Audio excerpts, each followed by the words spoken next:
situation. It's his first ever year at Scotland's Strongest Man, qualified first time. He's going to come out first on his end. So we're going to show loads of love for the very young Matthew O'Neill. Matthew, come out, wave to the crowd.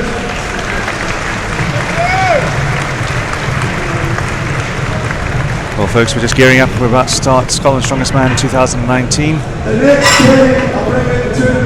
MC Andy Kearney about to start introducing things. A lot of new faces here this year as well. Runner-up this competition before in the 105s. Very experienced, but also very lazy. Hard to change in there. Still phenomenal. Right, our next two guys and a pairing will be Jamie Gorey and Jason Hasty. Jamie is an over 40. Need to actually see what the combine is. It 24 guys, or is it more than that? Is it not 20? Oh, there's a few reserves, so it's probably 20 now. Yep. Oh, for the qualifier. Aye, there was how many? 20? Aye, there was 26, 26, something like that.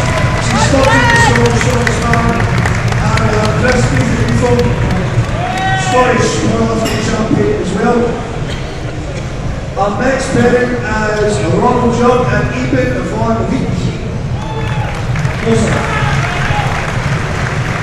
Tell you what, as compared to, there must be nothing more annoying than you get introduced and your name wrong. Aye, that's but when you pay bad money for a bad MC, I mean this is what happens.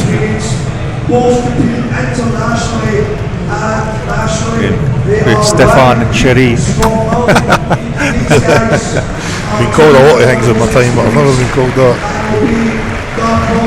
Stuart Murray, after 14 years, still gets my surname wrong. The next two athletes, I think he does it on purpose though. Lewis is come on to the strongman scene and been performing. So normally Mikey just won Belfast Strongest Man a couple of weeks ago. Now we have 4 athletes left, and strangely enough, maybe not actually, the last 4 athletes made up the top 4 places last year. Our second last pairing is Zaki Malusi and John Pollock. John is the Masters Europe's Strongest Man and a former SFN champion. Zaki was last year's podium finisher and now a World's Strongest Man competitor. And I'm sure this comes as no surprise to the more experienced strongman fan. The final pairing will be the brothers Stoltman. 6 Scotland's Strongest Man titles between them. Would you be so kind and gracing us with your presence, please? The underdog, the duel tonight.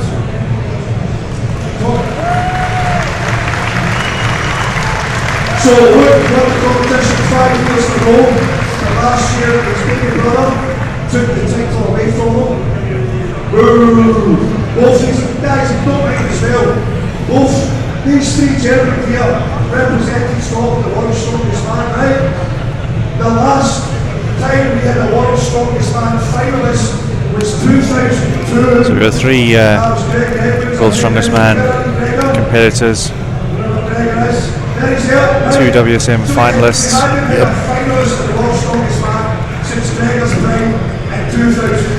Probably got a couple of more guys that could compete maybe at a European level, and I'm not saying win it, but could probably hold their own in Scotland now. But the sport in this country has probably improved in Scotland more in the last couple of years than I would say anywhere else. And without sounding, like I'm sort of trying to fly the Scottish flag or be biased, but I really like to have 3 guys that could all potentially make the final, the World's Strongest Man competing here. Scotland really has come on leaps and bounds.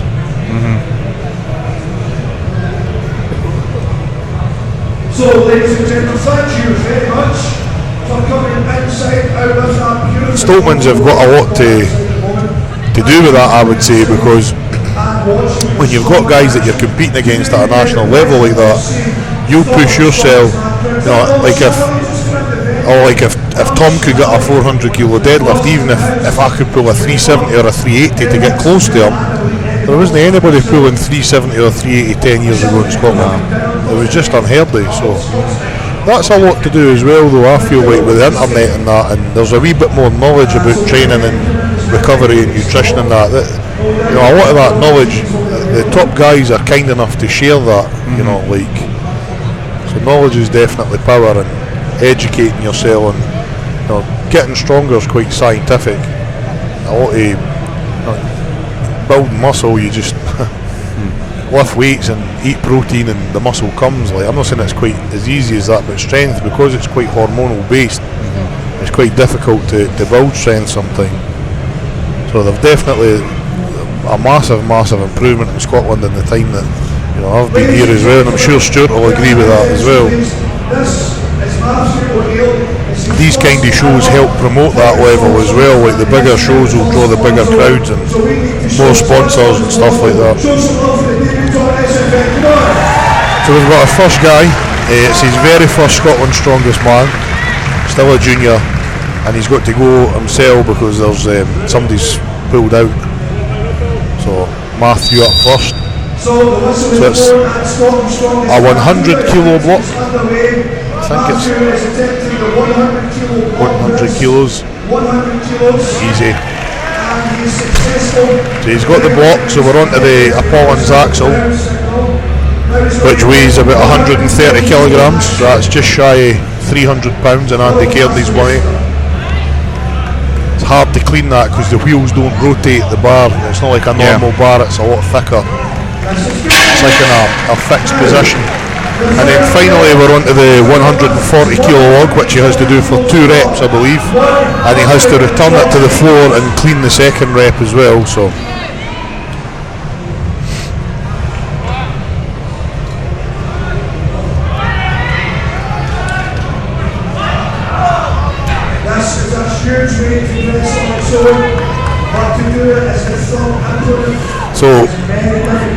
if I've counted this up right, if you press all 4 implements, that's a total of 510 kilos above your head in this medley.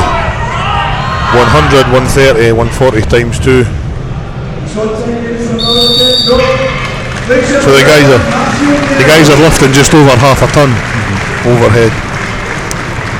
He's wearing one of the new belts. Have a look. See the so you've got the new Cerberus belt, number 3. The proof's in the pudding there, as they say. Very good. Eddie Hall on site today, it looks like. Ladies and gentlemen, can I have a round of applause for the living legend that is Eddie the Beast Hall? Yes. The only man in history to have pulled 500 kilograms.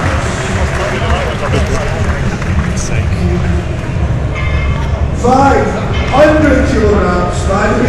And he done it on that lifting July the 9th. Good thing about family members, you can just speak to them, you can be direct with them. With staff you have to have a wee bit of tact. She'll get you back for that when the camera's on there.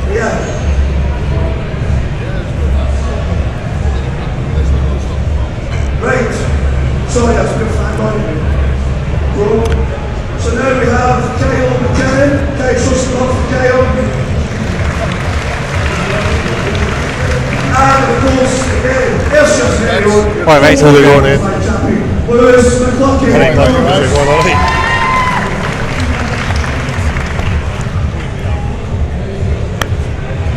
So we've got Kyle McKinnon against Lewis McClucky here. So I think Lewis is Glasgow, sort of Ayrshire way, and Kyle's up near sort of Aberdeen, I think.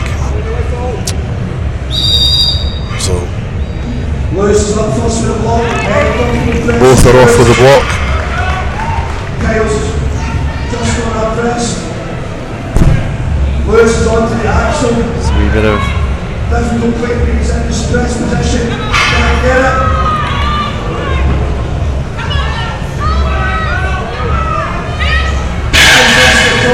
So Lewis just feeling the axle there a wee bit, but Kyle, is he going to be awarded that? He was a wee bit soft in the elbows there for the lockout.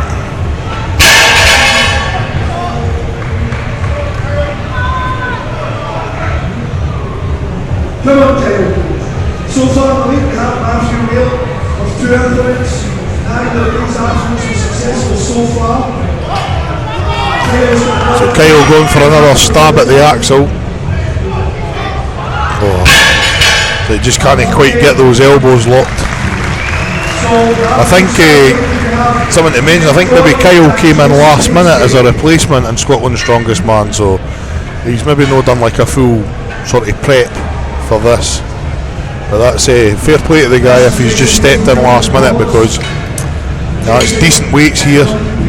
A wee bit lighter in the pressing this year, but it is part of a medley, and it's, you can't just have a max log or a max axle every year. Like some years you will have things for max, some years it'll be for reps, some years it'll be medleys. That's the great thing about strongman, is it's so versatile that it's not the same stuff. You turn up to a powerlifting comp and it's the 3 lifts, or weightlifting you've got your 2.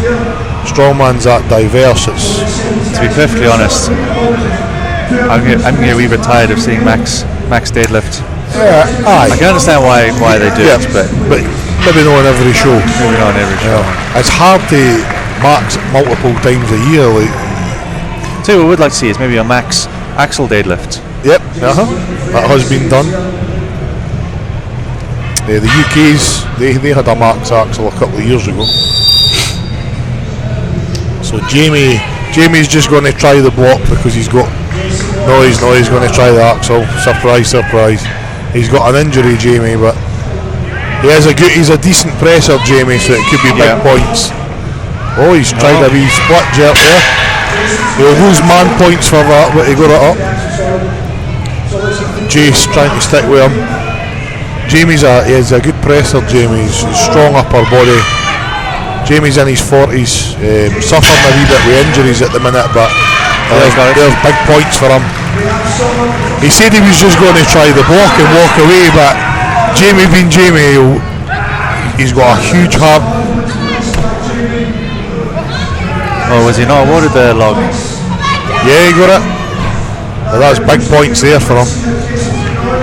Jamie was supposed to just try the block and walk away because he's suffering a lot of injuries, but I knew when he got a wee taste of that he would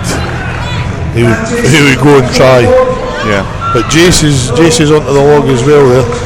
See, what you need to remember as well, Callum, is a lot of these, yesterday they just went for a max deadlift, so a lot of their central nervous systems will be fried, their adrenaline will be sapped. Yeah. So we'll see who's done their homework and been good with their food and their sleep and a wee bit of active recovery last night. Yeah. So we've got Chris Beetham up next. Just so you know, ladies and gentlemen, the rules of the competition is 1 press of the ball against Grant Training. Beefy's hit a big PB yesterday in the deadlift. I believe he pulled 340. It was like a 40-50 kilo PB for Beefy. Just trains at home in his garage as well. So again, it just goes to show it's the intensity that you put in. You don't always need all the big fancy machines. Either these athletes take the lead away from SFN. Show some love for Chris Beetham. Chris's wife is just due her second baby at any point as well, so she's held on there to try and make sure that Chris can compete today.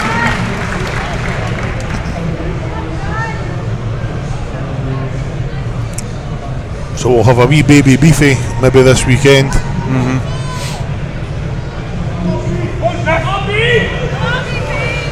So yeah, Jamie Gorgon, he's now a Cerberus athlete. Yep. As well. Got a few of the guys here. Chris Beetham as well. Very nice guy, Chris Beetham. Aye, Beefy's a nice dude.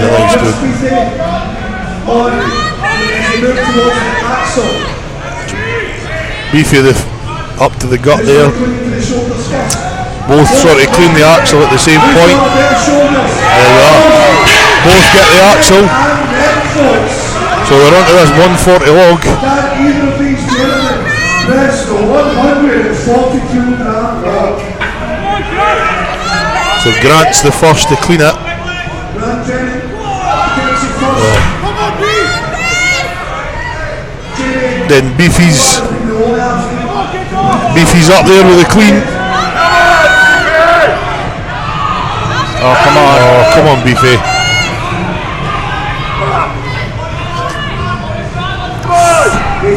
Beefy just again fails at that tricep lockout. That was very close to point goal. Which one pressed the actual overhead first? But it was very, very close. Now we need Ronald Young and Eben Van Beek. Quite busy this year, all the photographers and things scurrying about. Aye, they're it's all the movie stars now. They could maybe do that away for the athletes, like in my opinion. It's try to run a show. Aye. Not to sound like I'm being a bitch all that, but It's quite challenging when we're trying to film it as well, Yep. to be honest. listen, Ali, if you want to go and throw Eddie out the road, I'll hold your headset if you want to go and Cheers. tell him. Mind he's got that injured biceps. I reckon you'd take him, to be honest. So, ladies and gentlemen, this will be our Okay, so we've got Eben, who owns Arena Gym in Peterhead. Eben Van Beek. Is Eben just going on his lonesome? Oh no, we've got Ronald Young Showing some support. as well. Scotland's strongest junior, Ronald Young. Ronaldo. So just so you know, ladies and gentlemen of SFN, at the moment the lead is Jamie Collins. It's the only man to impress all three implements overhead. Let's see if either of these two athletes can successfully replicate that. Right, so we've got Eben against Ronald, youth against experience. Ronald versus Eben. Jesus. Ron gets the block up first. Eben has also done the block. Ronald looks like he's quite quick here, up with that axle. Eben trying to sort of stick with him. Eben gets that axle, runs onto the log. That's good. Oh, easy log.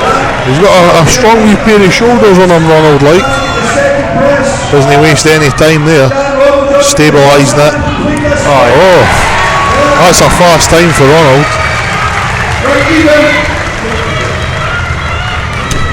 Ronald suffered for a wee pec tear here a couple of years ago. Don't know if he required surgery on it, but come on, Eben. Yeah, I feel sorry for Ronald. He's been quite injury prone over the last few years. Ronald, yeah, for a young guy, yeah, he has. I mean, sometimes injuries are genetic. Like some people are just tighter, or dehydrate quicker than others. Sometimes it's just, as you're saying, you're not getting your hydration right, or your sodium's low and things tear, and sometimes it's maybe not getting physio, getting the scar tissue worked. It could be a number of things.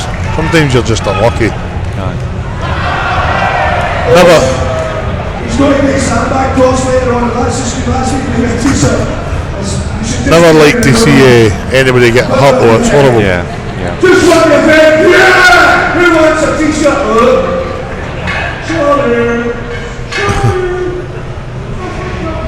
So, right, up now we have Ryan Reid versus Scott Allen. So we've got sneaky Ryan Reid As our very experienced player versus Scott Milne.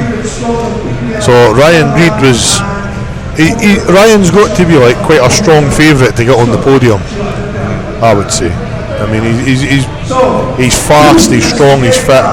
The only thing with Ryan is I'm hearing that he's got a wee injury to his hamstrings that are kind of slowing him a wee bit. So he is dangerous at this level. It's because he's so quick and athletic as well. He's fast with the load and stuff, but he's got that static strength. Big Scott Milne as well, nursing a wee injury this year, but he's looking big and strong as usual. Scott doesn't particularly love the pressing events, but he'll go 100% at this. And it's Cumberland versus Edinburgh, and both athletes have successfully reached. Just a wee bit wobbly with that block. Both now on to the axle. 132 grams. Oh, nice wee bounce here for Mr. Reid. Nice press. Scott's just feeling the weight of that a wee bit. Ryan's onto the log. Scott gets the axle. Ryan gets one rep with the log. Oh, Ryan's not wasting any time. Ryan completes it. That was quite a good time. Yes. A wee bit shaky with the block, but so big Scott onto this log. Oh. Scott gets a rep with the log there.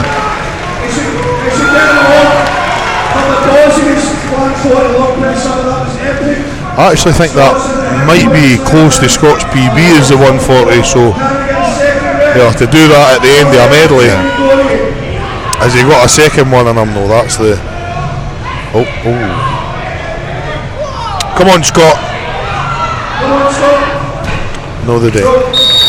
Scott's got a lot of good events coming up though. He's really good at the moving stuff, the dynamic.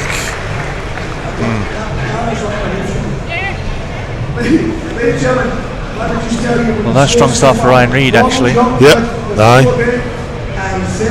That's what I'm saying. Ryan's one of the guys. He's no like 6 foot odds and 150 kilo, but he's just always there, and he's just dangerous and everything.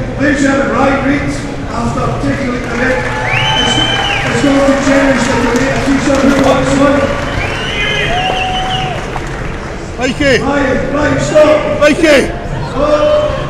You just have to do that. One day so when you're going to get t-shirt to stop this man. No joke. Right, next test. No joke. Flash with the log. Lewis Jack and Mikey Wilson.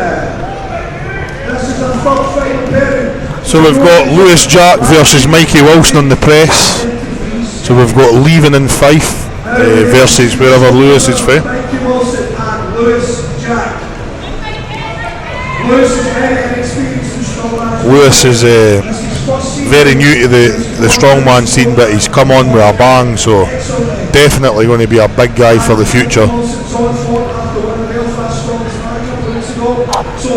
So hopefully Mikey can keep the momentum here and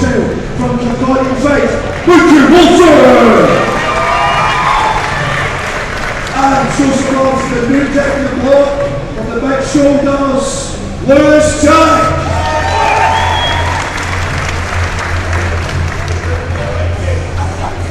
33 seconds, ladies and gentlemen, as the winning time by Ryan Reid. Oh, Mike! So far, only long jump and Ryan Reid have completed. Oh, Mikey! Ladies, look off. Easy, Mikey, come on! Come on, Mikey! Very fast performance by Mikey Wilson there. Stephen Cherry, obviously his coach, he's cheering him on. That's a quick first rep. Come on, Mikey, get the second. Oh, come on, yes! Nice.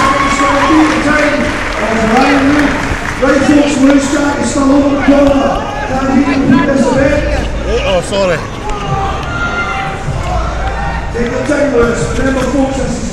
so That was good. It was a quick time for Mikey. Just a wee. You see him kind of shaking on that. It's just his nervous energy, I think. Just don't know if he's beat Ryan Reid's time though.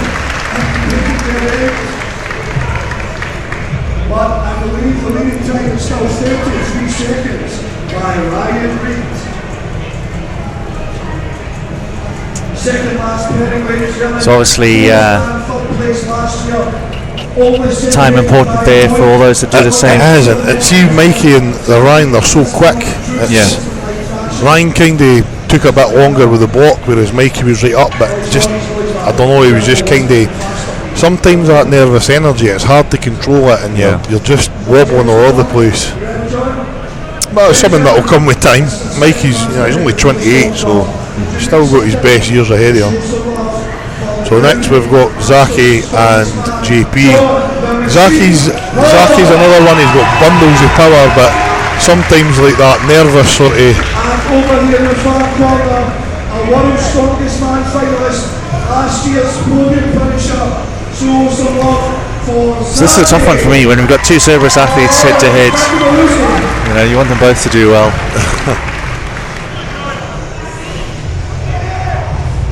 Zaki's opting for a more flamboyant colour scheme this year.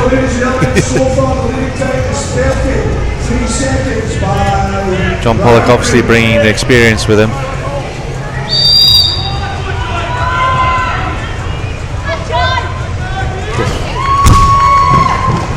Quick press by Zaki.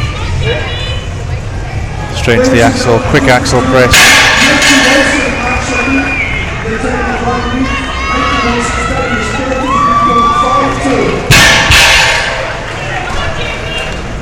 First strip of the axle, onto the second one now. Let's see if he gets it. Yeah, 2 reps for Zaki. Come on, John.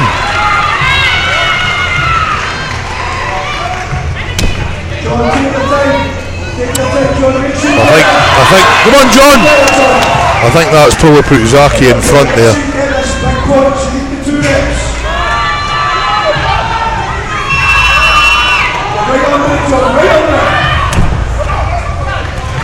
Oh, good effort, John.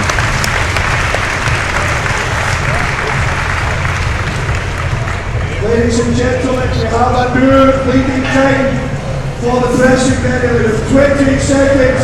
Zaki!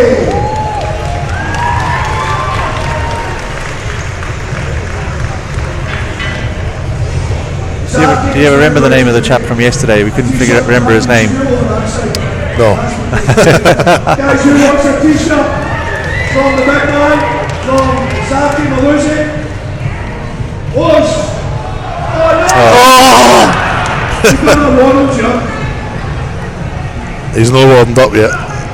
Right, you took that down. Please think of that. Right. Okay. Our last pairing, ladies and gentlemen. Can we have the brothers Stoneman into the arena?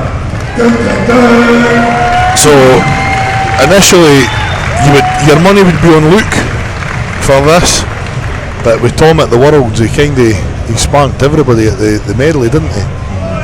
But SFN 2009. I would say my money would still be on Luke here. To show your appreciation to the 5 times Scotland's strongest man. So it's the Saltman brothers head to head. This will be quite good.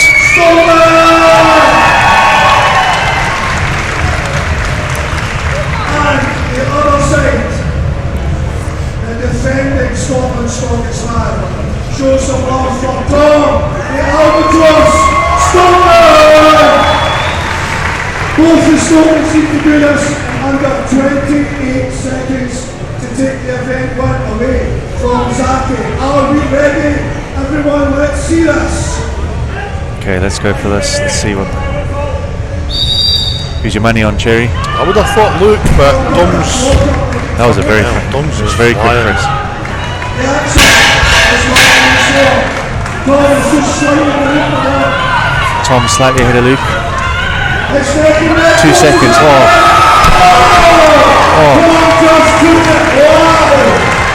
Tom's just. He Viper pressed the second one.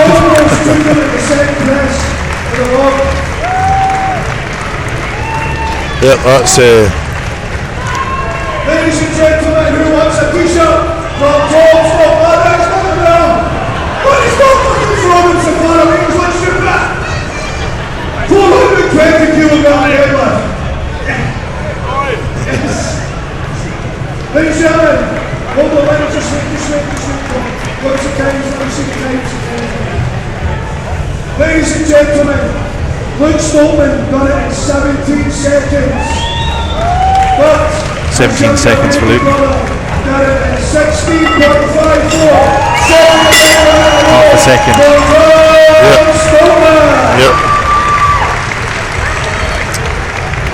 You would fancy Luke for that, but you know, so that's what I'm saying. Sometimes, like, who's got the biggest marks isn't always. Yeah. Isn't always the quickest. Yeah. Yep. It looks like it's going to be a Highland top 3 if it keeps going this way again. Big Zaki's clinging to them. Yep. Tom's just So was it Tom, Luke and Zaki? yeah, Tom, Luke, Zaki, and then Ryan. no, Mikey, Then Ryan. come on now, come on. Just testing you.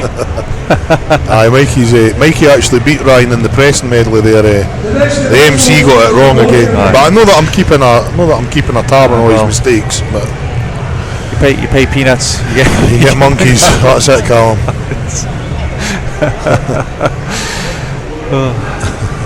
I've heard the schooling system's not that great in Glasgow, so we'll not hold it against Andy. Yeah, but His maths is well. I thought his maths was it's good. counting all his money. That's how he. His money and his Instagram followers. Yep, Tom just looks like he's just a completely different level. See the second. Just before you carry on, do you know what drives me wild with Tom Stoltman? What's that?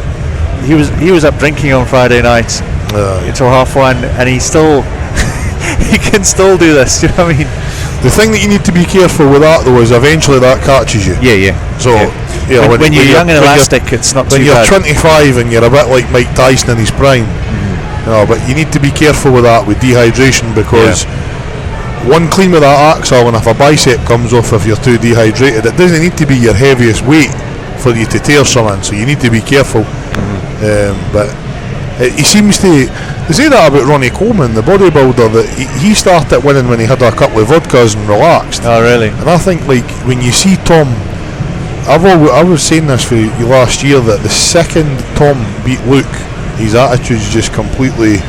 It's like that the uncertainness of his potential has just been lifted. Yeah. Because I think there was like a wee bit of a mental block there with Luke because it was Big Brother. Yeah. Obviously Luke's phenomenal as well, but I think Tom needed that confidence booster to beat Luke, to sort of like, well, if I could beat my big brother, I could beat anybody sort of thing. It's like he comes in without a limit on his potential. What's the next event, Stephen? It will be the loading, I think. So this is multiple different implements. We've got a keg, a Cerberus sandbag, and we've got an anvil. We've got an anchor, a keg, a Cerberus sandbag. We did have an anvil, but we weighed them and they were different weights, so we're going to replace the anvil with a metal block that the guys have just pressed. Right. So you could just give the heavier one to someone you don't like. Aye, Andy Kearney's only MCing, mate, so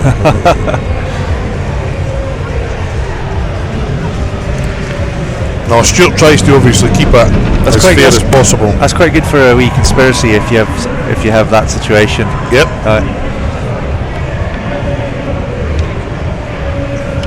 Wee strongman conspiracy. That's it. That's what I. So what are you trying to say, that these Stoltmen are just bodybuilders, but they've been lifting fake weights for 6 years at every show? No. I mean, it's nice to have a wee conspiracy. Keeps the fans interested in stuff like if you're doing arm over arm with two cars. That's what you trying to see. You like to have a bit of. Surely not you. You wouldn't. No, not at all. That's been done since the beginning of the time in strongman. Like that car's heavier or that. Yeah, when you have car frame carry or. Absolutely. Any sort of head-to-head pulling, that's like a truck or a car or. The thing is, the head-to-head stuff.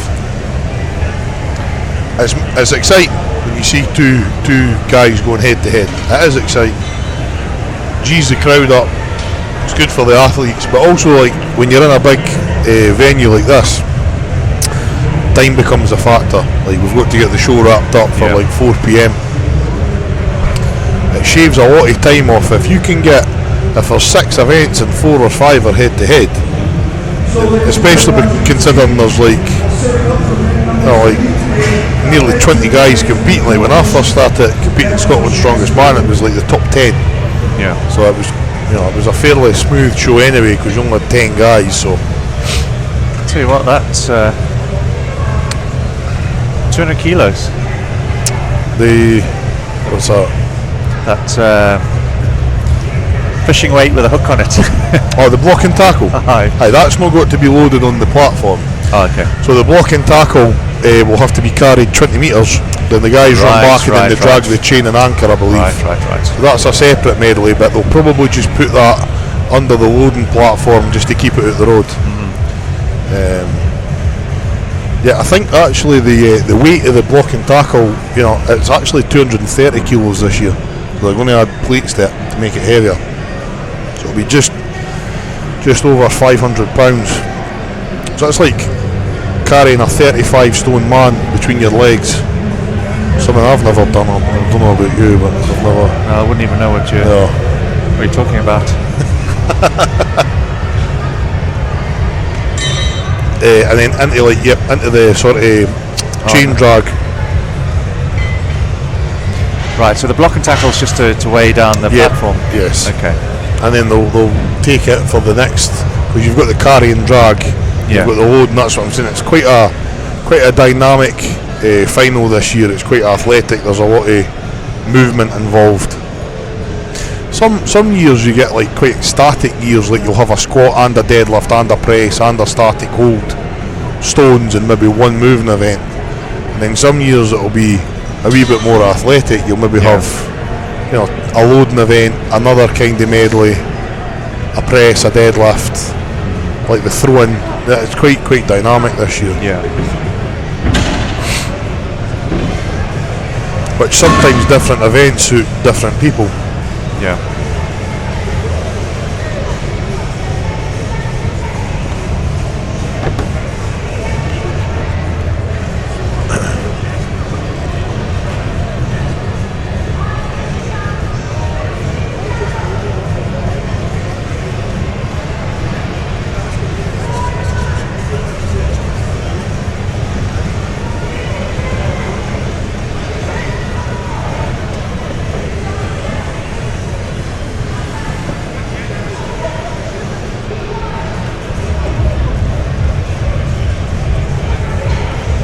So, ladies and gentlemen,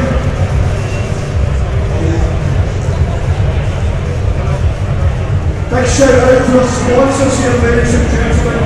Joe's Supplements, Joe's Small Supplements,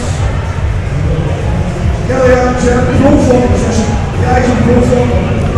Speaking of supplements, we're bringing out some supplements. We've got a couple with us. We'll need to come over and sample. Cerberus supplements. Yep. Right. So what's that? Your protein and amigos, pre-workout, that sort of stuff?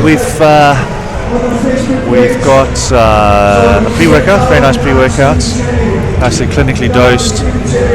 A few unique selling points in it. It's got 5 grams of creatine in. We've got a bearded idiot. So if you want to watch the action later on, Alright. go to the Facebook page and get to hear Callum and Stevie Cherry. It's this weird Kirkcaldy South African thing, and it's really bizarre. But it's worth it, and it's getting filmed in 4K, so it'll be crystal clear resolution. So remember, folks, Cerberus Strength, his Facebook page later on, if you want to replay the action. Thank you, Andrew. Yes, thank you. Sorry, just butted in there. So you've got a... Yeah, we've got a pre-workout and an intra-workout. Pre-workouts, both clinical doses of... is it a caffeine-based pre-workout? It's not got too many exotic ingredients, but It's got some good stuff that's clinically dosed. So it's got 5 grams of creatine, and I'll bring a tub over here. I'll read off the ingredients, but it's not too many novel ingredients because we've got a worldwide distribution model. We don't want anything that's sort of like anything that could be banned and tested. Exactly. So you got like things. We're probably going to bring out a separate one just for the UK market that can have everything that's allowed here in the UK. As much as possible. As much as possible, so you can have your sort of walnut extract and or juglans or whatever it's called. An extreme pre-workout. Something like that. And then a tapered one for.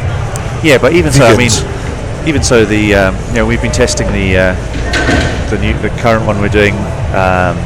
in our own gym, and it's quite successful. quite successful. Yeah. So obviously, like, you know, when you're speaking pre-workout, you've got a lot of options on the market. Oh, there's tons. But intra-workout is something that people are just sort of picking up on. So if we could touch a wee bit on that, what would be your intra-workout? So that would be, you would put that in your water or your juice during training to keep your blood sugar levels higher. Exactly. So it's got the amino acids and a few Some simple carbs. Some stuff that's some endurance type of because I mean, sometimes when you're training, and especially strongman events where it's a lot of movement involved, you burn through that sugar and glycogen quite quickly. Yeah. So just adding a wee something to your water keeps a good flow of carbs going into your body, keeps that blood sugar level from dropping, because that's when you start getting dizzy and shaky. So the intra workout would be something that would be interesting. Yep. And then have you got a post? The post we're going to do, we've got a sort of protein blend. So protein and simple carbs again then. Yeah. So get that insulin spike. Yeah. So we were struggling. The strange thing is we have the formulations, but it's thinking of a name for these products is also a tough problem. Well, you can't use Boom because that's already been taken. So we just went with our tagline: defeat, destroy, devour. So we've got defeat pre-workout, destroy intra-workout, and devour. That sounds absolutely, absolutely recovery protein. So that's actually quite, I would never have thought of that. Yeah. Well, yeah, we Pete and I did a bit of brainstorming back in the office. So I would say more you than Pete. I could see him just sitting having a lot to carry on. No, we have quite we brainstorm a lot. We've got quite a unique way of thrashing things out. We nearly come to blows, and everyone in the office is terrified. But how could anybody hit Pete? Pete's like the most lovable character that you can. He makes me smile. I'm going to get a picture of him on my mantelpiece. Pete's great. Yeah, we have some stressful times behind the scenes. You know, I could imagine. I mean, it's people just see the end product at a big show like this, but they don't really comprehend what goes into it. Yeah, it's a lot of work. But so are you offering? No. Need a bit of a disaster there. Nearly. So, as well as the pre, the intra, and the post, are we offering anything else? Is there any protein? Is there any aminos? Is there any joint protection? Or is this all still get the basics right first? Yeah, we want to get some of the basics right first, because it's very. When you've got the scope to make anything you want, it's easy to get carried away. Yep, absolutely. So we're a strong believer of getting the basics right, and then you work from there. Yeah. So it's just a single flavour of pre-workout, single flavour of intra, and we'll do 2 flavours of protein for now. Then we've got a couple other supplements. Probably won't mention on here just yet because everyone likes to copy everyone else these days. As we well know. So unfortunately, we have to keep a lot of these things close to our chest until we release them. Absolutely. So what would be the flavour of protein then? Well, at the moment, sort of a strawberry berry typey thing, and can't go wrong with strawberry. Yeah, exactly. And then some sort of chocolatey type of flavour. That's good because that's too opposite. Because some people find chocolate a bit sickly. Yes. Post workout, but strawberry seems to go quite smooth and. Yes. So the next event, Luke Stolman is 2 points behind his brother. Oh. Luke would have liked to win that points. All right, through the deadlift. Oh, of course, yeah, because we got the first event yesterday. So that's 2 events, 2 wins for Big Palm. Tom could potentially win all 6 events here. That's never ever been done before in Scotland's Strongest Man.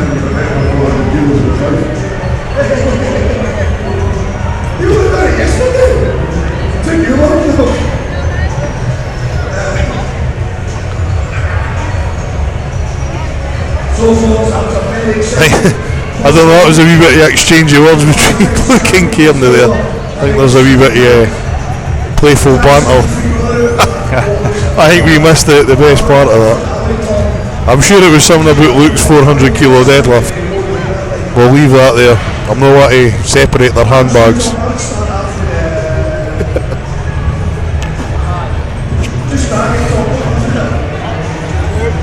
Hi there, Scott. You want to grab a chair for £5? Or you want to grab a chair for £5? You need to put the headphones on, big man.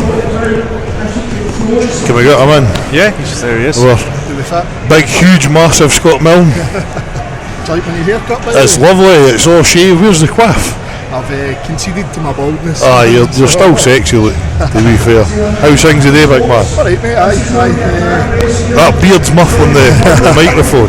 I was a wee bit disheartened yesterday with the deadlift. But then when I seen the points this morning, It's actually no and it was only 4 points Yep. between me and Zachy in third place. You know what I mean? So that gave me a wee bit of a boost. You've My worst event's at Preston. So You've saved a wee bit. I said that, like, your pressing's always your Achilles heel, but obviously Scott's not mentioned it, but he is carrying a small injury, so aye, after. and it's not making it can obviously we all sort of suffer now and again, but it does gets in your head in that a wee bit as well, eh? As I say, that's why I've not mentioned it. I'm not using it as an excuse. No, it's just go here and do what I can. That's it. That's what you've. And plus, I think Scott's flying away on holiday. And I think 6 o'clock tomorrow morning. and I think if Where are you off to? Menorca. Oh, nice. Hopefully it's a Thomas Cook holiday, so but we've got it on we've got it on good authority that if he gets hurt today, Maisie will smash him to pieces. So that's it. I wouldn't, if I was you, mate, I wouldn't even have competed today. Like, I was in two minds, mate. take the kicking off Maisie. Tell you Did you what, see what? that's one way to do your recovery, though, isn't it? That's it. All inclusive. All inclusive. Definitely. You're not a big drinker though, eh? You'll not touch the beer or that. Oh no, not at all, mate. No, not at With all. cranberry juice for a week. I'll get my year's worth in 1 week. Tell you what, depending on the temperature, just when I was in Thailand last month, it was so hot that you just didn't want to drink alcohol because you were just so dehydrated all the time. That's it. I'm sure I'll alternate between Alternate between beer and vodka. So this is going to be a good one for you, Scott. Here the loading, hopefully, mate. Let's hope, You've mate. got the As I size, you've got the fitness, and the.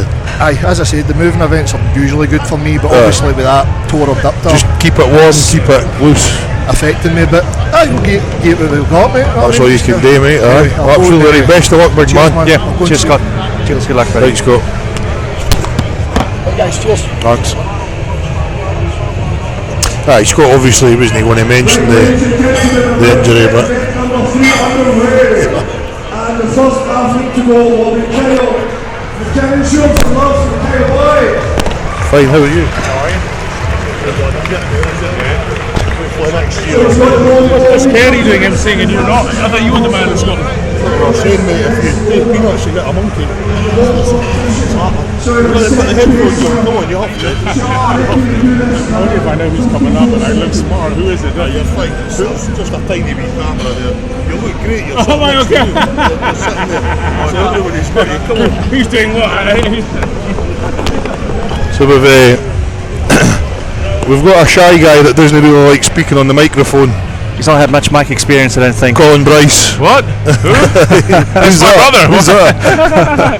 How are you, gentlemen? You alright? Yeah, Fine, good. Colin, huh? Good. Yeah? Looking forward to a good day of Callum, strongman. that's- Nice to well, see. Yeah. Looking good, that bracelet. Oh, thank you. I'll give you a website where you can buy one later. That looks a bit more expensive. Well, yeah, bought on a beach somewhere. So what we got next then? What's the action here? We've got the load medley. We were just saying there that was a wee bit of a turn up for the books. Big Tom taking that press. But sometimes, you know, the biggest marks there's not always the quickest. Tom just looks like he's on a completely different level at the minute. So we've got this load medley. So we've got an anchor. We've changed it to the block because the anvil was. There were two different weights. We've got the Cerberus bag and the keg.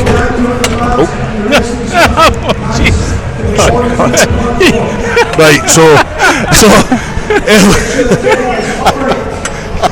Sorry, folks. So earlier on I sat in a chair and I broke it, and I never. You tucked me up, didn't you? I thought somebody else was going to sit on that. There's action going on, gentlemen. That's Here it. we go. There's my chances of any Giants life completely went in the toilet. You bugger. I've just You had did Colin that, Bryce. Right, what we got here now? What way is this then? So the anvil, I think it's about 110. The block's 100. We've got the 125 sandbag and the 125 keg. And he's finished it. Very good. Well, this guy just stepped in last minute, I think, as a replacement.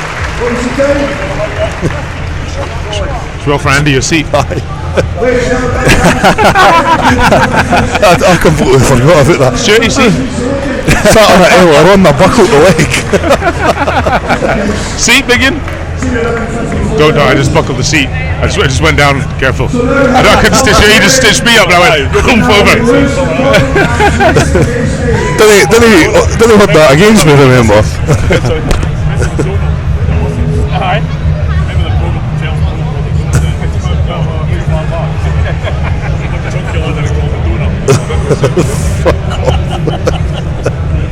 Didn't listen to me, see now. Yeah, he's talking about cartoons from the 1930s again. He was only 40 then, though. Mickey Steamboat.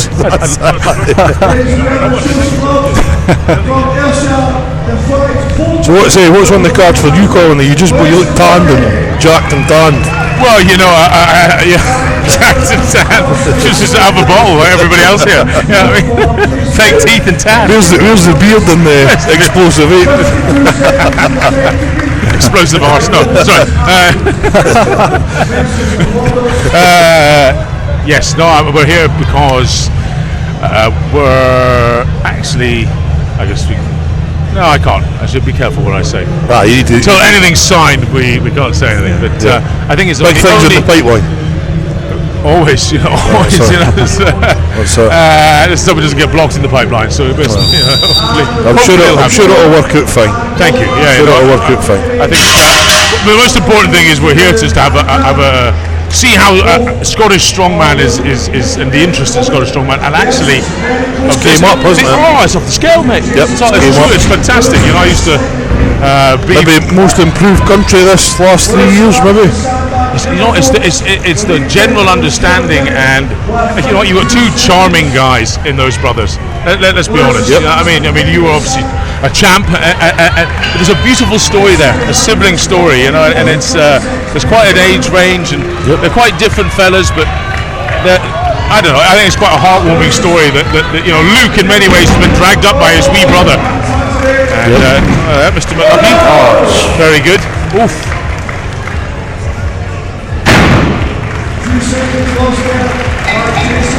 Lewis McLucky there. Lewis is he's some athlete. He is, isn't he? He sort of looks like he's just turned up and standing in the crowd. Pulls 400. No. What did he pull? What did he pull yesterday? 360, I think. 360. 340, 360. You know. There was a few turn-ups for the books yesterday. So there was a sort of a debate last night. Adam Bishop's a typical Bish. He went, I can't believe Tom went for £1,000. I mean, what was he doing? I personally think magnificent. And I think that's why people love the Stokes. Yep. Yeah. And I said that to Bish. I said, Bish, people are never going to love you unless you lay it out there, Bish. Yeah. And he kind of looked at me like, all right, I get it, Bryce. I get it. You know, you went from the entertainment side, but it's true. And I love that about Tom. He wants to put a show on. He wants to show everyone he's the strongest man in the world, not just win Scotland's strongest. Yeah. He wants to show, I am the strongest man in the world. Yeah.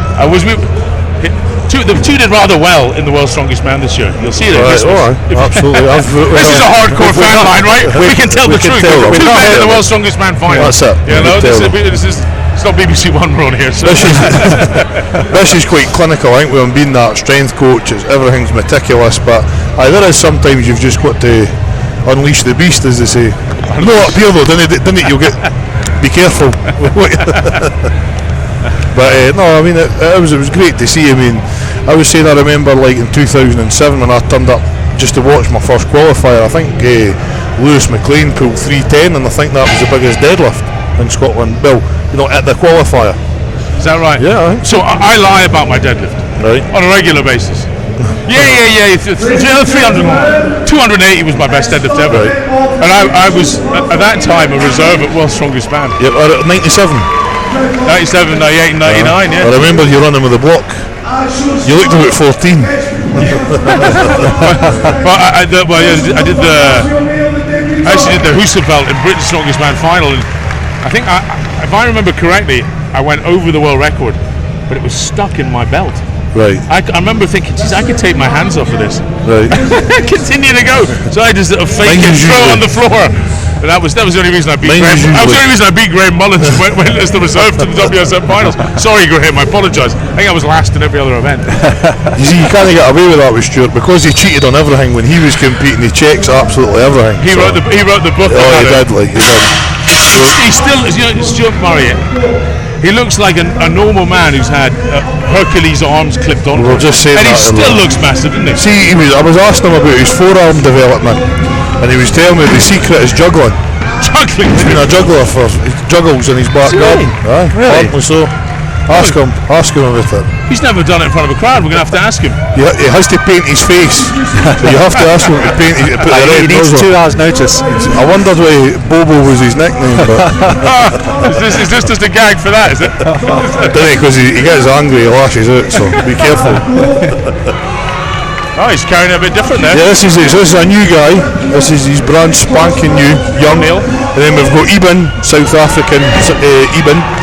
He's got a gym up in Peterhead, Arena Gym. Nice guy. Where's O'Neill from? I don't know. He looks like Eastern European or something. He doesn't look like he's Scottish, but No, it's a big I guess unity of an Irish name. big unity of lad. So we've got Grant Drennan. He's Burns Gym in Dumfries against Chris Beetham. Beeth just trains in his garage. I think Beeth does the World Naturals. He does naturals as well.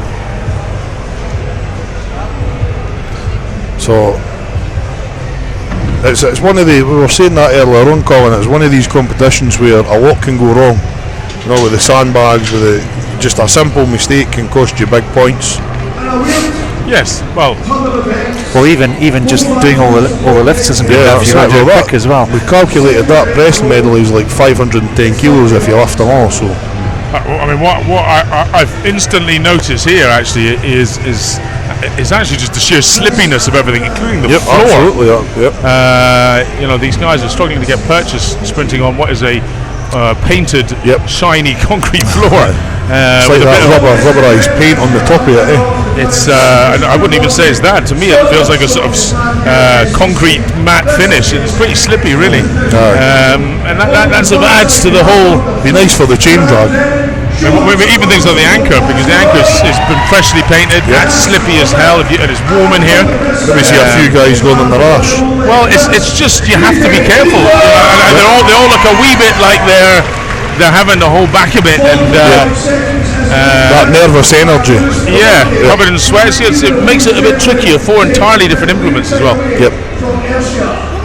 At least they didn't have to try and load that anchor onto the platform. So we've got Grant against Beefy. Onto the Cerberus sack, not the keg, 125. There's a 275 pound keg, 19.5 stone. You say it like that. It's very hamstring heavy, this. Yeah, it is, Because it's so slippy, look at the way they're running. They're having to claw the ground here, lean right back. A lot of stress on the biceps as well when you're picking stuff up. So, put the sandbag up there and then onto the block. We've got the 100 kilo metal block. This is tough. Up here. Oh, see, this is what I'm talking about. This is how things are won and lost. But he keeps all 10 toes. And he's not. You gotta hit that. You gotta hit that with your hips and get it right up there. He's a tall laddie, Grant. I mean, he's a good wee bit over 6 foot, so Come on, man, hit he's it. got the height. Just a wee bit, maybe a wee bit tired.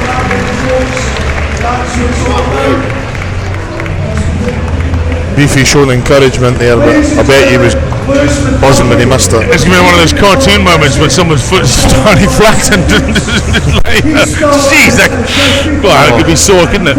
Yeah. I don't think it'd even be sore. You wouldn't even know it. It'd just be gone. Your feet would be strawberry jam. My microphone's cut.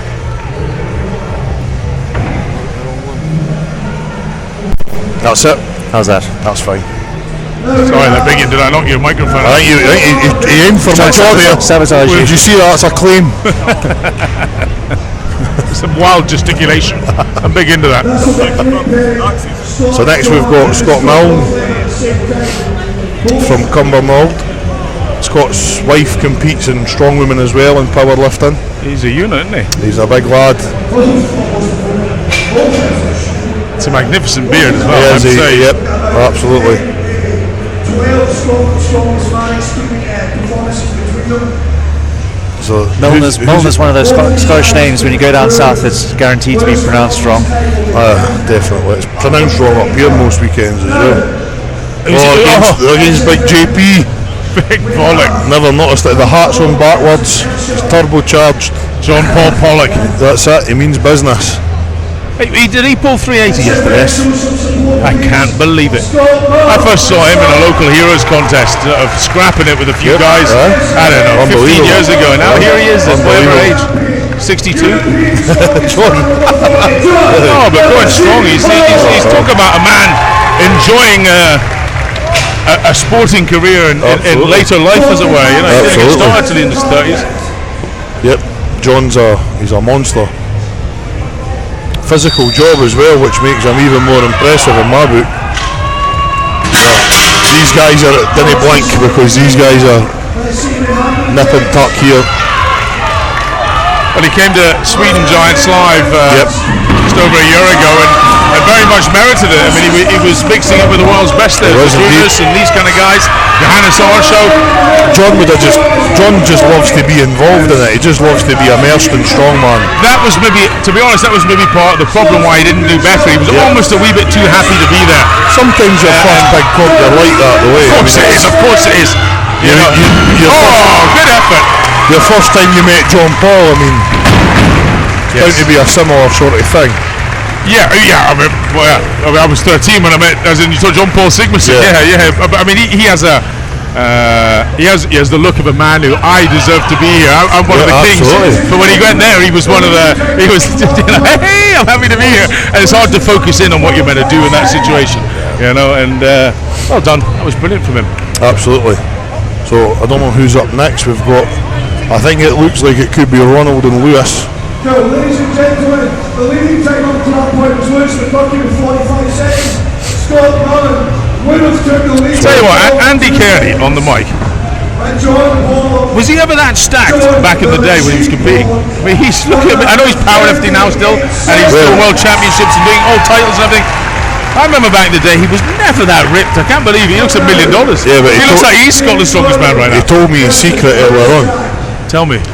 Oh, you can't tell anybody though, remember? No, but it's just us and a few thousand on the live stream. Yeah, he says to me that he leaves the coat hanger in his t-shirt. That's what gives him those fake traps. That's it. Good thinking. And just keep that between us and everybody that's going to listen.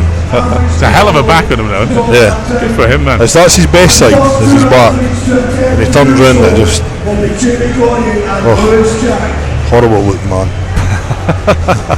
He's got that handsome beard though. I'm saying to him earlier on, his kilt smells of sin, bad choices. I had a wee sniff earlier on when he was in his I thought it was a dog's blanket. It was his wee kilt. Seen some mileage that kilt. So we've got Lewis Jack, who's relatively new to the sport. Pulled a 360 yesterday against Jamie Gorian, the sexiest grandad in Scotland, besides Stuart Murray. Now he's took that title, obviously. Amazing, 360. That's you're talking about 800 pounds. Yeah. Amazing. How many guys have pulled that now? Crazy. How many guys in Scotland? I think Hamish Davison was the first ever. Oh, a good few. And there wasn't probably another 20 years before anyone else even attempted it. Oh, there we go. See, that's where the inexperience comes in. Big Jamie right up there. Jamie suffered a lot of injuries.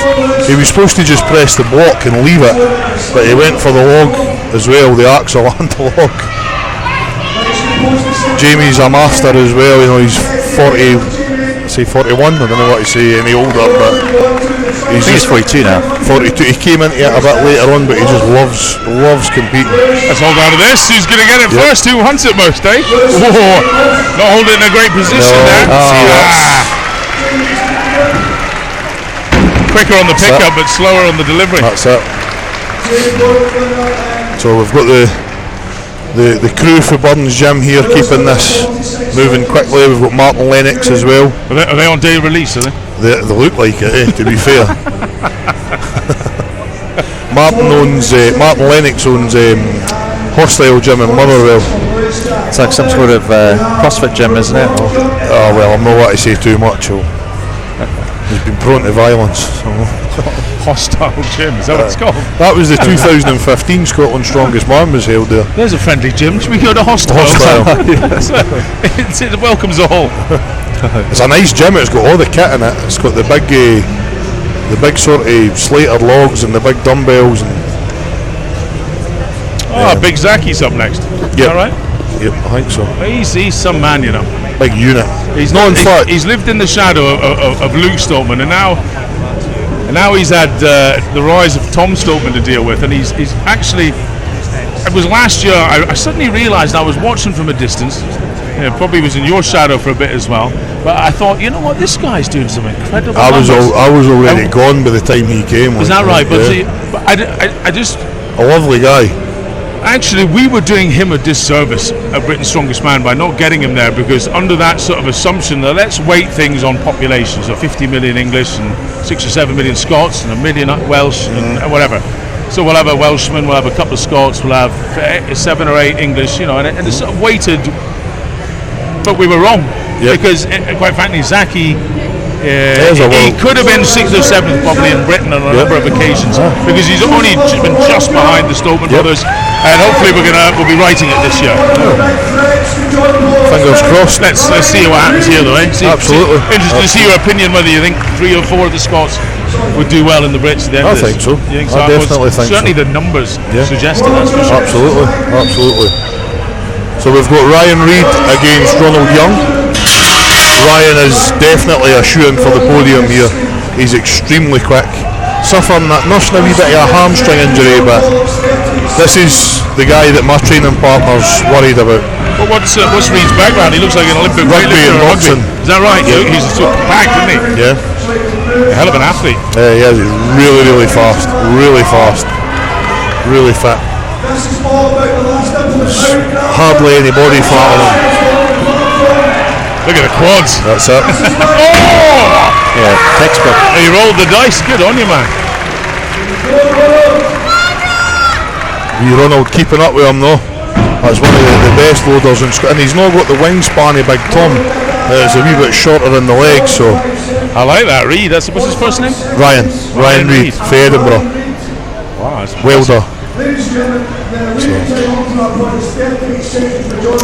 How tall is he? Yeah, about 5'11". Just functional. Very much so.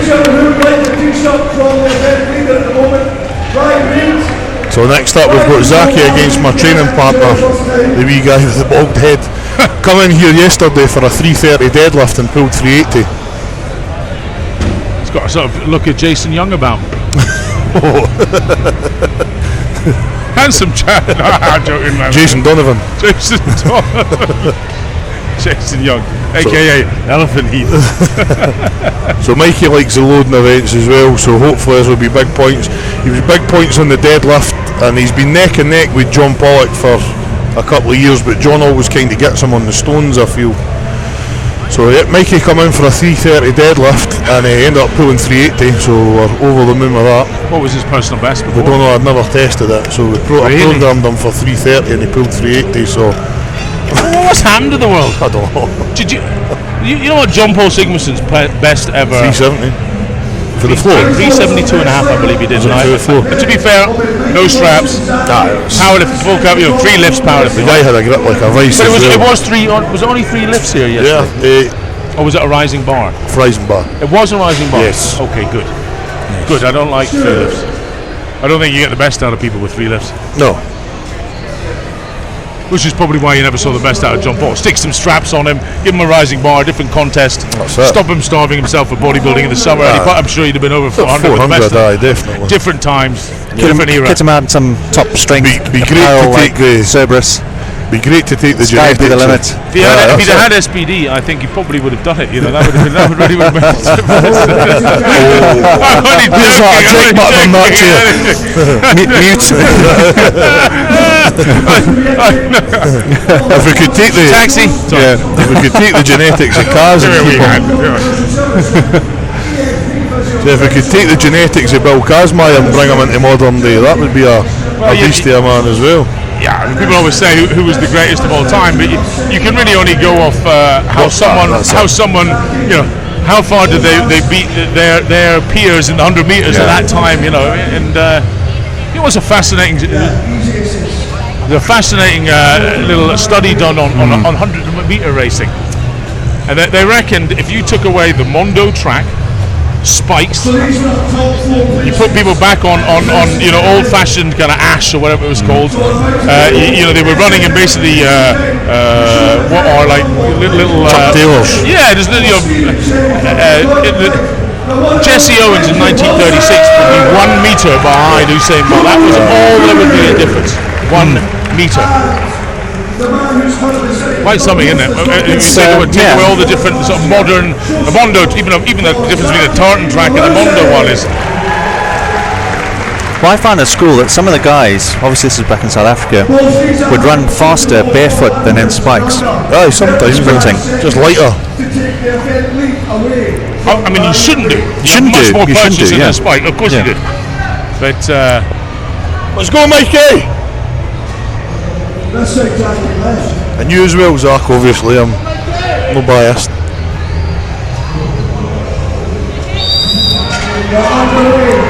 go on, Zaki. Oh, he looks good there. Oh, fuck! They can make the occasional mistakes from time to time. Let's see, hopefully. Stick well, Mikey! Run to the big man. That's all right. Come on, Zaki. Oh, he's fluffing the sack there. Come on, Mikey, go on! Come on, Mikey, move!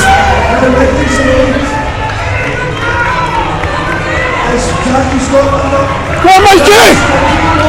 Oh, Zaki! Oh, come on, Zaki. Yes! He's gassed out now, Zaki. That's what I was saying to you earlier on. That's probably Zaki's biggest downfall is he gasses. Well done. Wilson looked fit there. He held it to the end. This is what frustrates me as well. That, you know, the Saltmans have learned from this mistake, and that's not training with the implements in the competition. And also, I know Zaki trains at a gym 2 doors down from our gym, and they don't have they don't have sandbags. But he doesn't come and train sandbags with us. And this is what you see. You see, especially with athletes we sponsor, we give them sandbags, and they're all training in the garages, in their gyms, wherever. And then in the competition, you see the difference with the sandbag he handling. came to my gym in Kirkcaldy about a year ago, and I was like, Zaki, fuck. I mean, get some sandbags, man. Well, see, the thing is, potential in the world. with a sandbag, any sort of sandbag training, you're getting the conditioning working as well. He needs that conditioning work. For a big guy, he kind of blows. To be honest, I'm surprised no one's wearing. Surprised they're not wearing gloves. Actually, taped on gloves. They're all. Yep. Everyone's chosen to wear nothing. Goes up in Scotland, we go raw. We go bear. I don't know if that's the most sensible. To be fair though, for that block, gloves would definitely help, I'd say. On the canvas, but see, even sometimes a wee bit of carpet glue instead of chalk on the sandbags. I was thinking the same thought, but I mean, you know, it might be. I don't know what the rules are here. It might be a wee. It's whatever you can get away with, Colin, let's be honest. They'll tacky up the sleeve, you know. Hey! There we go, Stoltman versus Stoltman. This is the big finale for this event. Tom's just going to chew this, I think. Yeah, you're going to go with Tom to win this. I'm going to go with Tom, I think. Obviously Luke's a lot of love for Luke. Well, it's the lady's choice, isn't it? He's my choice as well, Colin. But I think Tom's he's just got that big leg span that he just kind of got big everything span, really. Well, so they say. So we measured him at body power. Right. 6'8" 1/4" he is. Right. Barefoot, full proper measurement. He's a big unit, big lump. And I asked Luke what he expected him to be, and he said they measured him 1 year ago, and he was only 6'7". So he is still growing. Oh, that's great. He is still growing at 24. We'll just have to get the tranquilizer. See, look, this is the difference. Like a world class athlete is that they've got the Got fluffers. There you go. Stuart Murray is your fluffer. He's a fluffer. That's an awful fluffer, I really. didn't imagine that would get you excited, would it? It's just Like an old elephant. an oldie but goodie, you know. Those big horns. Oh, he's that would He fluffs with the best of them. that would bring a tear to a glass eye. They big hands, like. So we've got the Stoltmans. Is that their wee camera guy that for their channel? Yeah, Simon. Yep, Simon. Yeah. Right. Yes. He's What, the guy who came to Manchester? the guy. It was instructed not to film our action and then made a television show before we put it out on Channel 5. That guy over there, yeah. Not exactly my favourite. I know who you're talking about, yeah. 500, We've had words. 500 quid will make him disappear. So He actually pretended he didn't speak English to me. That was his gag. I do that as well to people. Yeah, it was partially true with you. Yeah, that's true. That's true. It's broken Gaelic. Okay, I've got a wee theory here. I think Luke really quite likes losing to Tom. It's almost as if he's. This is why I think he's got at a twilight so strong. Is he's almost coaching his younger brother? Yeah. Not coaching, but he's. I think he enjoys watching his brother do He does, well as much or more than he enjoys doing it himself. And I think that's part of the story of these two siblings. Yep. The older one, I mean, what's the age difference? 8 years, 9 years? Luke's 35, Tom's 25. 25, so there's 10 years difference, and he loves seeing his wee brother do absolutely. it. That's- He loves him with so much pride. Oh, shite, they've gone for the same one. Well, that could have been messy. Luckily, Luke conceded, and Tom went first. I think, actually, Tom made a mistake there. I think Tom made the error there, to be honest. Something tells me Luke won't complain about his brother, though. No. And he's caught him up. Oh, Luke and Tom, this is neck and neck. Down to the final block, folks. And it's Luke who picks it up first. Oh, here we go. Here we go. And again! Oh, Well done. oh, would you believe it? It's tops off. There's me thinking that Tom's going to. And that was Luke's slowing down a wee bit as well.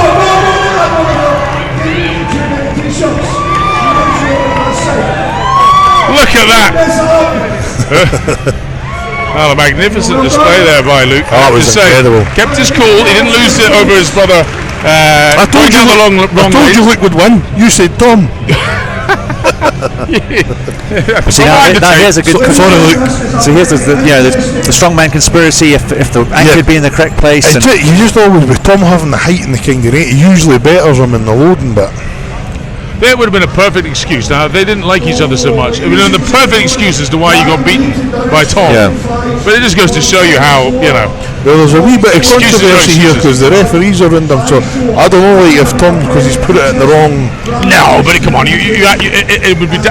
If it was me, and I've refed a few contests, I would say, did it put the man off? I'd say yes, it did put the man off.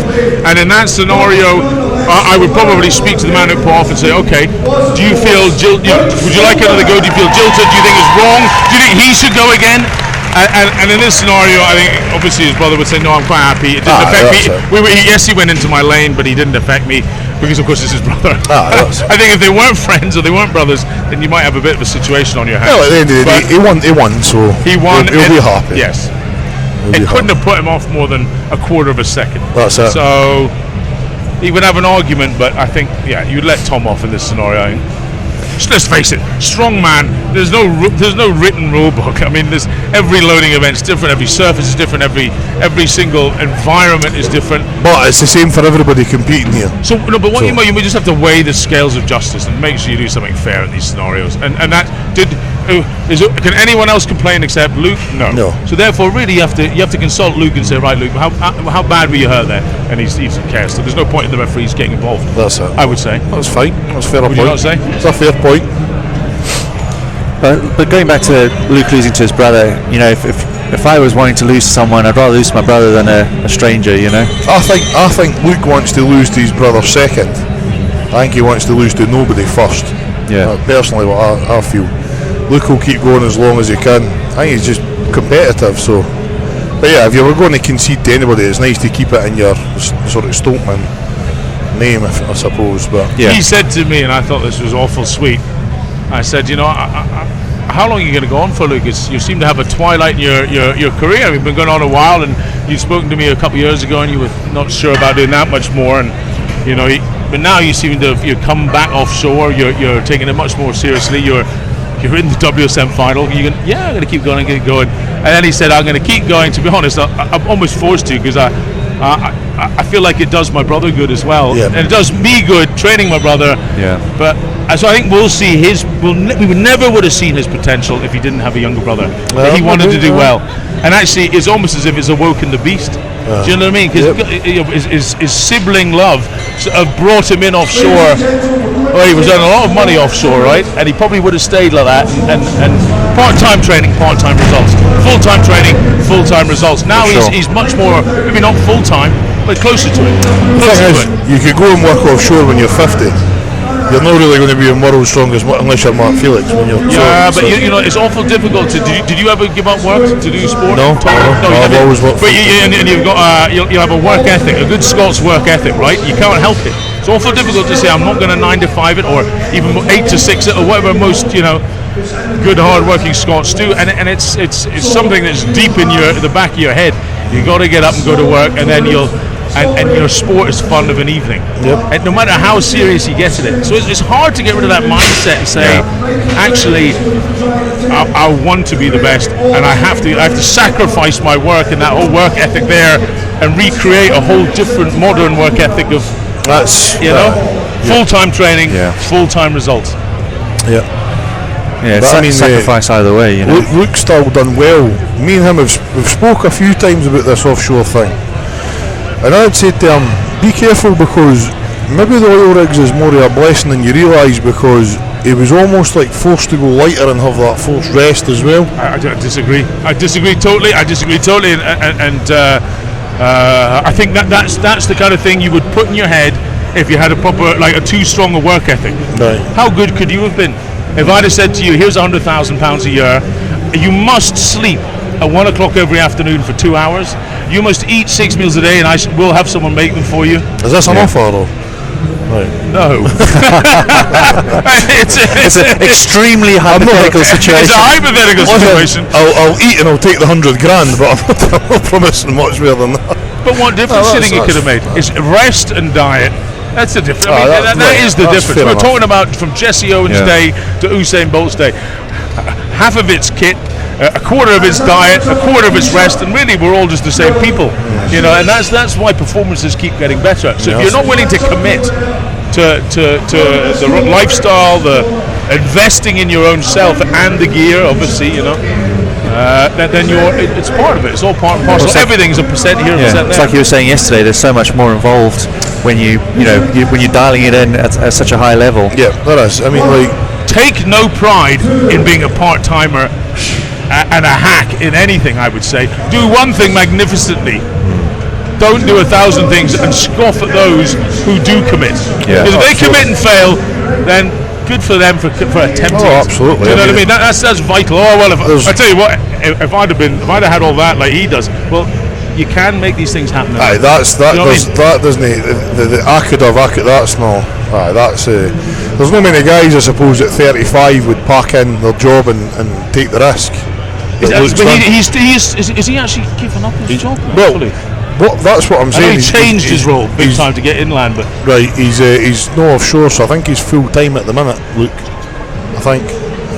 So I was interested to know. I must ask him actually, because I thought he was still working a bit, but it's such a drastic change from where he was that you've seen I think there's another bounce if he is still working a wee bit. Yep. There's more. There's more. He could be the world's strongest man. I really do. Absolutely. He's got the perfect mentality for it. People who almost want it too much. Yeah.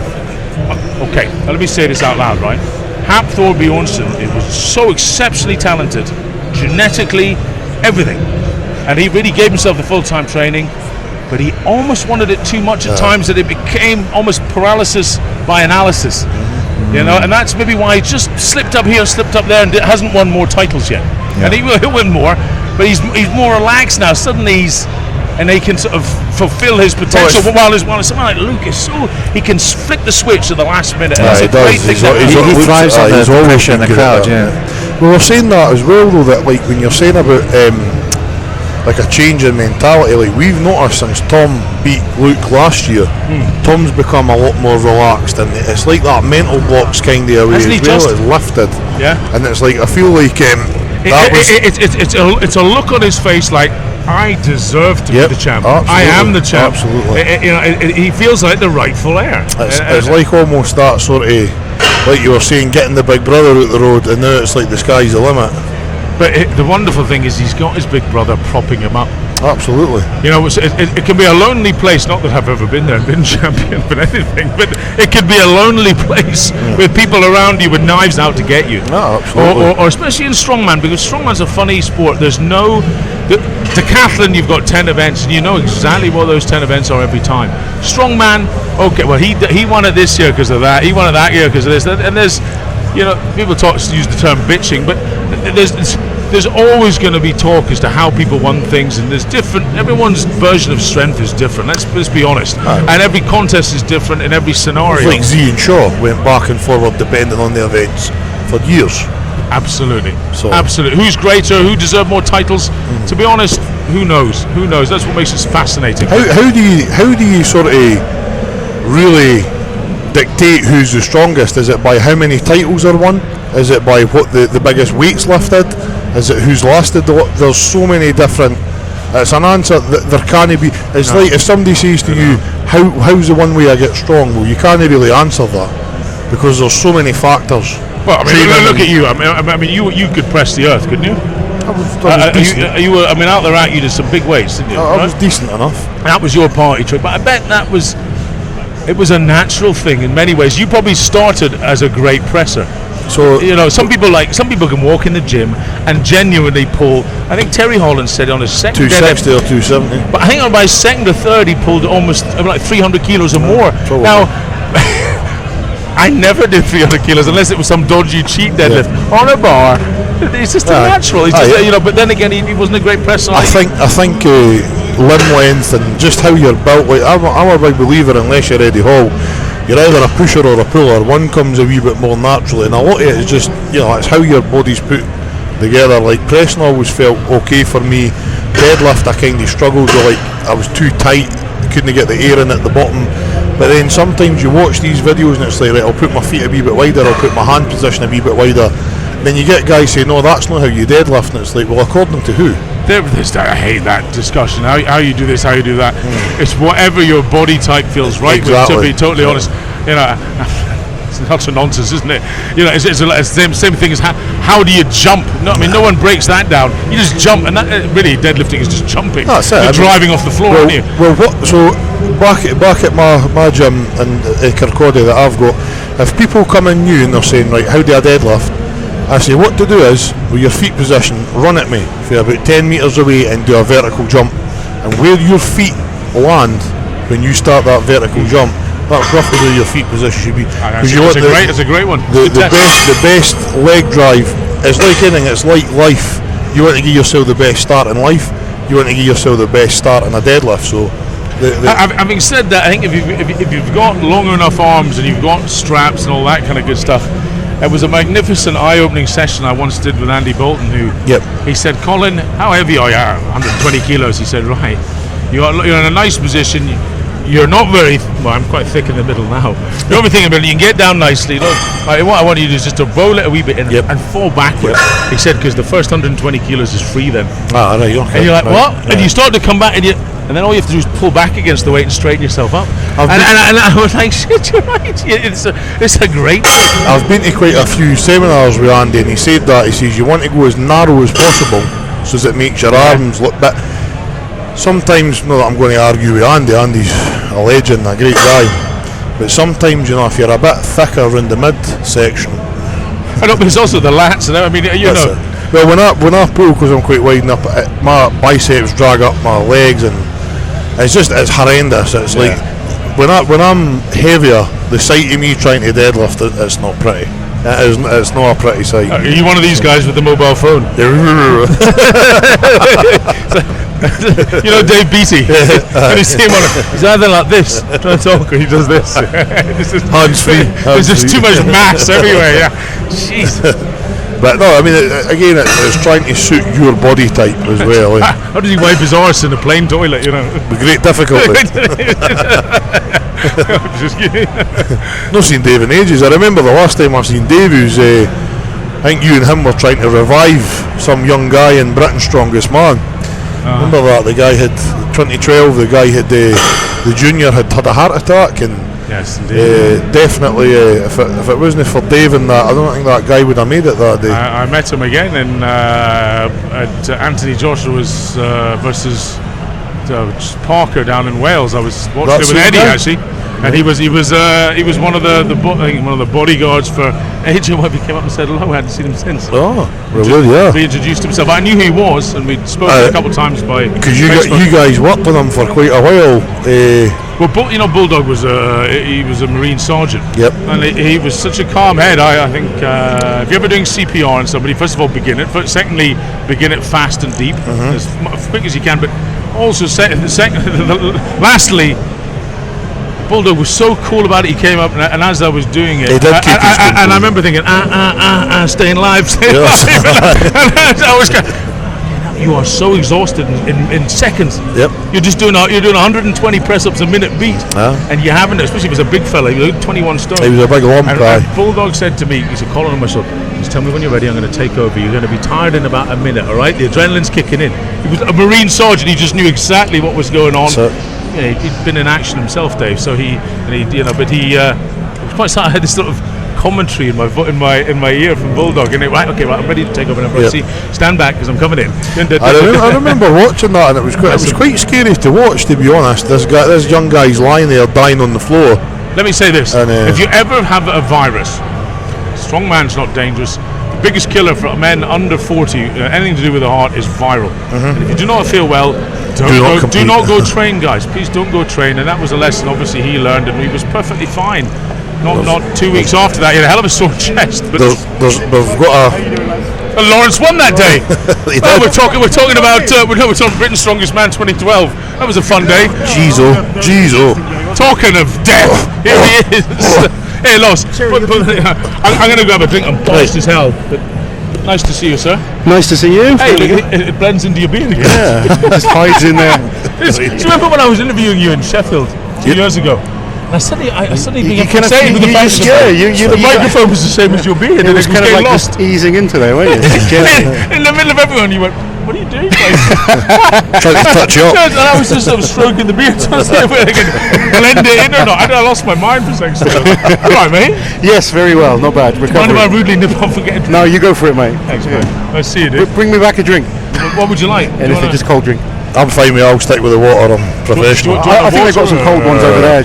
I think the athletes. There's water over there. I'll get some from over there. Thanks, buddy. Excuse me.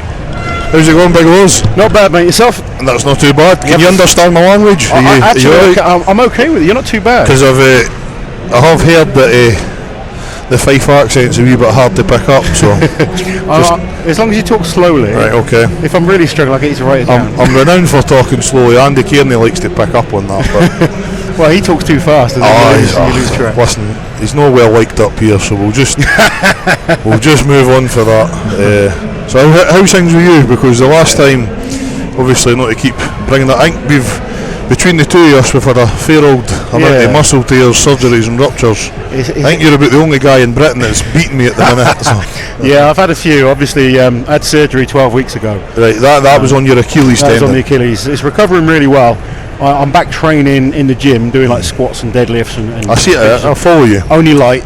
I can't really do. Although yesterday I did a very, very light yoke run. I put 100 kilos on my back and just walked with it, just to see how it was. Really, to try and battle the mental side of it, because you know yourself. Whenever you've injured yourself doing a certain event, there's that mental Huge, battle man, that huge, you're like, huge. oh crap, I don't want to do that event again. Whereas I just sort of thought it's like falling off a horse. You've got to get back in there and Yeah, try absolutely, it. mate. So obviously not going heavy, but I just wanted to move the foot. It's something that's, unless you've sort of had an injury, it's hard to explain to people, Yeah. and a lot of people sort of look at you and they roll their eyes and is he going on about injuries Yeah, again? I And mean, it's like, I've got good at coming back from injuries. you have indeed. Aye. I was just sort of known for that, but and I'll come back from this, and it's got to be slow. You've got to be patient about it. You do. You know yourself. You know, if you try and rush back in there, you'll mess something else up. I think the good thing is as well is obviously, what age are you? 28.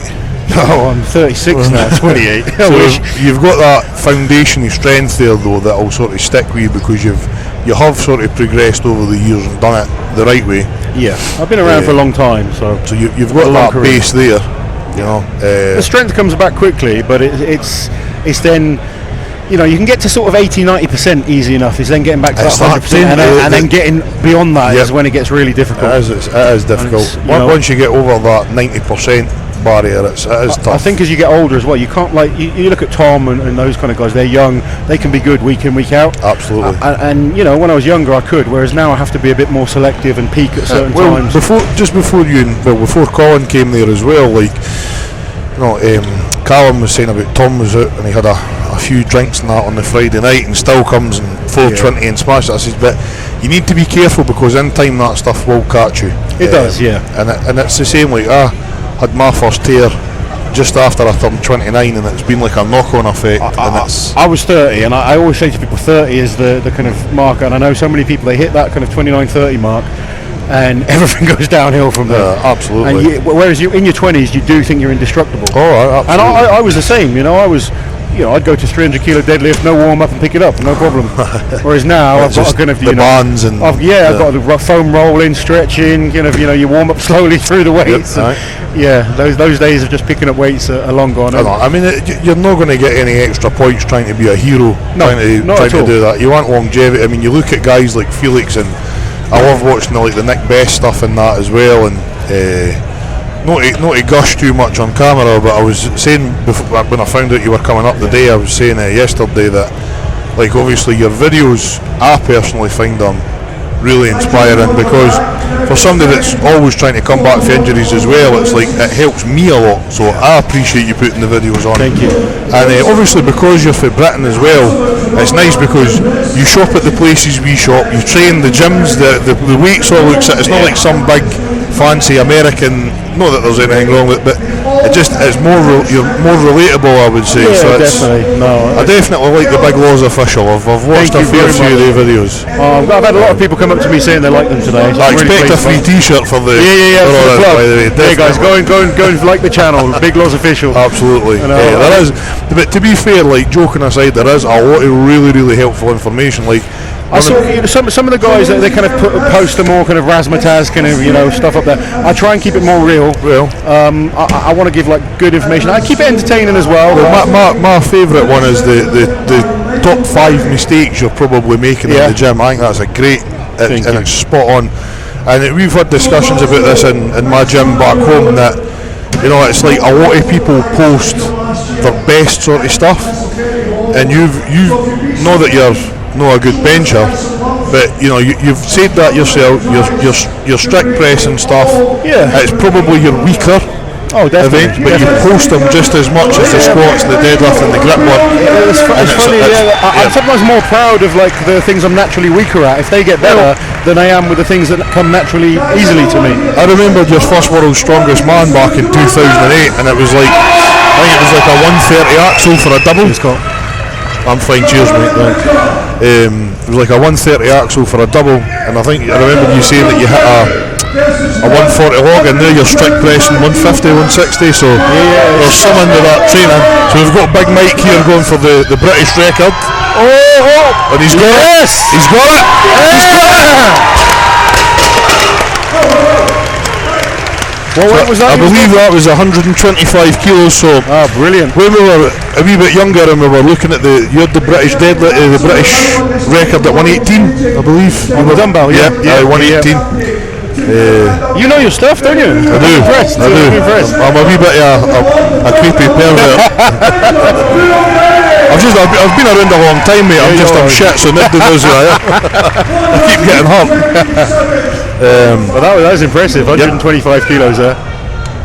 Yep. He, unfortunately for Michael, things never went according to plan on the log yesterday. But I mean, he's only young. There's years. Obviously, I competed with him at Britain's, and I've been following his progress with his videos on YouTube and the internet, and he's a strong log presser. Yeah, he's doing very good. He's hit the 200 in Burns Gym, so I think he's got to bring his all-round game needs to get a little bit better. Yep. But his pressing is very, very good. I think he's going to try and take a few records and then get into the. Be nice to see. We didn't really have that option when we started. No. There was none of the kind of focus on records. No. So it's a shame, really, because I've broken a lot of records and I've never got any recognition for them. Whereas now I remember your 205 axle in Bulgaria. Was it Turkey? It was Turkey. Yeah. And Big Z just kind of. I had the record for like a split second, and then Zadrunas. Still had it though. Yeah, Zadrunas went in and kind of. Again, I was more proud. Axel was one of my probably best overheads. But you're prouder because it was something that it took you a wee bit. It wasn't like a natural fit. Yeah, it wasn't naturally easy. Yeah, that's what Colin was talking about just before you came. That like some people are just a wee bit genetically gifted in certain areas and they lack in others and stuff like that. So I remember you sort of saying that your legs and your deadlift were strong, but it took you a wee while with the pressing, but you found the bands and obviously you like your big leg power and stuff like that. I learned to kind of use my whole body. Yeah. And, obviously I've always had strong legs and maximise that power. That's it. And it's what works, because we were talking about deadlift stance, and it's like the best deadlift stance is the one that works for you. Exactly that. Whether you're narrow or wide and you have to put the hands wider, at the end of the day, I think in strongman, where you can use straps, it's all right going that wide. You almost like, watch Eddie, myself, a number of other guys. We have like a wide stance. We almost leg press it off the ground. Yep.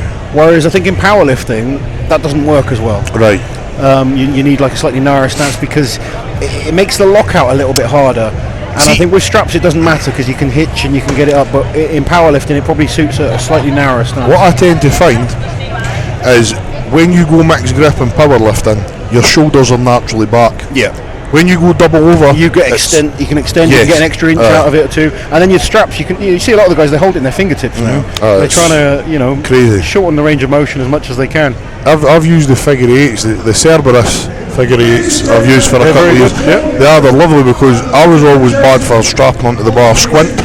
So it's now you can kind of move and you can adjust, and so again there's all these things that maybe weren't available 10 years ago, but it is what it is, and you've got to just try and move with what's available with you. But obviously you've Cerberus as well, so are you figure eights or are you the extra longs? Personally I prefer the normal straps. I'm not a huge fan of the figure eights, although I'd use the figure eights on like an axle or something like that. A normal deadlift, I've always been scared that with the figure eights you can't get rid of the bar. So you see if people like lose their balance, etc. I prefer the normal ones where you can just let go and the bar will drop. There was a girl in here yesterday going for the deadlift and she fell back and she let it go and it went, and I said that if she had the figure eights when she was in big trouble. I've seen it happen a number of times, and I think it's a matter of time before someone hurts themselves on it. Definitely. I know some people love the figure of eights and they do feel comfortable.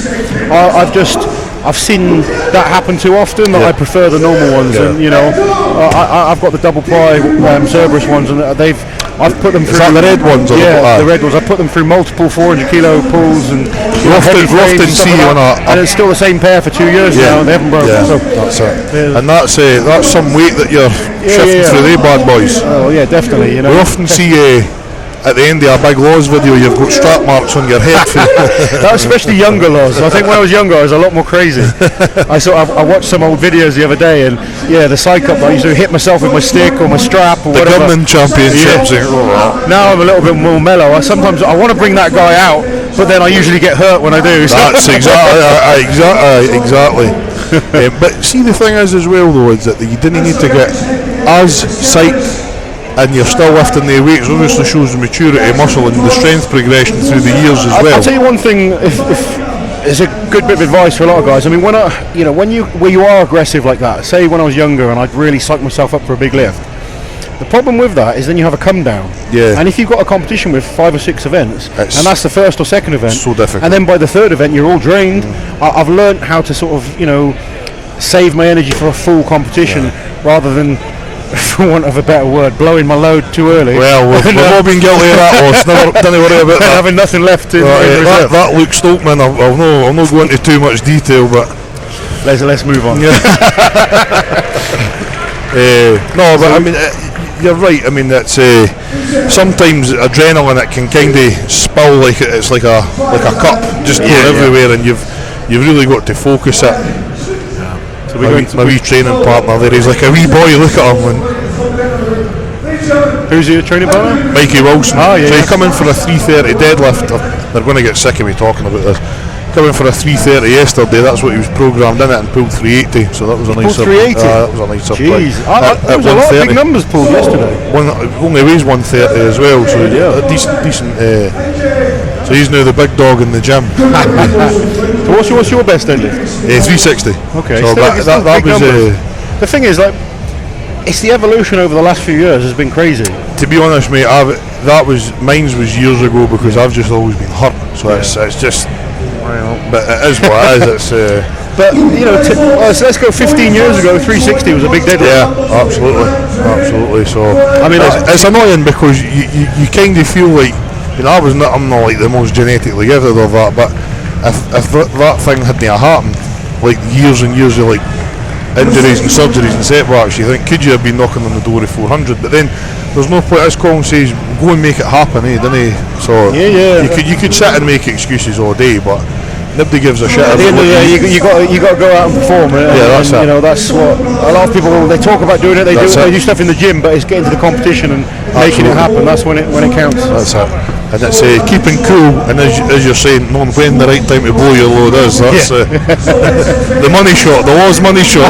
Well, I've had a few alright ones. This is a good event. I like the bags. Yeah. So this is new to the SFN. So this will be. We built one in the gym. Not quite as pretty as that, but just for to have a wee bash and. It's getting the angle as well as the height, ain't it? I mean, you've done a few of these at Worlds, so it's. It was. This was an event I wasn't that good at for a while, and then one of the gyms I train at got a load of the bags. I seen that video, and I was practicing. I was getting better and better. You've got the power. It's just. I like you say, it's getting the trajectory to go over, because you could sometimes throw it more than high enough, but if it comes straight back down, it doesn't go over. You're wasting the energy. There's some Highland Games guys that are fantastic. And you look at their gym numbers and you think, how? Yeah. But it's timing and efficiency. That's it, man. That's it. I mean, I don't know this lad's name, but this is Grant. Okay, Grant has had about 5 throws and he's only got 2 over. Yeah. So that energy, it saps quick on that. It does. It's one of those events. It's so explosive that you've only got a certain amount of throws in you, really. You wouldn't think throwing 4 wee bags you'd be so heavy breathing at the end of it, would you? It's such an explosive full body movement that it really does take a lot out of you. Absolutely. And so, would you think ollie shoes or flats for this, or? I would go with what you're comfortable with. I'd probably go with ollie shoes. I quite like them for that just explosive. Get that boom. But I think it's a bit. Everyone's different, and some people, they get on with the flat. Some people prefer the ollie shoes. It's like the squatting. Like there's been a wee bit of debate between us the last couple of weeks about quad dominant squatters versus hip. If you're a medium sort of squatter, because I'm not sure you're not a narrow squatter, but you wear ollies. Yeah, I'm very quad dominant. I've got extremely strong quads. My glutes and hamstrings are strong, but not as strong. Right. And I've always just been comfortable in the ollie. I've messed around. I've tried both, and I can do both all right. But I think naturally I hit a better depth in the ollie shoes. Right. Okay. And I think just because my quads are so strong, they tend to suit me. But I have experimented with both. Well, I've just changed it always just to see how we got on with this build back up, and you got to take it slowly. I find any, especially if you've been injured like yourself and myself, if you're going to train something, start with light weights. Then you just go straight in. You may be at a slightly different angle. You might be going slightly 2 inches deeper than you used to, and you need to build that strength up. That's it. Slow and steady. It's Zaki's impressed me, his improvement over the last year. Very impressive. This is Zaki against Eben. So Eben owns a gym up in Peterhead. I've met Eben before. Arena Gym in Peterhead, and Zaki obviously is one of the big Highland freaks that. I'm liking his pink shorts. He's lovely. But he's had a good year. Jackie's a lovely guy. I met him at the UK's a couple of years ago, and to see his progress. Yeah, absolutely. Just that engine. It's like just get that cardio up there a wee bit. Yeah, the loading's kind of let him down a bit today. Just a bit. It'd be interesting to see how he gets on with this. Plenty of power there. It was more than high enough, but again, doesn't go over. This is it. Yeah, that's much better. You can feel with Zaki, if someone gets hold of him and really helps him with his training, he's going to be very good. Well, I think Terry Hollins is doing his programming. He's mentioned Terry a couple of times. So. Well, he's definitely made progress. Yeah, definitely. And these are the kind of events that need that technical skill. Oh, absolutely. It's not just brute power. So now we're starting to see the guys getting a wee bit fit. See how quick it just bums you. There's good. So Big Zaki, is he going to get this one over? Zaki looks like he's draining a bit. Yeah, he does. I said that this could be the spanner in the works, this event. See, I'm sure Big Tom will throw two over at a time. Tom's perfect for this event, isn't he? He's got that height, he's explosive. Big wingspan. Yeah. You see like Thor on this event, he's unbelievable. Crazy, yeah. And I presume that Tom's going to be the same. Yeah.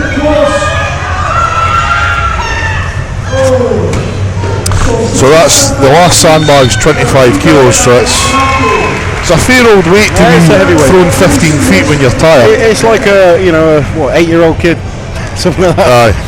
Or a 6-year-old kid if you're in Scotland. We eat everything fried. We were having this debate yesterday. But no, it's a heavy old. If you think if you take a 25 kilo dumbbell out the rack cold and you try and throw that the height of a bus, and do that 3 or 4 times. This is always a good one to sort of for the average person to try. Yeah, because the weights, like a super yoke or something, you can't get under that as a normal person. No. But these manageable weights lift, but then you try and throw them, and they only go over their head. That's it. And you realise how high these guys are throwing them. That's what we were saying. Like it's easy for people to sort of, I could manage that. And I think people see like the top guys on the TV making things look easy, and they go into like a strongman gym and it's just like shit. It's like guys that try MMA and then they realise when they're getting pummeled with elbows. I don't like this anymore. This is nice. Everyone wants to be a fighter until they're under until they get choked out or something like that. You get someone like Khabib on top of you. Yeah, that's it.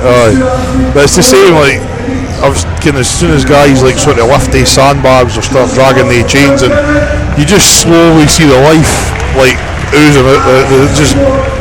What event did you always find the worst? Fucking shield carry, man. It's just like that's Satan's work. Even like if you're up first, that's horrible. But it is a horrible. I must admit, I'm not a lover of the arm over arm. No, I don't like the arm over arm either. It's weird. I don't mind like a heavy arm over arm. Aye, that people can't move and you can move a couple of inches. But a lighter one where they're. I could have finished it, but I don't know. I'm conserving my energy. I hate the duck walk as well. That's if you've got big legs, you just end up with these horrible bruises on you. You walk like an idiot. It's like you've got the high heels on that strap up. Yeah. But we'll leave that there. So what would you say your best event? Still your yoke, would you say? I think the yoke, even though I injured myself on it at Worlds. How ironic was that? You had me emotional, by the way, on that video. I was a bit disappointed with that. But your prep was, see when I had like I felt really good. Would you say that was the best shape you'd been in? For a long time. It was definitely the best shape I've been in for a long time. I had a tough group, but I knew I could get through. Good events, and then I messed up the first event, and then we had such a big long gap. Yep. And we were told to warm up, and then you're waiting around. You're told to warm up again, and you sort of. I think it's just so stop-start there. I prefer now the one-day shows where you warm up and you get on with it then. Yep. I think you probably brought a few things to light that were needing addressed. It's just a shame you had to have a surgery to. Yeah. But the thing is, like the Worlds, there's some brilliant people that work on the show, but they're all in different groups and don't communicate with each other. So I'd still like to have a chat with the people in charge and. I mean, although some suggestions. It is entertaining and it is entertainment, we need the crowd, but you need to. It is an athletic pursuit as well. How many great shows have we got now where we have amazing crowds? And it's a great show, and we can still get on with it. That's it. And World's Strongest Man has the potential to to be the best show by a long That's way. it. And I mean, like, a lot of guys have to work. Not everybody's going to make 100 grand a year competing in strongman. So then you take your injuries. Very few are making that kind of money. It's you then take the injuries though into everyday life. Like you've got small kids, you work. It can be difficult. Yeah. But I'm definitely going to keep competing. I'd like if World's Strongest Man make a few changes, because I genuinely love strongman. Yep. And I think it can be such an amazing show. I think we've got to get with the times now. You know, World's Strongest Man being aired 9 months after it's done. No, the Americans, they're like a month later. Yeah, they've already had it shown in America, whereas we're still waiting till Christmas over here. And I know it's some people like it's symbolic at Christmas, but people watch TV in a different way now. Everyone watches YouTube and Netflix and stuff like that. I think as well before Worlds was always September. Yes, it was. So it was kind of just you were just waiting a couple of months. These two lads look pretty explosive. We've got Jamie Gorian, who's a master as well. Jamie's powerful throws. He's already on to the last one. And then we've got the new guy, Michael, I think it is. So we've got big Jamie. Can you get the last one? Ooh. Surprised a few guys, but that was really quick for Jamie. Yeah, he got through 3 really now. Yeah. He's just got his angle just to a T here. 25. Jamie's suffering he's quite a few injuries as well, so just hopefully it'll not affect him too much. The big man. Oh, it's Matthew. I thought his name was Michael. But you can see how the power just drains really quickly after a few throws. I would probably just take a couple of seconds and that adrenaline's flying away. You've only got a certain window. And a lot of these guys, I guess, is their first sort of... It's his first show, so he would just be... You could probably come back tomorrow and he'd still be... Throwing it. I remember those days. They're short-lived, eh? Yeah. You realise you're wasting a lot of energy here doing nothing. That's it. There's Graham Hicks over there, Britain's Strongest Man. We were with Hicksy yesterday. He's looking huge right now. He's 160, he was saying. I went and trained with him a few weeks, training for big dogs. Yep. And he's looking strong right now. He's buff at the minute. Saying he hardly eats. Sorry? Says he hardly eats. He says a lot of crap. Well, we had one of the protein queens, wee truffles, and he couldn't finish it. She makes some good stuff. She does. Yeah, absolutely. But he couldn't finish his wee truffle, so finally someone I could beat Hicksy in truffle eating comp. Excellent. So we've got Lewis McCluckey, who's a former 105 Scotland's strongest He's put on some beef. And then we've got Lewis Jack, who's relatively new. I met Lewis, he was at the UK's, I think. That Lewis McCluckey. That's Lewis Jack. Yep, Lewis is a multiple 105 champion up here. Lewis Jack, still relatively new. Hit a 360 yesterday, was going for 380, just missed it. So it was only like his second or third comp, so potential. Says he'd just be happy to get top 10. I was speaking to him earlier, so I think that's definitely. For some of the guys, it's all a learning curve at the moment. You know, we know that the Stoltman brothers are head and shoulders, I would say, above everyone else. Absolutely, absolutely. But they've really brought the whole standard up in Scotland. Absolutely, 100%. Oof. Looking powerful. Oh, this is brilliant. Good. This is looking good. Yes! Lovely. Is that the first one? That's the first man to get them all over.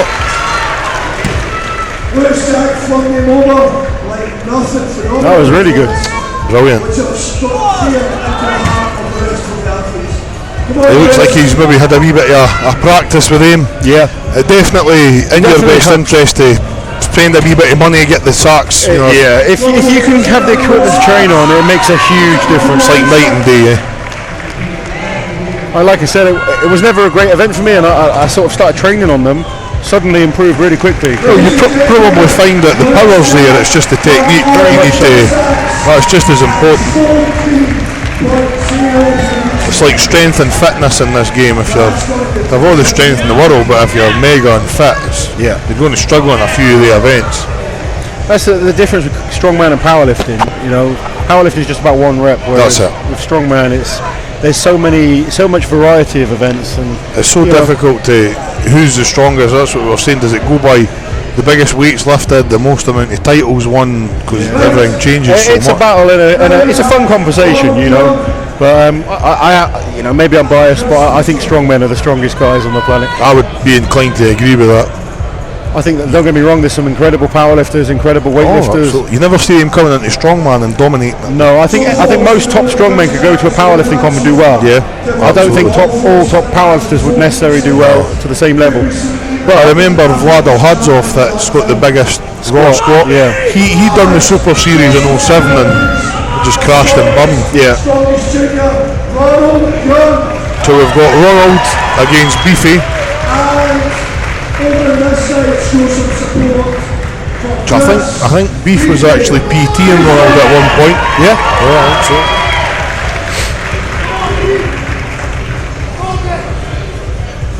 So 4 in 14-ish seconds, I think, is the lead so far. I would, well, yep. I think that's what I heard Andy say. So we'll see what's. Nice start for both the lads. It's looking good. And that 15-foot platform's no joke. No, it's definitely high. They're both doing well. It's the last one. Here.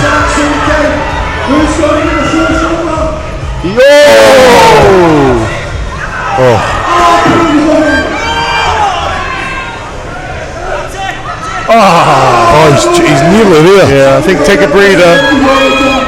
This is Ronald tore a pec here a couple of years ago. Oh, Beefy's there as well. See, they're starting to get lower and lower. That power's starting to drain. That's it. That explosive power goes very, very quickly. It does. He's trying to get a crowd up. He's looking for some inspiration. Now, he's been so close on 2 attempts. And you see some competitions, it would have gone over us for some people. You see, it kind of holds on the top and then sometimes it'll flop over, sometimes it comes back. Oh, Beefy, he looks like he's got the height, it's just. Ronald still. I tell you, watching the really top guys on this, so say someone like a Brian Shaw, yep. They don't always kind of give their whole power on that first throw. They sometimes just do enough to get it over and save energy as it gets heavier. You seen some of Thor's throws, it was like 8 feet past the and it's again, it's burning up a lot of energy.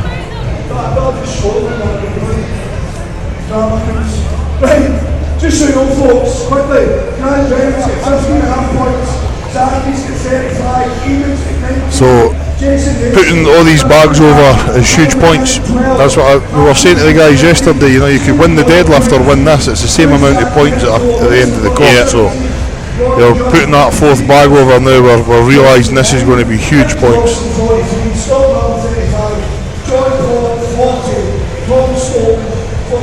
Ragnar 42 and Luke Stone 52 points. I hope that helps. Now it is Mikey Wilson versus This is my wee training partner coming up. It's your training partner, is it? Mikey Wilson. So we had Has he been able to train on this? yes, we built a similar contraption and bought some sandbags. Scott's well built for this. Scott's my boy as well, like a big shout out to Scott. Yeah, I've known Scott for a while. Yep. I'll keep quiet here. Scott's got a good frame for this type of event. Nursing a small injury this year, so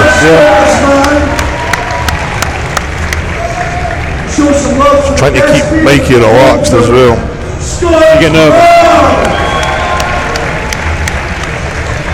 Stuart will be talking to him and it's like double dutch. Learning to cope with nerves, it takes time. That's what we were saying, it's like trying to channel that energy. But hopefully he gets a few across here. Who have successfully completed the 4 sacks. Scott and Mikey are leaving nothing to chance, grabbing a right good feel for sacks. Right now, even just a steady 4 will be points. So let's see, will it be Mikey or will it be Scott?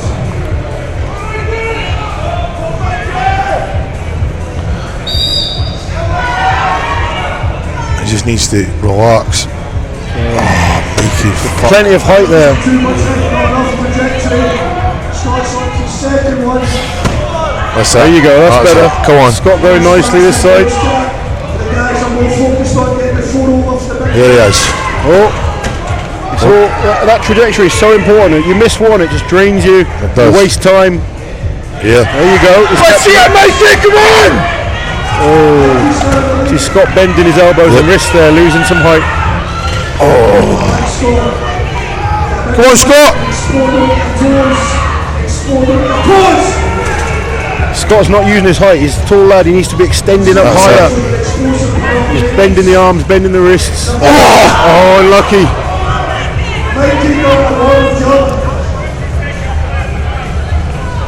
Come on, Mikey. Come on, Scott. Keep that.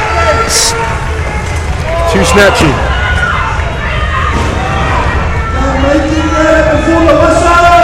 Oh.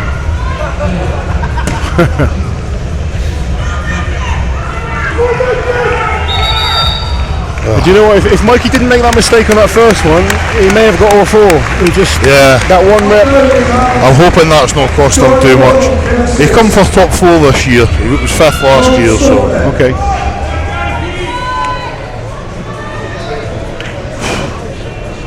that's what we're saying. It's that sort of a competition where so many things could go wrong. Yeah, events like loading, throwing, they're events that, Even pressing medleys. it's not like a deadlift where you can or can't do it. That's it. There's so much, and stones as well. There's so much room for error, mistakes. Even just no locking that. I mean, honestly, like I think Tom's one of the best loaders in the world. Yep. And he just had a slight fumble on one event, and Nick slipped in and got him. And it's at a Scottish level. It's not like He's not so heavy, so in terms of top level, that it's easy to make just a little slip. So Ryan Reid has got in between the Stoltmans for the loading there. Wow. So that's Tom and Luke joint on points. This will be interesting to see. I think Tom is so well built for this type of event. Yep. And John, you gotta love John. Oh, John's amazing. How old's John now? 87. John will be in his, I think, 42, 43 now. He's got to be.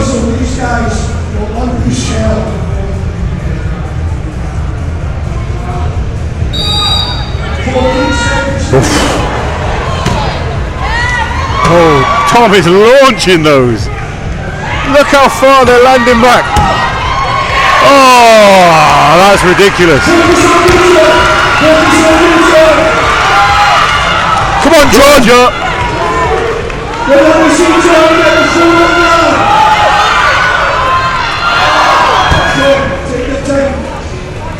Come on, John. Let's go, John. Look how far those sacks landed. That's insane. One more attempt, John, come on. He's lost the power now. Oh, nearly. That's crazy. That's like 10 It's going to meters. take What? some performance to beat that. I can't see that being beat. No. Luke will try though. He will, yeah. So what events have we got after this? We have the duck walk and chain drag, and then we have the Stearns. Okay. We had 5 events that obviously deadlift was yesterday. Yeah. This is event 3. So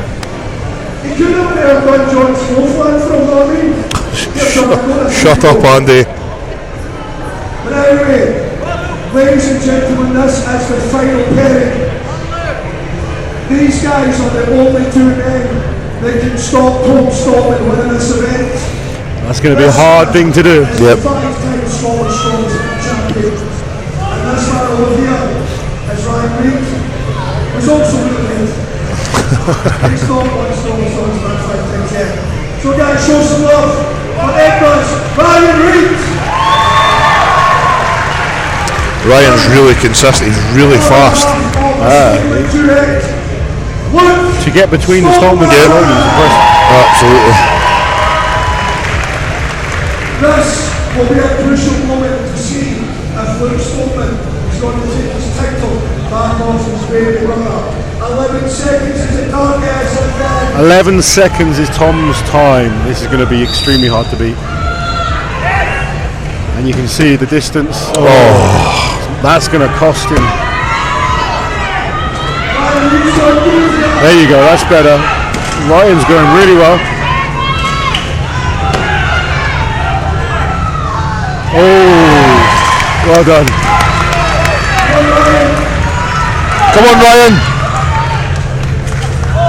Unlucky.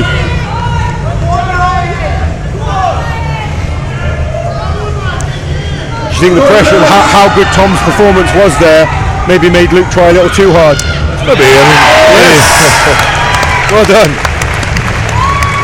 That could be the bag that secures him a podium place, by the way. I think so. It could, and that's a big scalp to take a world's strongest man athlete. For your information, Lewis Jack was the first man to do this in 14 seconds. Oh, there's Lewis as well. 11 seconds, and then due to a small mess up, Luke Stoneman was only able to get third place on 18 seconds. I think that is. That's it. Yeah, it's going to be hard for Luke to beat Tom now.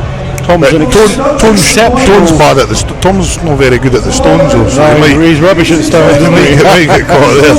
I think he's up there with the absolute best in the world right now. Yeah, I've seen Thor lifting his 225 and Tom's repping that. So yeah, Tom's really performed exceptionally well on stones the last, particularly this last year. He's always been good at them, but he's sort of stepped up another level. And Luke's a great stone lifter, but he'll almost look pedestrian compared to Tom, I think. As will a lot of people, I think. I mean, is it 205 kilo last stone? That's a heavy stone for compared to some of the weights of this comp. That's a heavy last stone. Aye, they're still kind of a wee bit. Well, Scotland's strongest man. It's kind of some of it's there and some of it's still a wee bit like. Well, the overhead medley was a little lighter than you'd say get in like a high level comp. Yeah. But that stone run is same as a Giants Live stone run. Oh, the deadlift. I mean, 420. That's just as good as the numbers yesterday were crazy on the deadlift. The weights that they're loading are spot on. The duck walk and drag, I would say, is pretty decent. So the stones, just that press. Maybe just because it's a medley, and I don't know. But maybe Stuart's thinking along the lines of, if there's only 2 or 3 guys completing it as well. So. And that's the thing, isn't it? You know, it's not world's strongest man.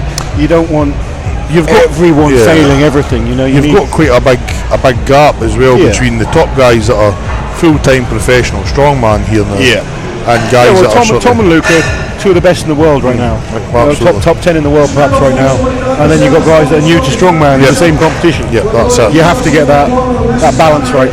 The strongest are still always going to usually win, so. Yeah.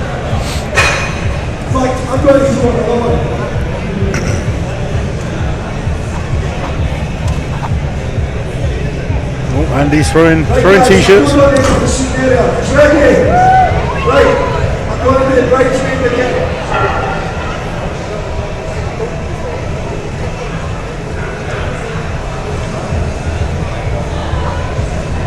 So obviously since the injury and that was, what you've been up to, you're still PTing and stuff like that? I do a lot of online coaching, so if anyone's after a coach. So how could people hit you up, as they say? If they go onto my website, which is lawrenceshahley.co.uk, there is a coaching option on there. lawrenceshahley.co.uk. Yep. Or contact me through Instagram or Facebook. But going through the website is the best way. So training a lot of people, enjoying that. Really love helping people get better. Brilliant. And obviously, I've got a lot of experience that I can give. Absolutely. Not just in terms of training, but competing as well, coping with the mental side of things. Because a lot of people struggle with that. Absolutely. They sort of get into it and they don't realise how mentally tough the lifestyle can be. That is. It's right. It's a lifestyle. Yeah. But other than that, I'm doing some arm wrestling. All right. I'm started arm wrestling. I've been going about 2 months now. Is that with Mr. Pickup? I've spoken to Neil a little bit, and he's invited me up there. I'm going to definitely go up and Neil's a good guy. Like. He's a great guy, and he's an amazing arm wrestler. Yeah. But no, the club I'm at in Swindon is one of the top clubs in the country. Actually, Right. We've got some great guys in there that have all competed at European and world level. It's quite funny. I thought I'd go in there.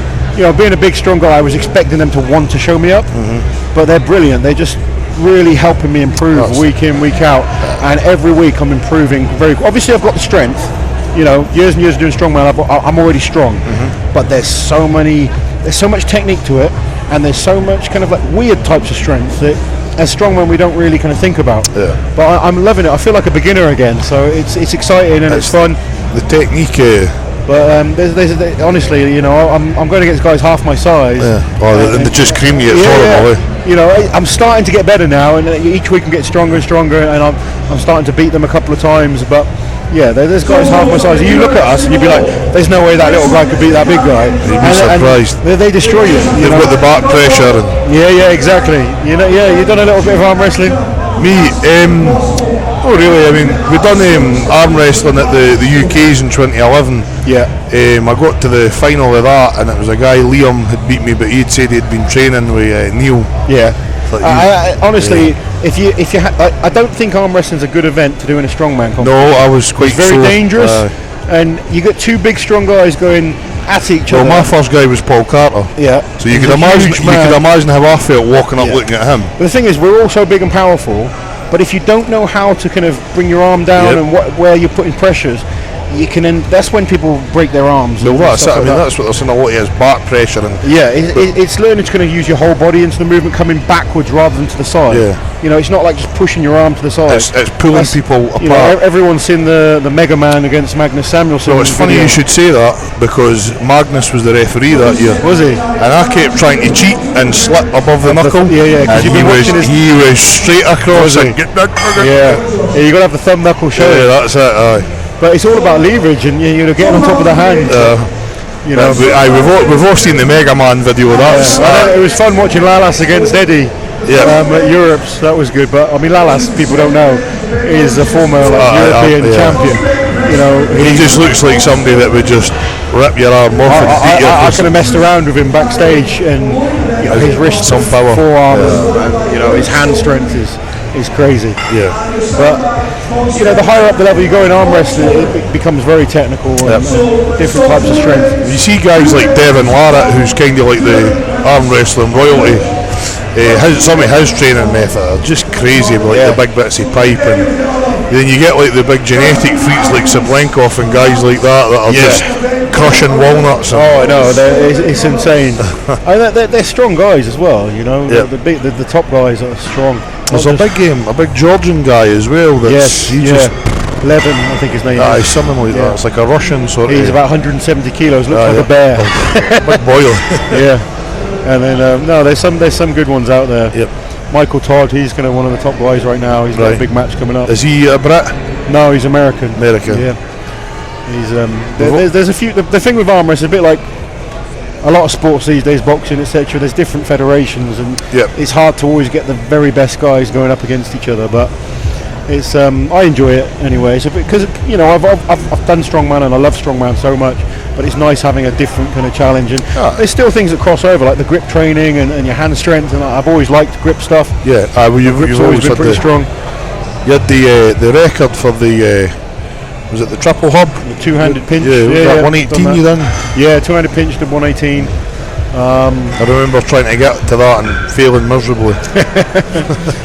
Yeah, no, I've always just like messing around with the grip stuff. It's just a lot of the sort of really top grip guys like Felix and Andres Muramets, if you remember him. A lot of them say that they didn't use the captain's crush gripper because they felt that was kind of counterproductive. The grippers, they're a bit of fun, but there's no real crossover into holding bars. If you think in terms of strongman, you need to be good at holding thick bars and just holding onto like farmer's walks or grip holds. So a captain of the crush gripper has no crossover into that type of strength. A gripper is probably better for an arm wrestler who needs that kind of finger strength. I remember the bench monster, the guy Ryan Kennelly. Yeah, he used to train the grippers a lot to squeeze the bar and then break it to keep his elbows in. He says the harder you could squeeze that bench press bar, it activates your triceps, and then you break the bar to keep it and then spread the bar. So he sort of used them. Man down.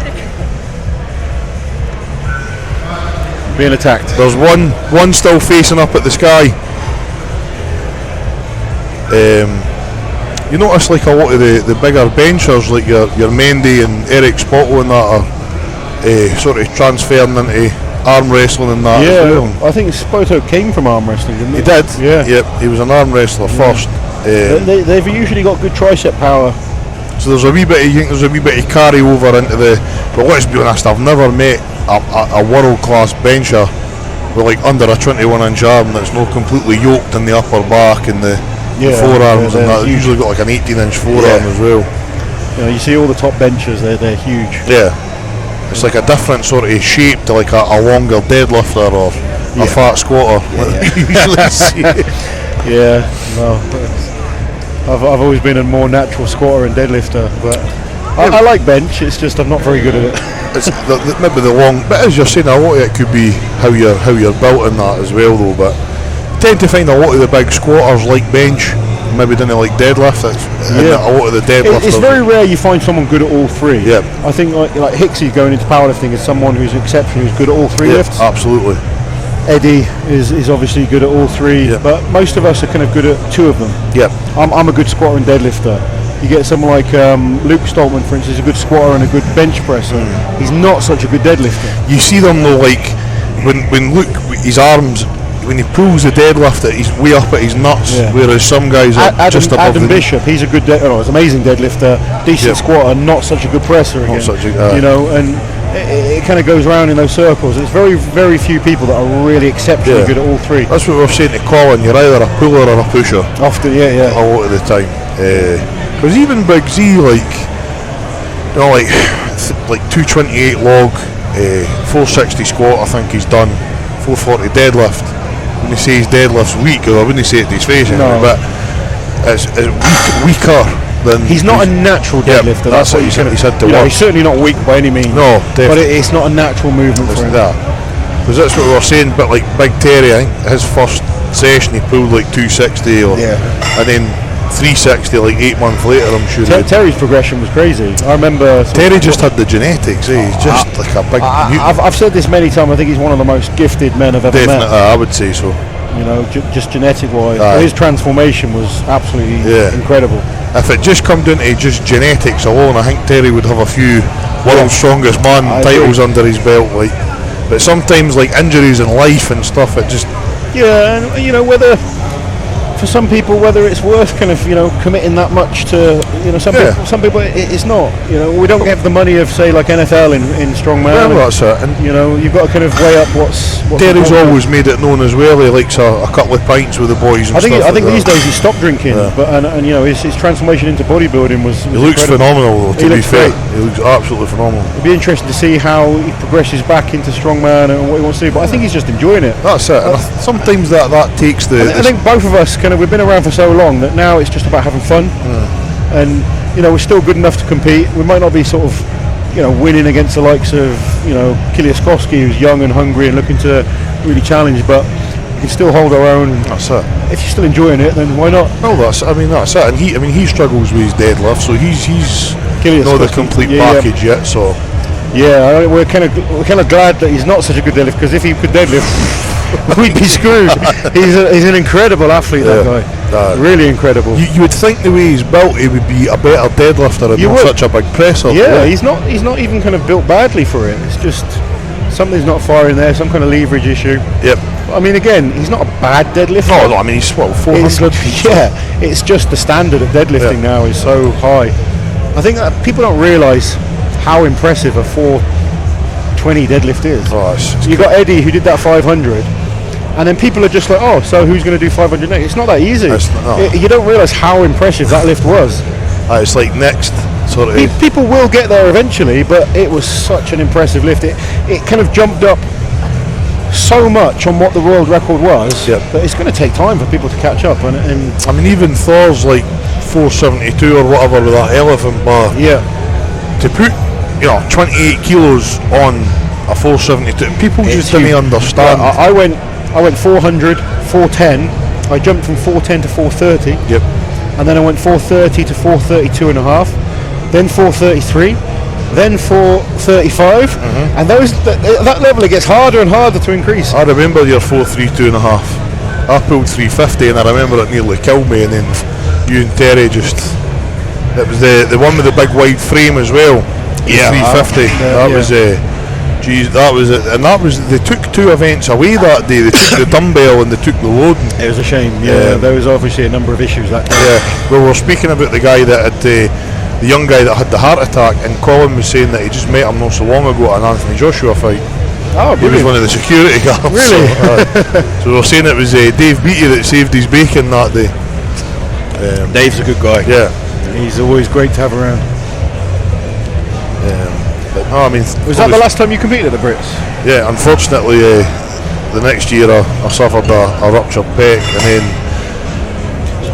then the Stoltmans entered, and then it was game over. Yeah. So we've got Callum pimping out a few pre-workouts here. Pre-workouts to do the commentary. That'll keep me up for days with the smell of that, Callum.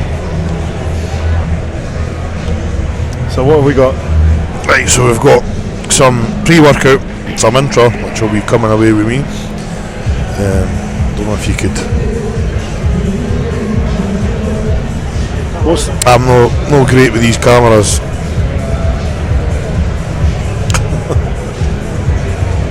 So Callum was, obviously you've got defeat, destroy, devour as the... So you got destroy there. Yeah, so... I got defeat. Right. Creatine, beta-alanine and alpha GPC. Right, so that's his pre-workout. I've got the intra.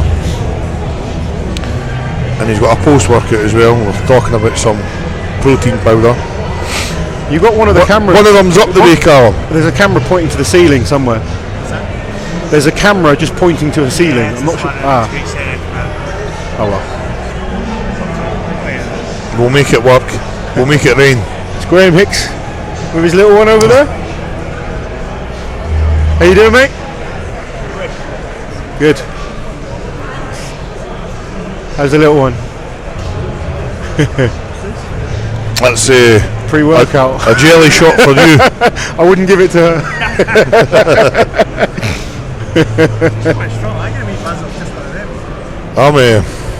So is this, what one's what's the pink one? Is that the pre-workout? Yeah, that's a pre-workout. Are we allowed to open these, Callum? I'm using a single shot pre-workout. And this is the intro. Last thing about the intro, it's like a pineapple flavour because it's got coconut water, it's like a pina colada. Okay. If you like pina colada, that's a song. So what is this? Are we taking these away to try, Callum, or? What's that? Are we taking these away to try them? We'll negotiate. Tries a hard bargain. It's not officially released yet. So I'll be with the first man in Britain to the guinea pig. Right, so Cerberus were saying I'll try some workouts with these this week. So they're saying that they've brought the pre, the intra and the post, and they're moving into protein as well, so it would just be like a lot of your... The intra is kind of what I'm interested in. I'm not a massive... Are you a big kind of supplement guy? No, food, man. Yeah, Food. I'm the same. I'd rather focus on food. Yeah. And I mean, obviously we shouldn't be saying that, but I'd rather be honest with the people watching. Yeah, absolutely. And say food's more... I mean, a pre-workout is a really good product to use, but I wouldn't use it every single session. No. I would try and have sessions where you don't use it, and then if you are feeling tired, you've had a rough day at work, you need a kick up the backside. Yep. That's the time to use it, or a big kind of you're going for those big lifts or a competition. That's the time I'd use it. I would try and do as many sessions as you can without it. That's the same like wrist wraps and knee wraps and all that sort of stuff as well. We've got Graham dancing for us there. But I can see you on here. it's the same with the sort of stuff. He's got his ass in there. Some size of an arse he's got as well. He has got a big old ass. Morecambe booty. I agree with what you're saying. Like I used the Dorian Yates Knox pump, and one sachet done me for a while, and then it was like I need more and more, and then I just end up getting a sore stomach. You get kind of like almost like addicted to it. You kind of have to have it. So I think it's good to have workouts without. Maybe so like maybe if you're going for like a max or a heavy sort of session. Well, like I said, you're working, you're tired, by all You means. have to be use careful with a lot of these caffeine-based supplements, with caffeine being a diuretic though as well, and muscle tears and stuff like that. And also, I mean, I haven't tried this pre-workout yet, but I don't like some that kind of knock you up. Some are so crazy that you can't sleep afterwards. Nah, that's a no-go. As a strength athlete, the sleep's important, so having that come down and feeling okay afterwards is important. So just to stipulate, a good night's sleep is better than a pre-workout. I would say so really. See, sometimes when you're training like your heavy events and that though, because it's dynamic and you're moving, you're using a lot of sugar, the intra-workout. Hi Ellie. How are you getting on? Ninth? Yeah. Oh, brilliant. CrossFit though? Yeah. Brilliant. Nice to see you. Nice to see you. Pepek Namezhnik. That's Lord Charlie, Britain's strongest man. How you doing? Alright, nice to meet you. Nice to meet you. Guys, that's awesome. Brilliant. Power is here. I'll catch up with you at the end. Yeah. Brilliant. See you later on. Cool. Think I lived Yeah, sleep and food definitely kind of more important than anything. It's all kind of get the foundations right and then start adding the other things. Right, absolutely. Sleep, nutrition, training, they're the most three important things. Then you can start looking at the supplements to add on top of that. Right. Make sure your food's right. So like the sort of stand effort and 99% rule, I found that a good read if you've ever read that. Yeah, no, I have. The foundations. I like his Brilliant. stuff actually. Brilliant. The vertical diet. And I kind of I followed Stan before he kind of blew up with all the. Yeah. And I think everybody now just thinks, well, you're listening to him because he trains Thor and Ryan, but it's like no. Oh, he was a smart guy for many years. You need to actually give the guy the credit he's due here. But sometimes, like, do you ever feel that during a strongman session, because you're moving a lot and burning a lot of sugar and feel the blood sugar drops and you get the shake? So what would you advise with like an intra workout? I mean, are you a banana man or are you? Kind of fast acting carbs are always useful, especially in competition and stuff like that. In competition, I struggle to eat proper meals, so I'm I'm sort of like a banana, flapjack, or my kind of main go-to is a packet of Jaffa cakes. Something like that where you just get some energy in you, and that kind of sustains me to get through the comp. Don't have them on Zadrunas. tends to steal stuff at your dog. Hello, how's it going? Hey, how you doing? We'll just nice to meet you. We'll move up. We've got the universe's strongest woman, Emma, joining us here on the podcast. How's it going, Emma? How you doing? Are you alright? Good. You need to move your. That's it. There you go. You've not got a big beard holding it up there. You enjoying the expo so far? Yeah, it's been really good. It's a good crowd. Who's your money on for? Tom. Tom. Yeah. I think he's in a strong position now. I would say so. Yeah, he's going to be very hard to catch. His deadlift was so fast yesterday. Yeah. Like I was really impressed by that. And he's put the work in. He's really stepped up the last 2 years. Really done well. And he's only 17, so it's a tough paper. Yeah, that's it. So you've been away in Norway competing to this year? I've been with quite a few competitions recently. So I was in Norway at the IHF final. So have I got this right? You're the first woman in history to lift the Dinny Stone strapless. Yeah, that's right. That's impressive. I've never even tried them. No, I've go, but that's impressive. Yeah. That's good. So that was the start of my year, so it started off well. Brilliant. There's a lot of guys failed. So what was the latest competition you did? I did the IHF Scottish and won that with Is an that 11-point powerlifting? lead. No, that's the Stones of Strength. Stones. Right, cool. So that was at Blair Gowrie Highland Games. They've got the stone stand up there, so they're becoming a lot more popular up here. Yeah, it's really good. Yep. I heard that Eddie only got 5 stones in the arm layers earlier, is that true? Eddie, maybe.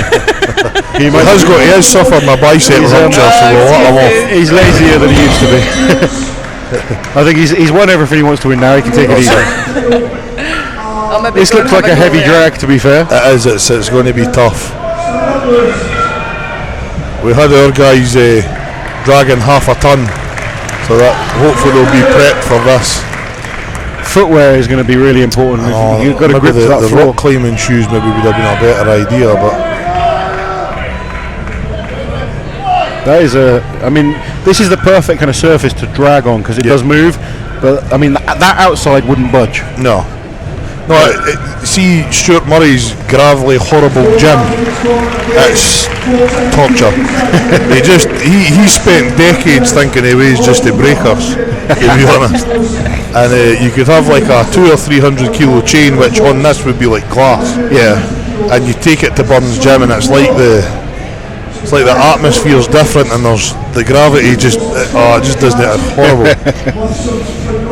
You just feel the hamstrings burning, and it's a horrible event. That's what I'm saying with the intra workout. Like sometimes when you're moving with heavyweight, you burn through that fuel so much quicker. So the intra workout would be interesting.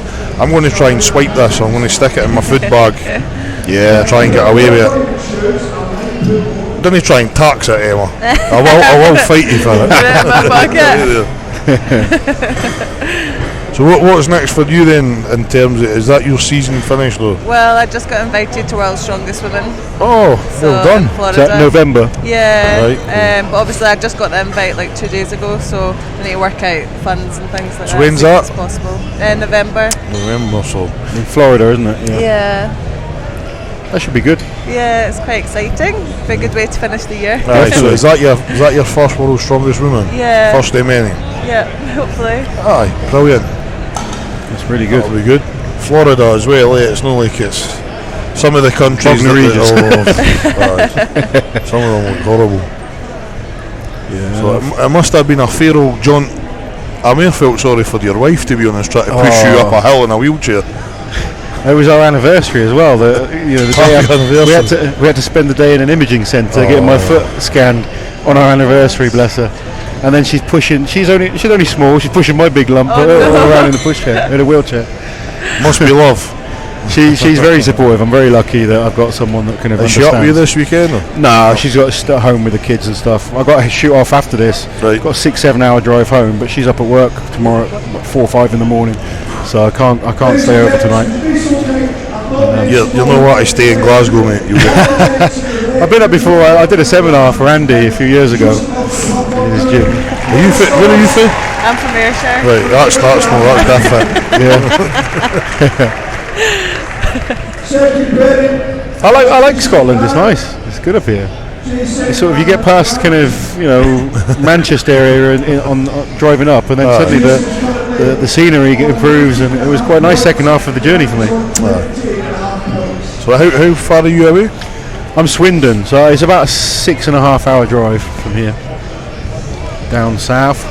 That was brutal. I broke the journey up on the way up. Yeah. Plenty of food stops.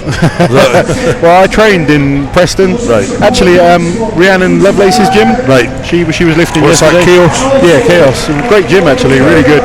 She just missed that deadlift yesterday. She will nail it. She's an incredibly strong girl for her size. This is crazy. I mean, she weighs about 62 kilos, 63 kilos. To lift 600 pounds is. It moved fast as well off the floor. It looked good, yeah. So the next two lads up on this event. So this is by far the duck walk is my worst event. I hate it. So we've got Grant Drennan against Jace Hasty. So Kelso against Dumfries. Let's see if they can get this moving now. I did this event 2 years ago at UK's Strongest Man. Yep. And it is it's a lung buster. It's horrible. It's horrendous. I did actually win the event, but I beat Tom. But I think his improvement, I think he's going to be good at this event. Yeah. He's got the body weight, he's got the fitness. Like a big shredded Thor. Yeah. This is good. For Grant, really he's good. looking impressive here. This is very impressive. Both lads doing well. No giving up. You know how much they're hurting now. Yep. This type of event, you start seeing them fall over, their hamstrings just blow up. Come on, all the way. We've got a few guys falling on. I think you've just got to get the break it there. We've got a few guys with hamstring issues this year, so this will be a tough event. Yeah.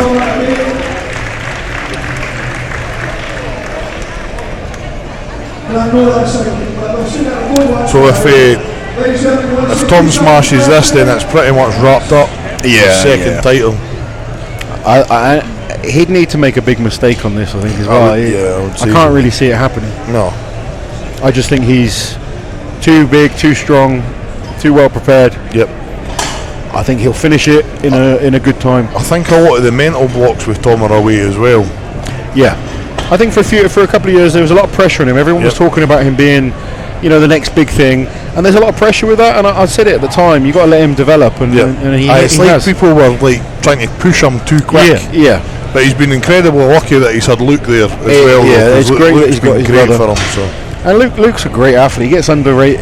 He's underrated. Yep. People don't absolutely. realise how good he is sometimes. Yep. We were saying that earlier on about him. He's working full time, and Colin. I was sort of saying that sometimes I felt like I'm working. Sometimes was an advantage and a disadvantage, because when Luke went away offshore, it almost forced him into no going too heavy all the time, no going balls out every week, and that maybe kept him fresh. But then Colin, nope, you're wrong. So I was right. No, but Colin was just kind of saying that if you want something, you go for it. You didn't do it by half, say so. Which I do. I agree with that as well. Yeah. And it'll be good to see him. Luke should have sponsorship to help him. I mean, to be fair. So hopefully something comes of that. He's put the work in.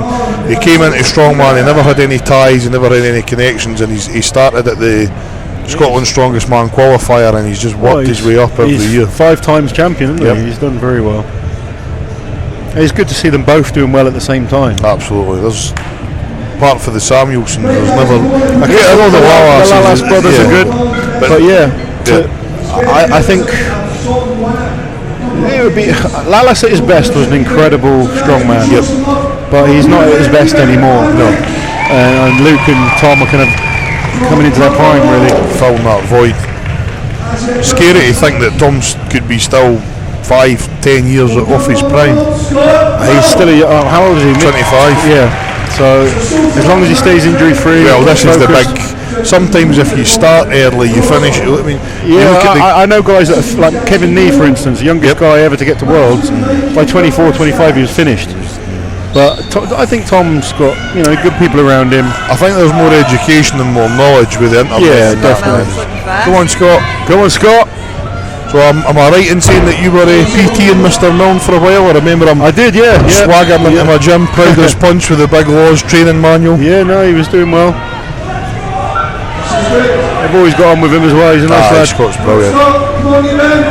Can I keep this going? This is looking really fast. Scott's good at Go on, Scott. It's probably one of his best events is the drag. Keep it going, come on. Big Stuart just. Almost there. Come on. Come on, let's finish it. Come on, Scott. Go on, Scott. He's come to a dead stop. Oh, can he finish it? Is that white stuff over there, is that chalk or is it talc? I'm not entirely positive, but Scott really needs this. He really needs to get this done. Must be his. He was going so well, and suddenly he's hit. He needs to kind of get the. Get up, come on. He needs to get it higher. He's just suddenly drained. He hasn't finished it, and that's disappointing because he was going really, really well. Scott's done really well at this event multiple times. Yeah. So we've got. He's going to be disappointed with that. Yep. So we've. Who's the next pair in? Matthew.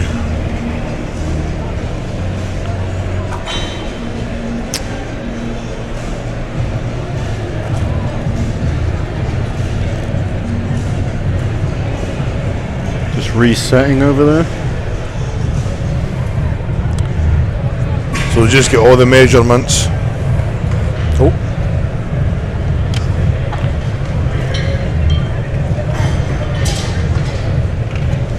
So hopefully Mikey gets some big points here and gets this finished. I miscalculated his last week of training and I had him pulling 5:30. He actually That was nice of you. He actually collapsed and we woke him up and he finished the drag. So I can't see him stopping with this. Is he kind of like one of those he's balls to the wall? He's a maniac. That's where he kind of just needs to be held back a wee bit. That's the kind of mindset that sets them. That's it does. You can't train somebody to be like it's a good thing. You just need someone controlling it. Yeah, that's kind of what we're trying. And then it's like, right now, release it. That's it. I always the mindset of an athlete is the most important thing. Absolutely. You know, you can all learn how to do the lift, you can learn the technique, but to have that mindset to push yourself when it's hard, you know, you can't do it week in, week out, but you switch it on when you have to. It's so draining trying to get that angry, and then you're.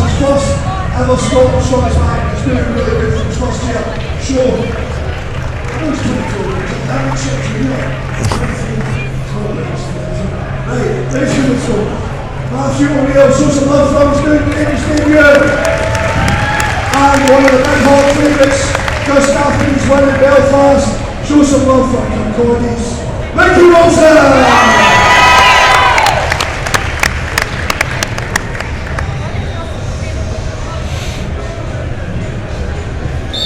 Let's go, Mikey! Looking good with the duck walk. Yep. This big guy's keeping up with him. Come on, Mikey, let's go! Can they finish it? Come on, Mikey, dig in! Yes. Come on, Mikey, head up! Head up, Mikey! Come on, Mikey, head up! Head up! Come on, Mikey, keep going! Come on, Mikey, finish it! Come on, Mikey, head up! Finish it! Lean back! Are they going to get moving again? Oh, Mikey's moving again. Come on, Mikey! Come on, dig in, Mikey, come on! That's it, keep moving! Keep moving! That's it, Mikey, keep going! Keep it going, come on! Get the air in, Mikey, come on, head up! It's a tough event. Both that are dead. Right, Mikey, go, come on! Does Mikey get anything left? Come on! His grip's gone, he's trying to do everything he can to just lift that chain up. Mikey, look, your fingers!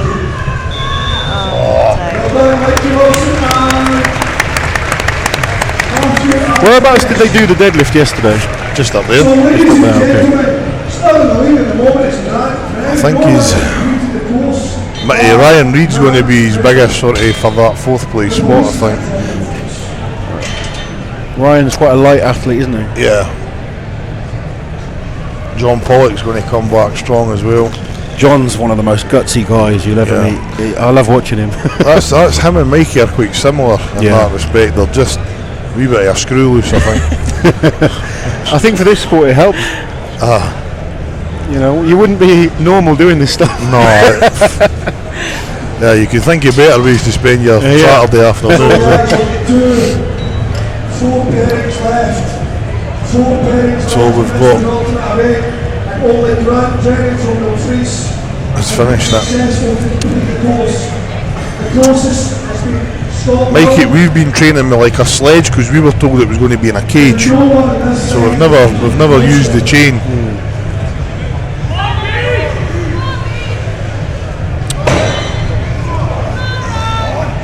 See, it takes 3 guys to put it back. Yep. That guy at the back's leaving. He's just. I'll tell you what, sometimes the loaders and spotters, they don't get enough credit. We were saying It's that one of the yesterday. hardest jobs. Yep, absolutely. And you know, they don't stop working all day long. It's funny because when you're first into the sport, it's like, well, I'll help you load, I'll help you, and then you're just. I'd much rather compete than load. And see, in Scotland, it's the same guys that come back year after year to load.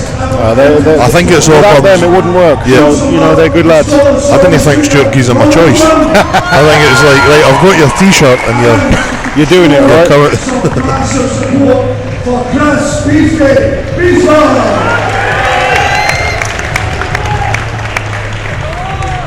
This flooring as well, it's quite slippy. I'm just kind of putting my feet on it now, and it's not the grippiest floor. It would be, if I was competing, it would be laced in sweat. Oh, honestly. These guys are looking good. So I think Chris actually PT's wrong. Yeah, you said he's getting rid of the belt. Chris has got a baby on the way. Well, his missus is just behind us, so that changes things up when the baby's I think that's his number 2. So she's due any moment. So such a common thing to see on this type of event, them falling back on their backsides. Actually, doing it in the UK a few years ago, I fell on my backside, my shoe came off, everything. Losing your shoe. Oh, can he get it finished? This is good. Come on, BC. Keep moving. Keep it going. Come on. This is, see that chain? I hate the chains. Because they're so thick, they take it out of your grip very quickly. It's trying to get your hand. I think the best way to change is one hand on the middle link. You need strong hands for it. I've had took my hands out and burst nails and burst fingertips. Yeah. They're squeezing it so hard that's. You can just see them on their knees, exhausted. That's how Stuart Murray. Yeah. That's how Stuart Murray likes his men, but I better not. That sounds a wee bit. Yeah. Well done, Beefy. Let's see if John Pollock can turn on the madness. Yep. I love watching John. If the hat goes on backwards, that's the turbo charge. He's going over the top. That's it. It's like the Ultimate Warrior's face paint.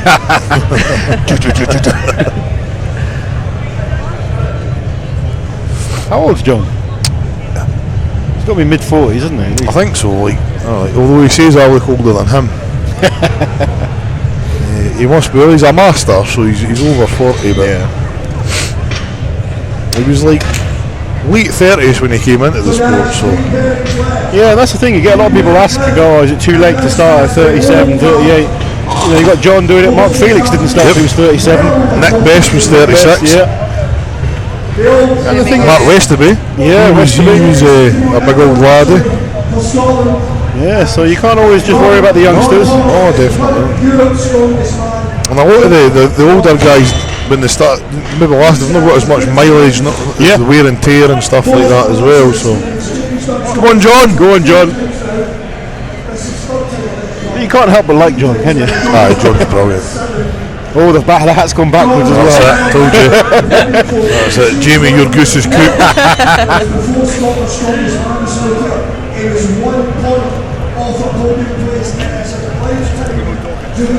Mate, she has a wee bit, but I'm trying to tell her to calm down. Can I get a word in edgeways?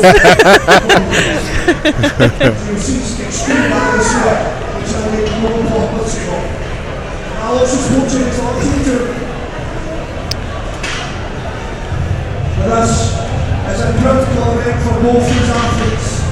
James having his best performance ever, I think. He's 13 at Scotland's strongest man, and John is in the hunt for that podium place. So guys, would you be so kind to show up? The fact that John's got such a physical day job as well, it's just testament to how tough he is as well. There's no many guys work 10 hours laying slabs and then go and train, and not at all. Away from grand training, the only man to finish this course.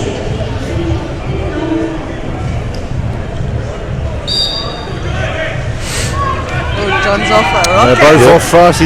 Jamie's keeping a good pace here. Two guys over the age of 40 there. Are they both over 40? Yeah. This will separate the men for the boys though. John looks like he could do that in his sleep. Keep it moving, John. Go on, John. So you training with John Emma? No, I've trained him on most. All right. Go on, John. Come on, John. Is he going to finish? Yes. Well done.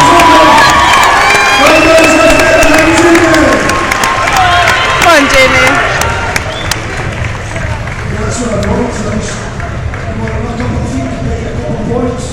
Jamie just suffering for a lot of injuries and that this year as well. He's all taped up underneath and he just keeps going though. He's like the Terminator. Come on, Jamie.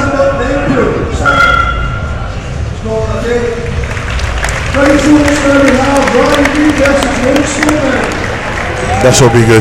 Ryan Reid is very quick.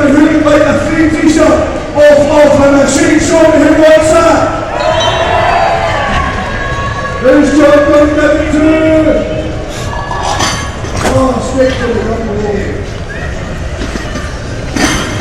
Ryan Reed against Luke Stoltman. Oh, This will be one where Ryan could maybe push him. Maybe in the drag, obviously Luke's got the extra body timber, weight, yeah. but Ryan he's really fit. I think it'll come down to the drag. Yeah. And then I think Luke should pull this quite comfortably. I think so.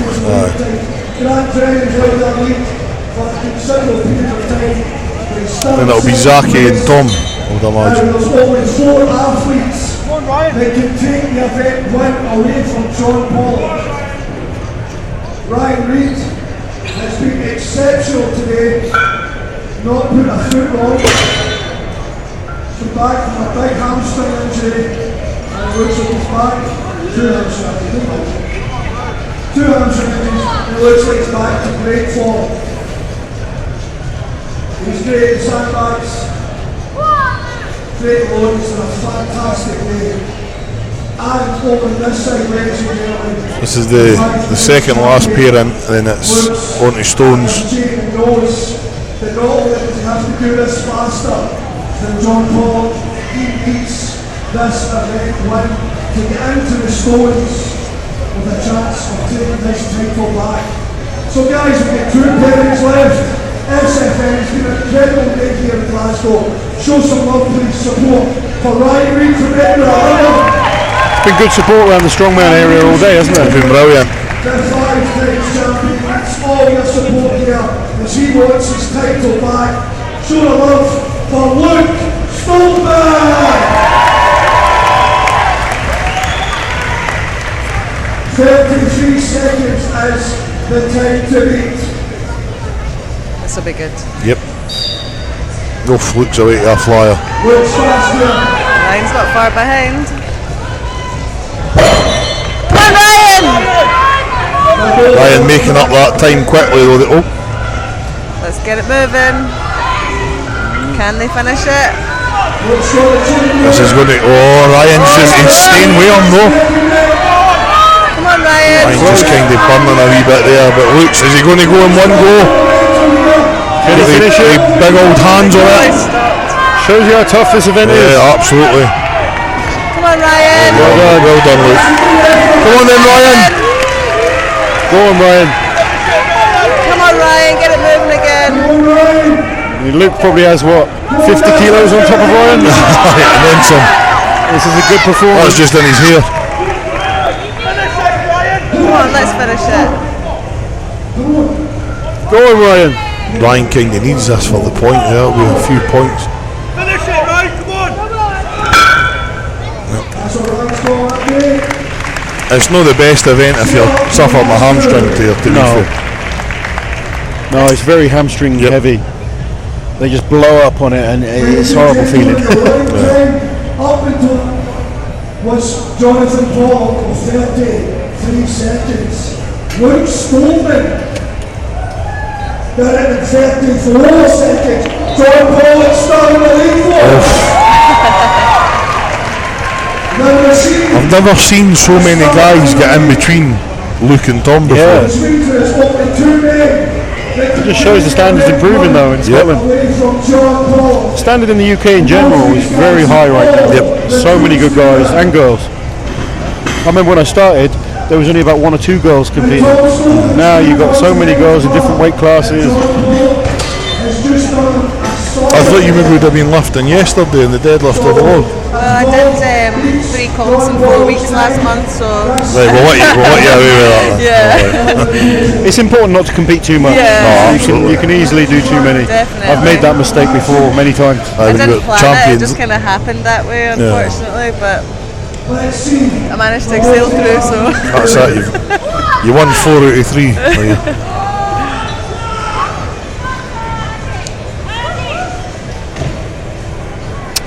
Alright, so it's Lewis that'll be. Are you ready to see the final pairing and event number 5?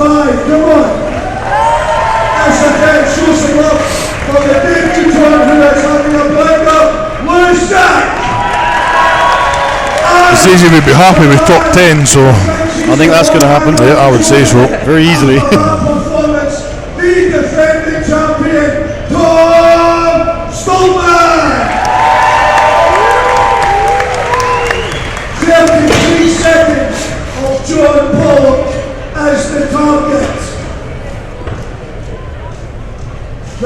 will be a crucial moment and the final placings. So we'll see how big Tom takes this chain. 2019. 160 kilos to lean into, so. Tom Stoltman coming up now. He's away with that.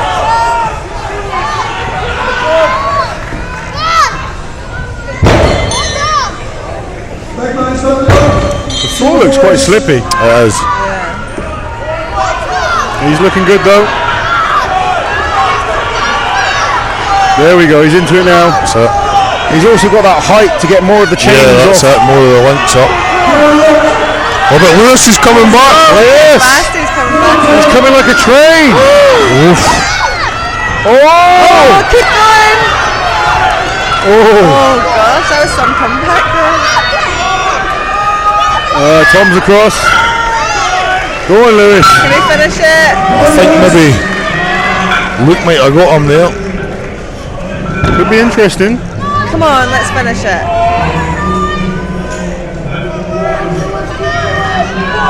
Come on, Lewis. Come on, finish it. Oh.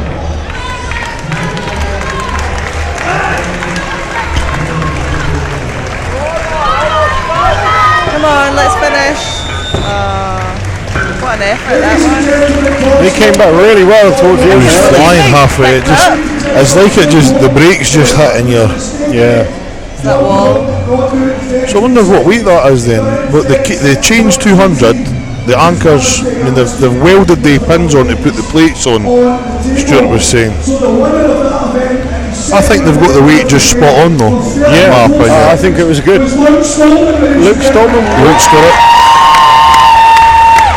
So Luke needed to win that for an inside chance of winning the title on the Stones. So did John win that or did Luke win that? Luke won it, and then was John. second. Oh, so It's opened it up a wee bit. So now So Luke has a 1 point lead over Tom. I think Tom has a 1 point lead. I think. Paul Stoltman took the deadlift, breaking the all-time deadlift record of 420 kilos. He then took the pressing deadlift in the first event today, which was Luke's banker event. So the all floor. Aye, Tom won the press. Yeah, that's right. But Luke won the loading. Yeah, so it's they been a were bit like backwards some of the results and what you'd Aye, expect. pretty much every one of my predictions has been wrong, so I'm just going to shut up. That's just normal now. Anytime I do predictions now, I'm always getting it wrong. But it's good. That's why it's all fun. Yep. If we knew exactly what would happen, Well, it'd be that's boring. it. And 11 seconds, and we just saw that Luke Stoltman has won the chain track. So we're going to get the Stones. Prizes look fantastic from Killer Strength. The trophies from Killer Strength look They look really good. Yep. And there'll be 1 point in the Stones. They always sort of pull it out the bag with the trophies, like they get better every year, but the axes are lovely. They had the claymores for a couple of years, the big swords, but the axes look brilliant. It's definitely worth fighting a wee bit for one of them, eh? Definitely. They got 2 lots of stones, so that's good. Yep. Go head to head. Yeah, head to head. Ah, that's going to be fun. Say the Spartan Atlas stones. Well, I keep mentioning it every year in this podcast, and I've never had a few freebies yet, so I'm going to stop. so you've been doing the podcast every year? I'm always hurt, mate, so it's the only thing I'm. Come here and just talk shite. It's not a bad gig. That's all right. Sometimes it's quite nice just watching. Well, I always recover for work the next day, funnily enough. So. Yeah, you can still get up the next That's day. it, aye. Get on with life. That's it.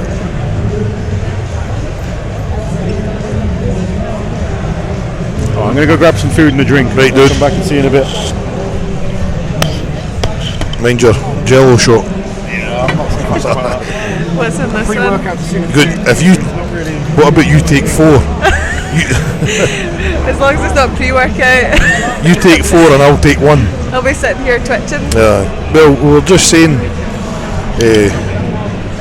that there's Cerberus have brought their pre-workout, their intra-workout, and a post-workout. So what's in these? I've not got a clue. But I wasn't prepared to. I don't know. Well, pina colada flavour. That sounds pretty good. That's my jam, so I'm going to try and take that. back to Kirkcaldy with me. I don't know about the. Arctic berry. I kind of try and be careful with like the caffeine-based stuff, but Yeah. you can swipe that if you like. I'm sure they won't like.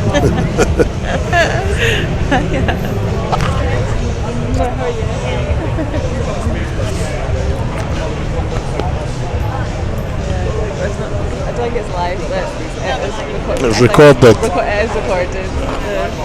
Okay. So they're just setting up for the Stones. So who's your money on then, Tom? Yeah, I think so. You've got to fancy him for, but mind you, I keep getting everything wrong, so. I'm glad they can't see that face on that camera.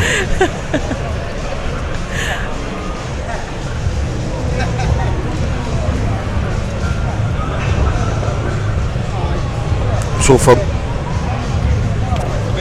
One more man, you alright? You winning? Yeah, I'm good.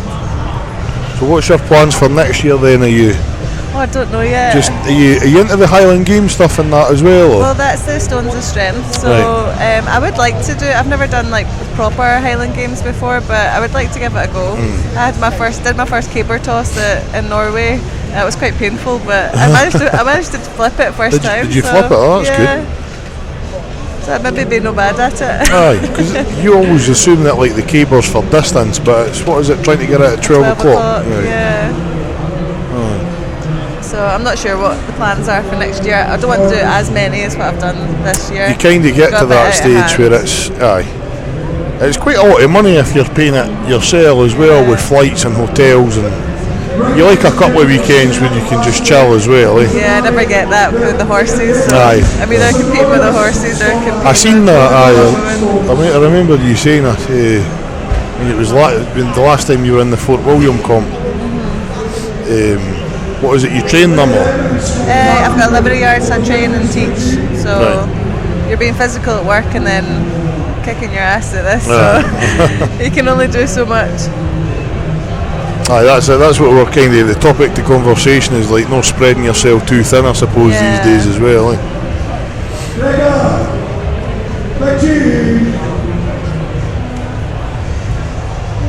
So I think they'll just get straight in because it's 2:30. I think they've got the hall till 4 this year. Ladies and gentlemen, can I have your attention, please? It's quite a fast run show though they do. Attention, please, folks. This is probably the most important part of the day. Don't worry, Stuart. Ladies and gentlemen, we have done something that Stuart knows nothing about. And this, we commissioned a portrait. Kenny Sound, one of our best ever songwriters, commissioned a portrait to welcome Stuart into the Hall of Fame for his services and contributions to Strongman and Oh, that's Scotland. nice. That's so well deserved. The godfather of Strongman and Scotland. Ladies and gentlemen, he's getting this award from one of the legends, one of the greatest Highland Games athletes of all time, a very old Greg Edwards. So guys, if we so take this ball wouldn't be here if it wasn't for this man here. Ladies and gentlemen, show your love and support for the master blaster of Scottish Scotland, Stuart Murray!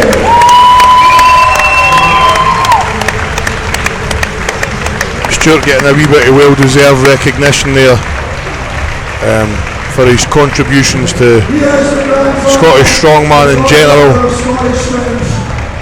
Stuart's really took strongman to new levels in Scotland with the arenas, the equipment.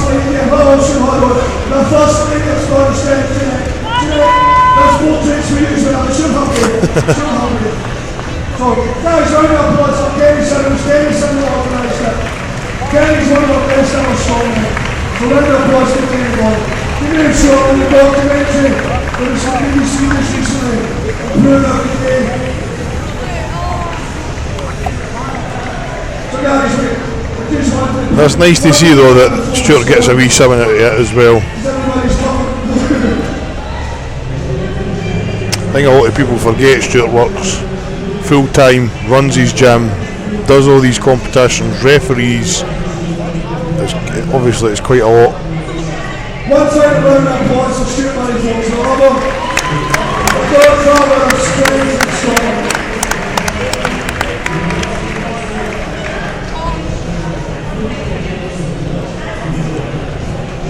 not tried this yet then? Oh, I think that might be the pre-workout. is it? What is it? Well, the berry one's the pre-workout, and no. pina colada's the intra. Right. Are we going to go? Are you going to neck it? I might sip it first. Right, we'll have a sip and then. Okay, let's have a sip. It's alright. Right, will we go for it? Yeah. Right, so the cherry bomb Very versus right, 1, 2, 3. Damn, I No, I got done. My microphone got in the road. Shit, I can't even win a shot comp. Well done. Oh, That's nice though. I'm not going for another one. I'll be up for days with it. Go wild and have a pre-workout. We'll leave the pre-workout for Callum.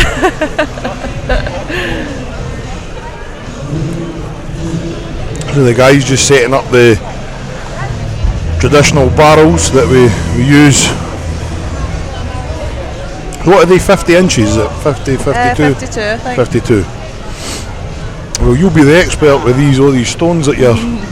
So the Arblair stones, it's no tacky. Is it like a smooth Atlas, or is it more like a McGlashan stone? They are smooth compared to obviously in comparison to like the granite stones. Yeah. And it's seven stones. I think there's 9 stones. 9. Yeah. Right. But I think Donna Moore's got the female world record, and I think it was 7 stones. Right. I think she got the 8th off the floor though. I've only done up to the 5th. The 6th stone hasn't budged for me yet. What weight's that? It's only 107, but it goes from 75 to 107. Oh, that's quite a big jump then, eh? It's quite a big jump. So it's really frustrating. Yeah. I just tore all my arms on it. It'll go though. It'll go eventually. You'll get that up there. Yeah. Tackle stones are so different from if you've been practicing. Quite I would imagine quite a big.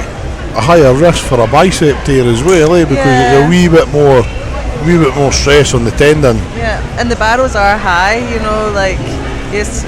got to finish your lift. So if you're used to going for loading on a smaller platform, then it's even harder. Right. I think Donna had it like up here at one time. I seen her. What was it? 160. She's put up for a single. Well, she did the world record at the IHGF in Norway, and it was 162.5 or something. I think it was. Crazy, yeah. And it was easy. That's the thing. It looked like there was a wee bit more in the tank there as well for her. Some of the girls like her. That's what we were saying yesterday. Like obviously yourself included, they're just like freakish. Like when I first started, you know what I sound too. Like you never seen women training like. They thought of my first sort of couple of strongman gyms, like if a woman walked in, it would be like, what's she doing here? Is that a man with a wig? But it was just because it was horrible and it was cold and it was just, but now everybody's just kind of, it's good to see though, obviously it's a bit of a change and I think there's a lot of us that just really want to show the world what women can do, and we're exactly, very resilient as well. Pioneers of the strength game.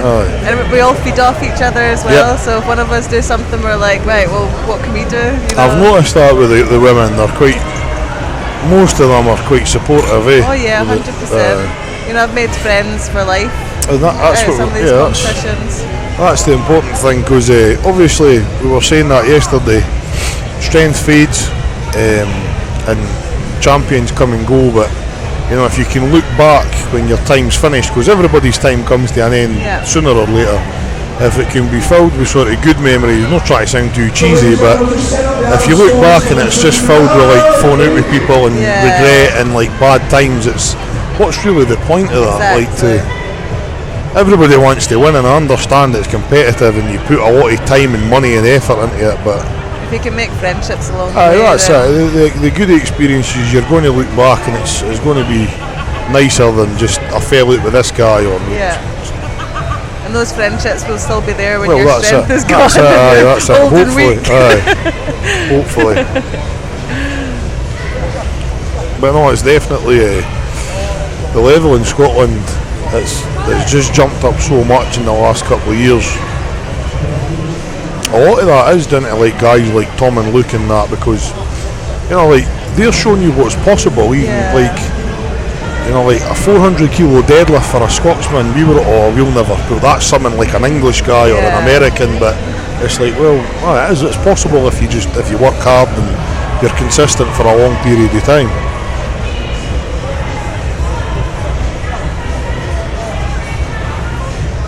So I'm imagining it'll be a Stoltman stone run then at the end. I think so, that'll be good. Everyone loves the Stoltman stone run. Interesting to see who gets on that third place, if Ryan's going to get Big Zach.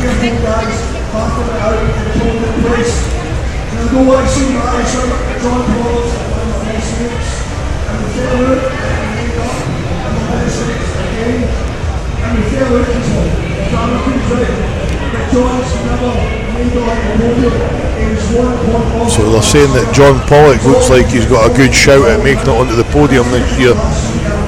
It's been such crazy events. We were saying that there's so many elements that could have went wrong for people this year with the sandbag throwing and like the pressing medleys and stuff, and there's events where you were expecting people to do really well and they've not, and other events where you think, he'll know, and they've surprised you. So I think the sandbag throw especially is one that really separates people. Yep, Lewis Jacks just come from nowhere and just killed that throw and done really well in the drag. It's funny how just one or two really good events can just boost you straight up that pack again. These two humans are rubber bands. The two Invergolden free shows are head-to-head points. 6 titles between them. It's going to be epic.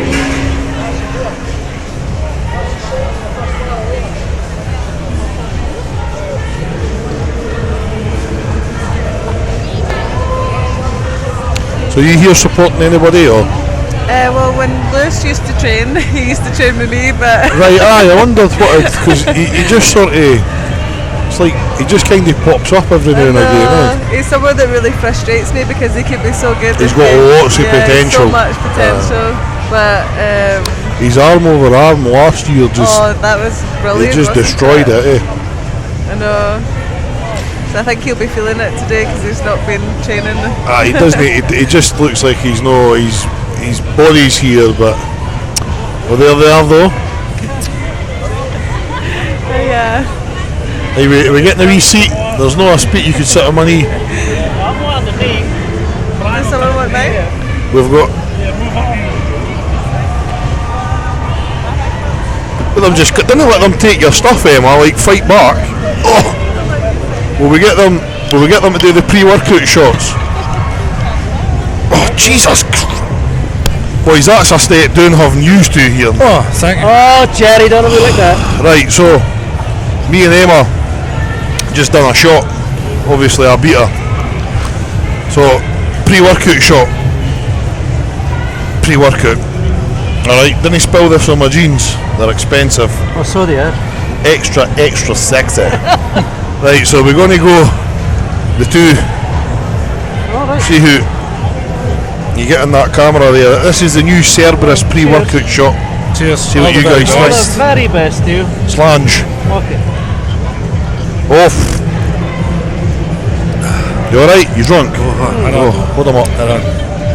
Careful, I'll take advantage of you. I Like feel a it. little taste of heaven. Like it. You'll need to get that. See that thick woodland beer. And then That's better. Very What do you tasty. think of the new pre-workout by Cerberus? I think it's very tasty. That's my intra-workout, so It's then they'd be intra. trying to take that away with you. I like the intro. I think you could drink. Clinical dose as well. It was, yes, it was a shot. So what's been happening with you guys there? I bet you Emma was choking to get away there for about half an hour, and she's just had to listen to me droning on about shite. Really? You didn't Well, do we've that. had excessive amounts of caffeine. Yeah. Have you? Yeah. Well, that's not going to help your cause. No. You better keep an eye on your pee, make sure it's clear. I'm all about the health these days. Are you? Yep. Ah, you've gone all zen. That's it. Herbalife vegan crossfitter.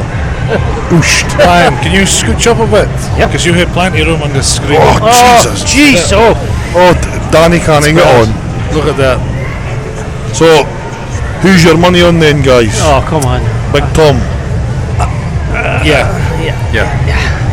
Big Tom, the superhuman.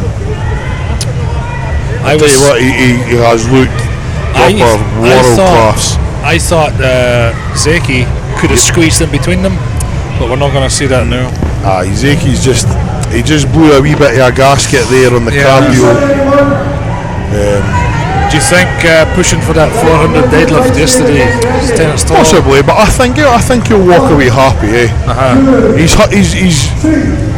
had a podium before, but that's a massive milestone. And to be honest, walking away with just the 400 deadlift, and you could walk away quite happy with that. Absolutely. But it's maybe just taxed him. But then again, it was Luke's first 400. He pulled 405, so. You got to someday a deadlifting yesterday. Yep. Brilliant. There's just been a few of them have made a couple of errors. That floor's really slippy. You can see that. Been a few Highland flings. Chain and the bag. I was watching that bag. It could go in anywhere. What's that? What one's that? The bag for. Yep. You could see how some were getting right in under there, and then it was going up, and then some were doing the kind of shuffle thing. It's one of the things I think you've got to train at. The chain drag is a funny one on a slippy floor. It is. But everybody's in the same boat. They all just sort of hit a brick wall though. Yeah. I was happy with Mikey's performance. Obviously we'll go back to the drawing board. I'm happy how much physically stronger he's got. Just been a few wee things like slipping on the medley and with it, but you can't be too. I think the press, his nervous energy got the better of him. But you know what, Mikey's still learning. He's still only in his 20s. He's only been training strongman for 2 years, 2 and a bit years. So he's got room. He's only 130 kilos as well, so a wee bit more muscle on there for next year. But I'm massively happy with how he's. I said that to him. Didn't think that if you didn't improve for fifth, that you've no improved. Yeah. Because you've walked away with a massive PB on the deadlift. You've kept up with the top boys. We've got 3 guys here that are world's strongest man athletes.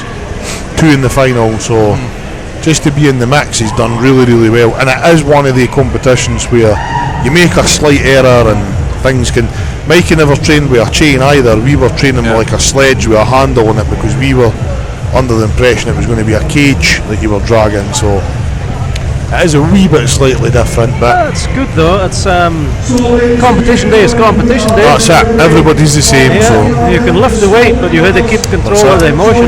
A lot of these athletes are very hard on themselves at this level because you could improve massively, but be 3 places lower. Absolutely. And that's where you've got to look at progression as a whole, like overall.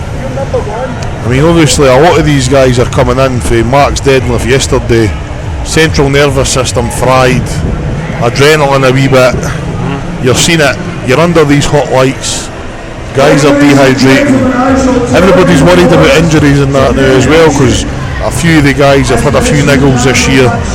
Ryan Reed's with a hamstring, Scott Milne's carrying a wee bit of a niggle as well. We didn't want to talk about it, but I knew about it. And then some of these guys have got big competitions after this. The Stokemans are away to Dubai. So do you hold back a bit for this kind of thing? Well, they didn't look like they've been holding back the day. Because I didn't think no matter what competition that Luke and Tom go to, this will always be one that's a lot of pride to win because it's your national show. They love having the title of Scotland's strongest man. That Dubai show looks amazing. Looks brilliant. Looks proper good. And they look like they've treated it really, really well there as well in Dubai. Treated like gladiators. Rock stars. Rock stars with muscle. I see Stuart going for them with the blowtorch. I can clear enough the worst of the tacky. Big Baz and Danielle had cleaned their ones last week with the blowtorch and the. and Tom Stoneman. Where's Mikey Abbott? There has never been a closer or a better Scotland's strongest man. Very close between the Stoltmans. The joint on points. Joint on points, 86 each. This is it. My God. Merrill and Merrill. Strongest man, 2019.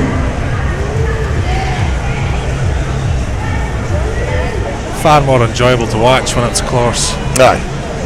Not when you're competing. I mean, no.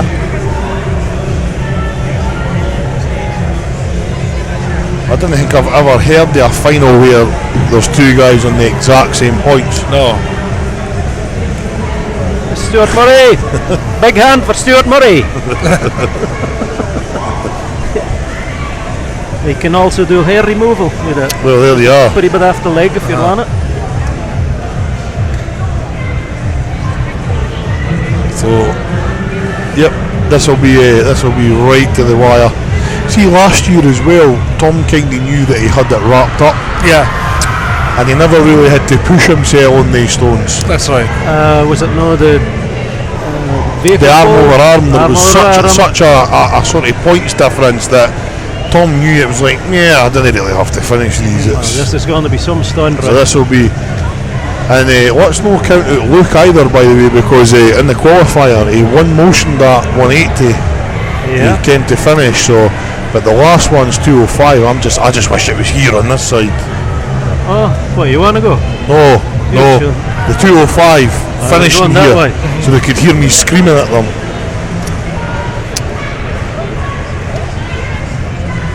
But we'll see. We'll just watch it on the live stream. 205 is a heavy stone. It is. You're up there at world level with a stone run. Stuart just warming up his balls there. Very important. Yep. He's at that age he needs a blowtorch to get them nice and hot. Jeanette standing by, making sure he's doing it right. That's it. There's a meme in there, or a meme, or a meme somewhere.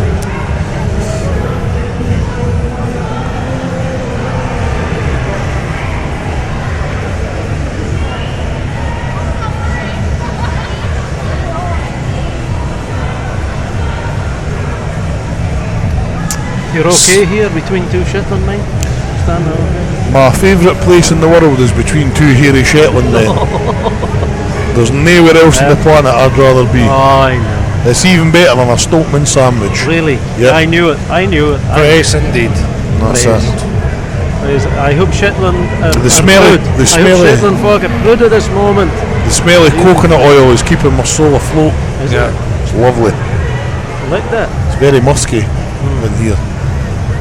It's like vanilla wood, like a nice whiskey cask.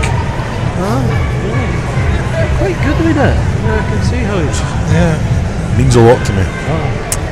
an emotional experience for you. Because I'm lacking in the hair department. Oh, Bad genes, you see. oh.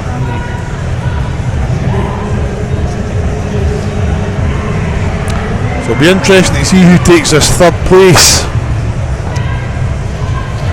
Will Ryan Reid load all the stones? You kind of got to fancy Big Zaki for that, don't you? I would love to see JP get on that podium. I'd love to see it. It'd be great, wouldn't That it? would be Ryan lovely. Reid is a tough competitor. He's just one of the all-round sort of sneaky. Yeah. Sneaky. Sneaky Never Ryan underestimate the sneakiness Sneaky of Ryan Reid. Sneaky Ryan Reid. Sneaky. A sneaky bastard. People talk about John Pollock being a tough competitor, a hard competitor. Yep. But don't forget about Ryan Reid. Yep. I would say he's equally, if not tougher. If he's no tougher than John, I'd say that he makes up for it with his sheer sneakiness. Yeah, sneakiness. Sneaky tough. Sneaky bastard. Sneaky Sneaky Ryan tough. Reid, you sneaky Edinburgh bastard.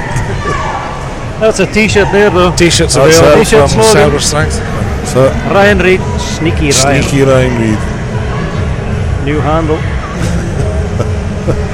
Stone's one of your favourites, Jerry? No, I lost a bicep on a stone and a title on a stone, so Sorry. stones can fuck off. Sorry to bring that up. Just looking to fill some content. Emotional journey on the stones for you. Yeah. I see it here. It's alright, I'll get there. I'm going to surprise everybody next year and come and load a 300 kilo Atlas stone. Who would have foresaw such a situation? Dramatic. It's almost like Burns. Andy, know that we weren't listening to you, but what's the scores, what's the points? Thank you. Oh, fuck off. Mikey can still win. So guys, we're going to do stones. So we've got Tom and Luke, joint on 86, we've got JP in 72, sneaky Ryan Reid, sneaky bastard you Ryan, in 4th place on 68. And then Mikey Wilson and Lewis Jack, joint 5th on 64, Scott Milne in 55, Beefy in 51, Ronald in 48, Jamie G on 41, Grant on 35.5, Eben Van Hoek on 33, Matthew the newbie on 29, That's a good performance. Jason Este on 28.5, Lewis on 23 and Kyle on 18. So the Stokemans really can't be caught. No. Unless I'm not sure if Ryan Reid is sneaky enough to mark up 5 points to tip JP. Yep. He's sneaky, It could get, but not that sneaky. well, it could be sneaky enough to get 4 and get him on count back. Good. Because He's that's the a sort of sneaky sneaky, bastard. sneaky motherfucker. So it would be, Stay but tuned for the sneakiness. that's it. Sneakiness and stone lifting. But how great would that be to see John Pollock on the podium? Oh, Superb. He has paid his dues in this competition and he's come for 105 and he was unlucky never to win the 105s. he was, He was always there. That's what's so annoying about that. Lewis, if he just applied a wee bit fucking Points? You want the points?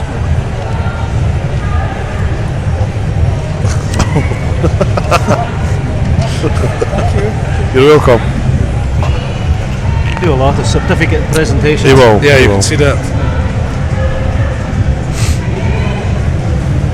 Stuart Murray just warming up the last of those balls. What are you doing on me there? Cramp, Yeah, cramp. Cramp, lost it again. Oh, Go on your duck face. Blow out a candle.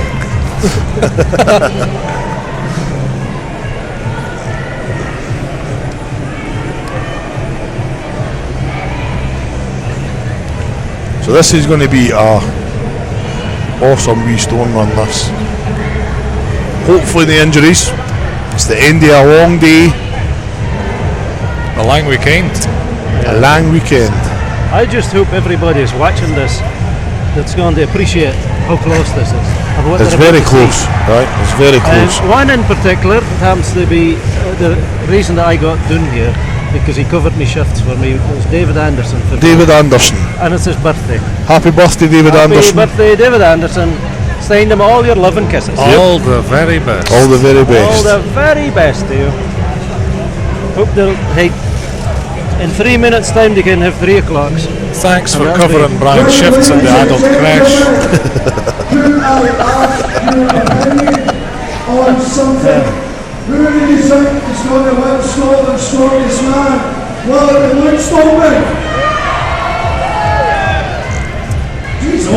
See, when all the strongman pose for photos, I would like to see a change in this generic strongman thumbs up. I would like to see something different. Although he could And the lesser known thumbless thumbs up. Right. I'd like to see more hands on the hip. Right, okay. Gives a better line. But this is also well renowned. You win. But what's this? Fire. They'd one of these. My granddad used to say that.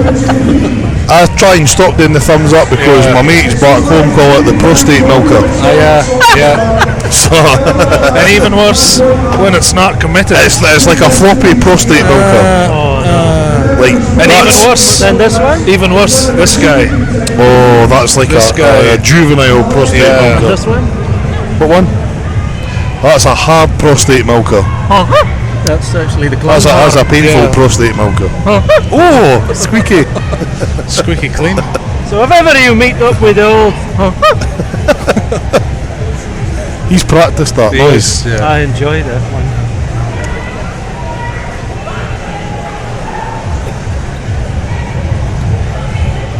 No, this guy finger is the worst because everybody can see this guy. This guy. This guy. This guy. This guy. This guy. Can they go back to this? Could go back to that. Handshake. Just a hearty handshake. Or we could go, Oh, you like that one? and then it's like the Schwarzenegger. Dylan, get to the chopper. To the chopper. Pushing too many pencils. Looking out. You do a Schwarzenegger impression. A Fife Schwarzenegger impression. No, probably not. Get My the Austrian's chopper, eh? terrible.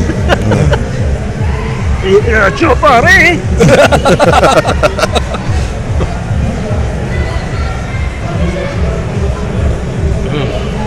Oh, we're getting the signage in here, look. Getting our money's worth, that Spartan boy. Yep. Sparta. Jason Jones. Jason Jones. Spartan Atlas Storms. Spartan. I was saying that, I mention him every year and he never sends a wee stone up to my gym. Just a wee one. Almost as sneaky as Ryan Reid, that boy. A lot of hand signalling going on. Oh, it's like being in the baseball dugout. That's it. Who's pitching and who's catching? I think Ewan is pitching. Right. Here we go. Here we go. So one of the guys going to finish here, or what's happening? No. Mr. McClucky's, what's he doing? I think they'll light both be at the far end. Eh? They'll both be starting at the far end. Right. Running on the slippy floor. Slide, buckle in about here, and Yep. then go for it. I think they should Slide like a baseball. Yeah. They should go back to having to carry the stands in. Mind that old I remember. Worlds. Yep. Can you mind that? Maybe this is a With bit the sand touchy. on the top. Yeah. It's maybe a touchy subject for you, Jerry. Yes. Jeez, oh.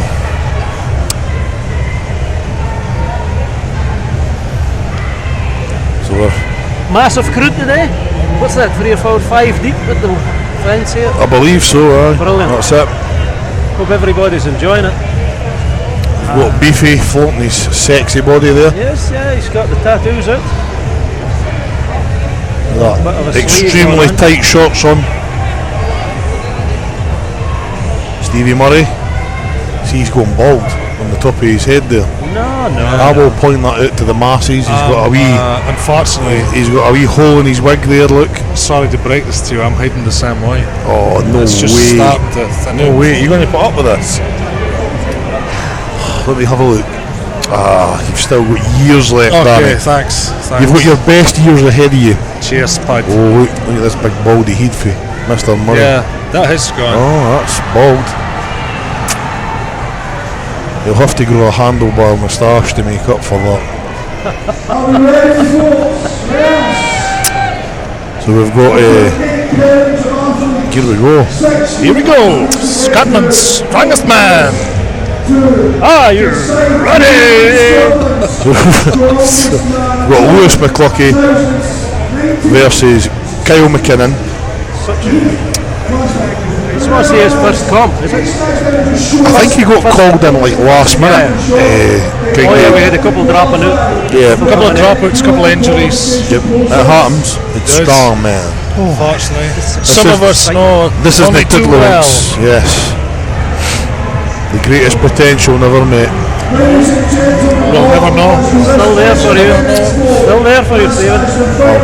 Ballroom dancing, you can take it. I Mere know. comebacks and Ron Jeremy. Come on, Andy, we're all running on fumes. Shut up. Disney half go on that boy. I'm good. I've had some of that new Cerberus pre-workout. Ah, I'm good. yeah, how do you feel with that new Cerberus pre-workout? I'm seeing the stands loaded already.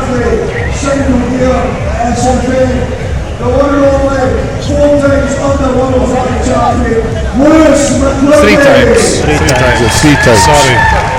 3 times. Sorry to correct We you. keep saying this, if you pay peanuts you get a monkey on the mic.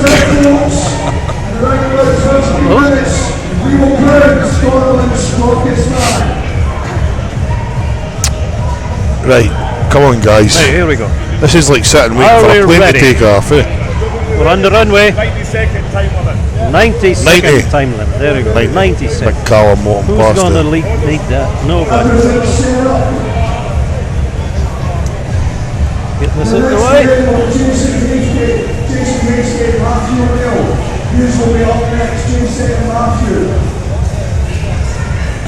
Callum.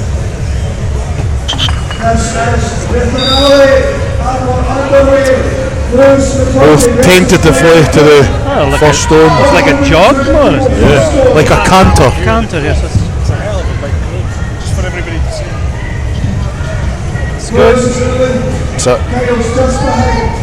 So we've got Louis Vuitton quickly, just a wee bit in front there. He's got the 160, so he's onto this, this 180. Ladder. He's good stand ladder. These Spartan storms are very clean. They do, almost like somebody's just got them with a blowtorch. Kyle's keeping up with him though. He's got the third one. Go on, Lewis. Can Lewis get this? Oh, he's got. Maybe just that. It's 180. It's no lightweight. That's not light, eh? I mean, Lewis he's kind of about the 105 mark. Yeah. Go on, Lewis, come on. I think Lewis is just brought his best today. I would say. I don't think he'll be too upset at people saying that. But He's had a bit of a break. he's had a wee bit, yeah. And he's still been a finalist. Yep, So it's that's it. He's not come to be back- sniffed at. Not to be sniffed at. And I mean, he could go back and proven that, though. put the work in and come back and do quite a bit of damage, in my opinion. Well done, Lewis. And Kyle up there as well.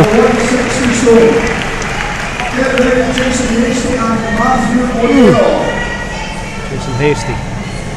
Jace Hasty.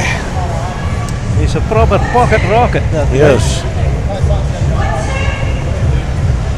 He's had some bad run-a-luck-away injuries. Jace. Yeah. He tore his bicep last year, I believe. How great would strongman be if you never had to worry about injuries, eh? Oh. If you could just let it fly all the time. He's in good nick, Jace. Yep. I mean, I'm not that way inclined, What's that? but he's a good-looking boy. There's not a gay bone in your body, is there? You're strictly for the ladies, or for one lady because you're married. So. Well done. Ladies and gentlemen, SFN, this young 22-year-old boy has made his debut here in Scotland's shortest ladder. He's in a very good account of himself. So this dude on the left, Babyface. fair play to him. Yeah. He's stepped up and he's done well today. There we go. Fair play, respect for anybody that's on that platform. Jace for Kelso, coming back for that bicep tear, he's rehabbed it really well.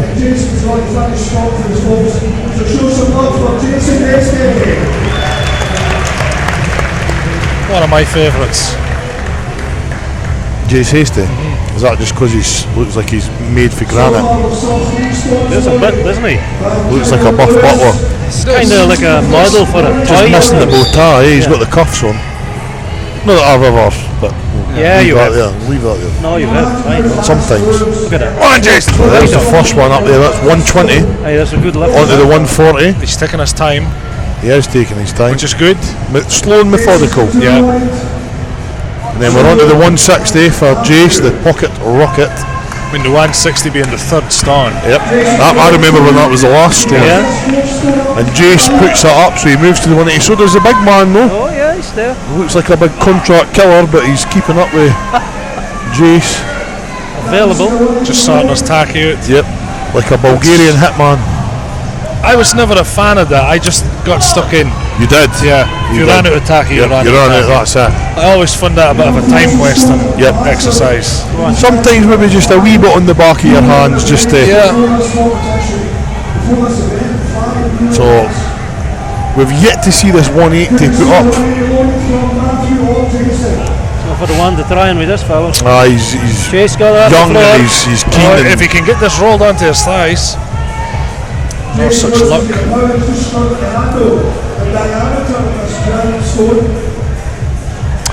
That's what I'm saying. It's like you look at some of these big look lumps, at- and it's like you forget this guy's only 22. the man on the left. Yep. We're kind of zoomed in on the other fellow. Just because he's Good sexy. effort. That's fair play on the big man though. Still, the 180 remains unloaded. Yep. To be 22 and in the mix here. That's a decent. Oh, to be 22. Oh, to be 22. Big Greg You still look Reitmans like you're 22. passing the camera there. That's it.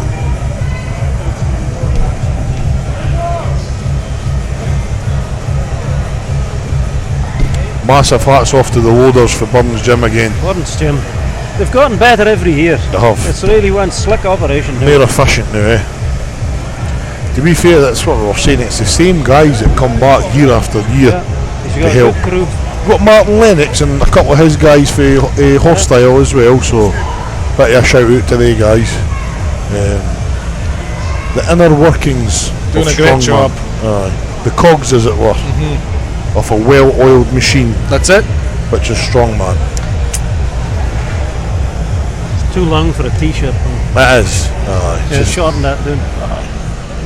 We'll abbreviate it. So who we got up next then? Seen as that evil wizard Andy Kearney's stole the sheep back with his musky beard. The funny thing about the stands is no matter how good or bad I did in the comp, I always was the most nervous for the stands. Aye. It's kind of like your last event, and well, you were always up at the sort of top end of the 105, so you were probably always kind of fighting for a title with the Stones, eh? Make it or break it. That's it.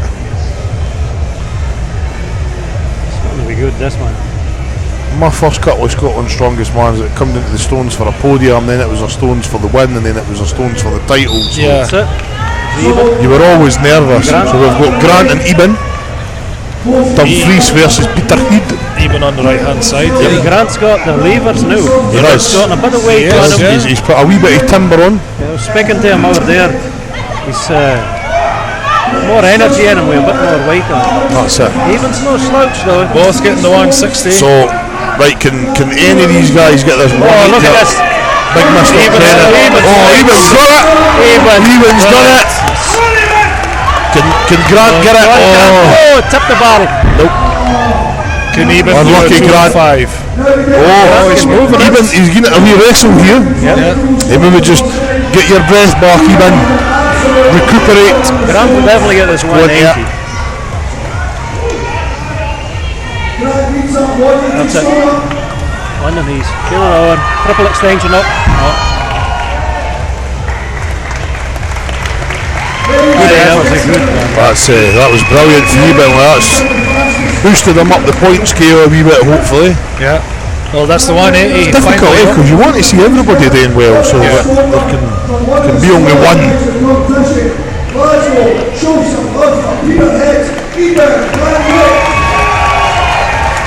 There's big Jamie Gorian.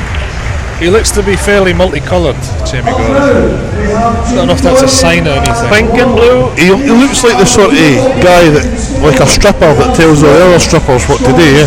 Oh, yeah. Very well. There he goes. 10. Hey. So that's his youth over experience.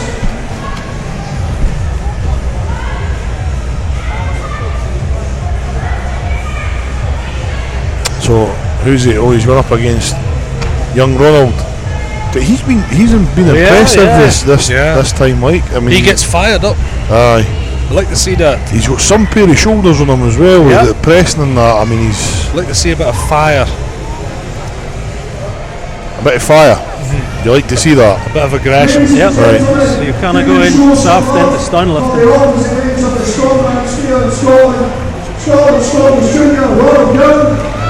And quite smartly dressed with a collar. Yep, aye, he looks like he's away to play polo. Never seen it done in a polo shirt. No. But it's a good look, we can't take that away. He looks dapper. He does look dapper. Dapper stun Cannot lifting. deny it. Lifting stones by day and a club pimp at night. And Jamie's just got the pectoralis majors swinging, glistening in sweat. Yeah, this it could catch on, formal stone lifting. That's it. Formal dress. They come next year in a shirt and tie. Yeah, full suit. So here we go, mano a mano. Big Jamie's the first one up there. Jamie's finished 120. Come on. I think Jamie could set a good time with this. Absolutely. There's Ronald. Ronald looks a wee bit apprehensive with these stones. Yeah.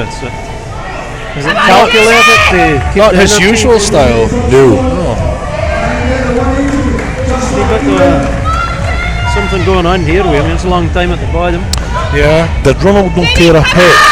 Did he not hurt himself on the stones a couple of years ago? It can really get in your head if you hurt yourself on a Can. All the rehab memories come back. Didn't want to bring that up again. It's not like you to mention me hurting myself on a stone. Some might say this is a setup. No, I don't. Did you hurt yourself on this one? Aye, but I don't like to talk about my injuries. I just painfully get on with them myself. Just get on with it, eh? I just get on with it. Aye. Well done, boys. Go on, Runs. Jamie's.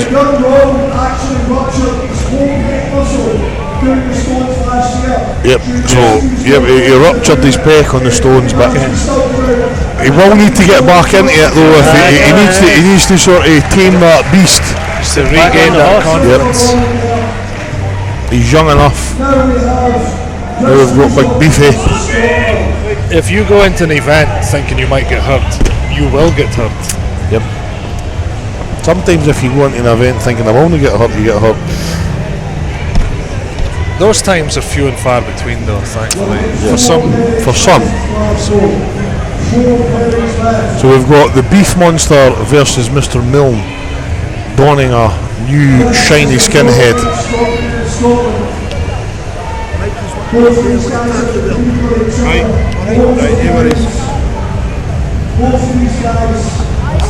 I've just had information that when Mikey goes up, he'd like me to hold his tacky. You guys alright to hold the fort for 5 minutes? Didn't he fuck this show up because I've carried it the whole weekend? Done well. We'll not mention any more injuries. No, did he? Either way. Because I get upset and I'll watch it back and I'll drink on my own. I've even got a cat to slap or I better not say that, I'll get done for animal cruelty. Cat slapper.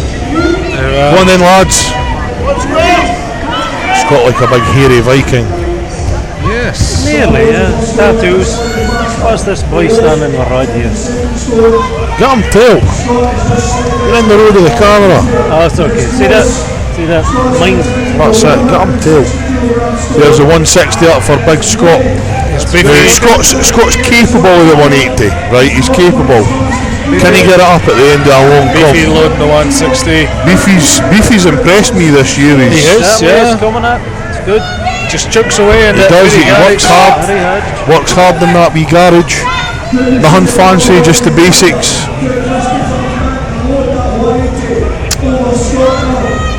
Come on, Beefy. Come on, lads. Oh, he's on the knees. Come on, roll it up. Roll it up. If he gets this high enough. Come on, you can go snake on that. Come on. Move into the barrel. Move into the barrel. Stop putting in a fight here. I think the injuries are just Scott's really feeling it today. Like I think. Beefy getting pumped up. Is Beefy going to go for this 205 boo? He'll have to watch his time. He will. Maybe like for a fresh single, but I'm sure if he keeps training the way, progressing the way he has been progressing, that'll be easy money for the big beefster. I think that was the most riveting pairing so far. Yep. Aye. A few more to go though. We have, yes. The mighty Stoltmans. Right, guys, I'm just going to don't let anybody take my chair. I'm comfortable where I am. Okay. Promise you'll come back. It's a big cherry bomb. That's better. Got a bit of room to breathe now. Ah, here's the boss. Ah, here he come. Here's the boss. Fucking South African. Well, that was pretty good for Chris Beaton there. Oh, yes, brilliant. I'd say that was the most riveting pairing so far.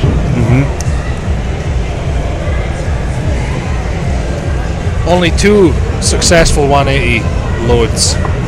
And that was by Chris Beetham and Chris got the 180. Yeah. Yeah. Yeah, Oh, he nice. got 180, and so Oh, did magic. Eben. I Eben couldn't see Van from over there. And Eben got it as well. That's good. That's a surprising. That's a good performance from Eben. Yes, very good. He's a good stand lifter. He's kind of getting good all round now, Eben. Yeah.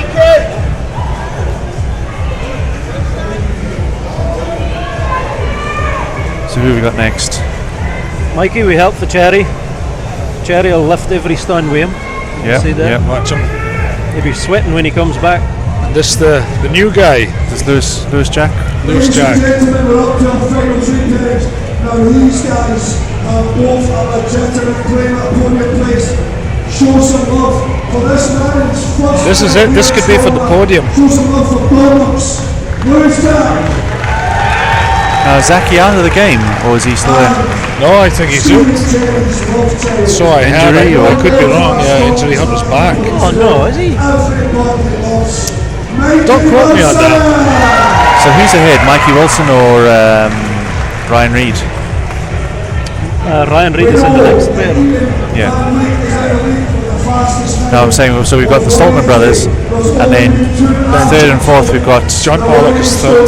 John Pollock's third. Ryan Reid is 4 points behind John Pollock. And this two is on same points, isn't he? This 2 is on equal points for 5th. Right. So it's very tight from here on in. Mikey nearly caught by surprise there. That sometimes helps. Come on, Mikey! Gee. Looking for a bit cleaner. That's a better one. Calm down a bit, Mikey. Welsh is just letting the lead go in 3 stones. Mikey's just about to watch it. So he's good for this one. Come on, Mikey. Welsh has got it to his lap. He's on the lap. He's running that. He's got that 180. He's picked Mikey, so Get it to 205. Come on, Mikey, you need this 180 stone. It's Mikey needs to get on with this.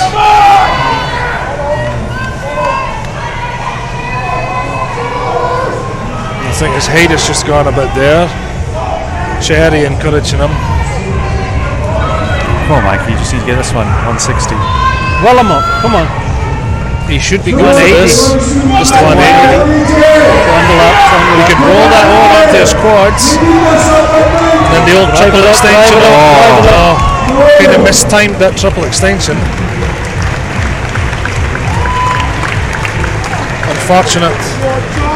One of the favourites for the podium, so I think he's good at contention for that. Look at that. Here you well, watch yourself. Cherry's coming back.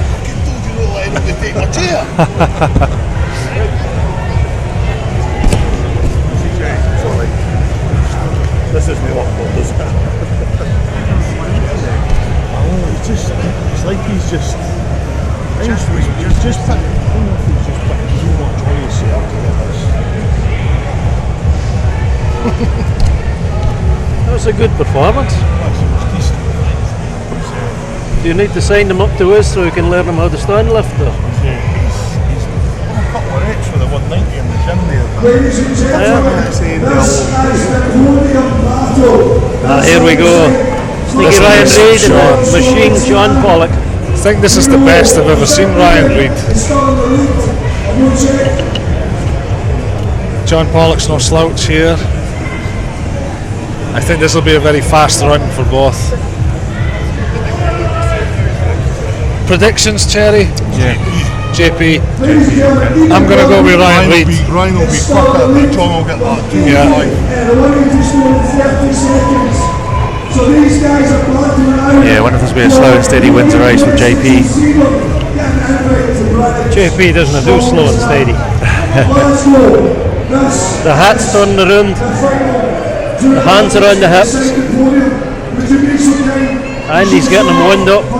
I'm getting nervous. Hands are swimming. And let's go. Show some love, respect and support for John the Machine Pollock.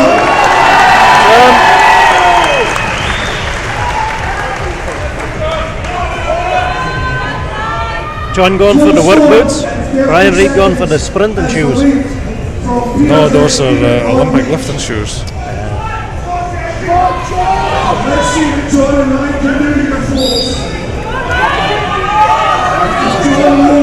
Even Stevens. Oh, look at that. Ryan just ahead. And JP back. Catching up. This will be Ryan very close.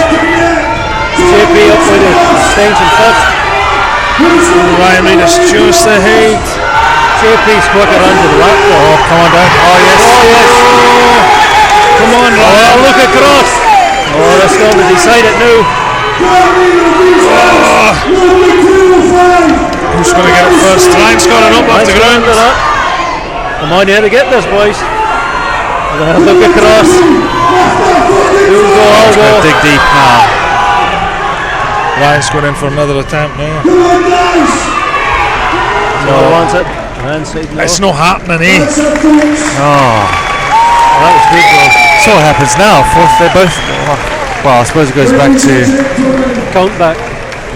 Yeah. Well, Ryan was quicker. Yeah. We've got to tell on the camera.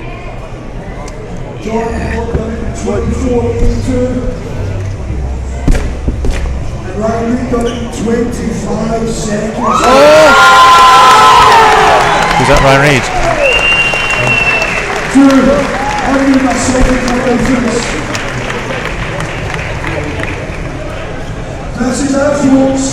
That's upsetting.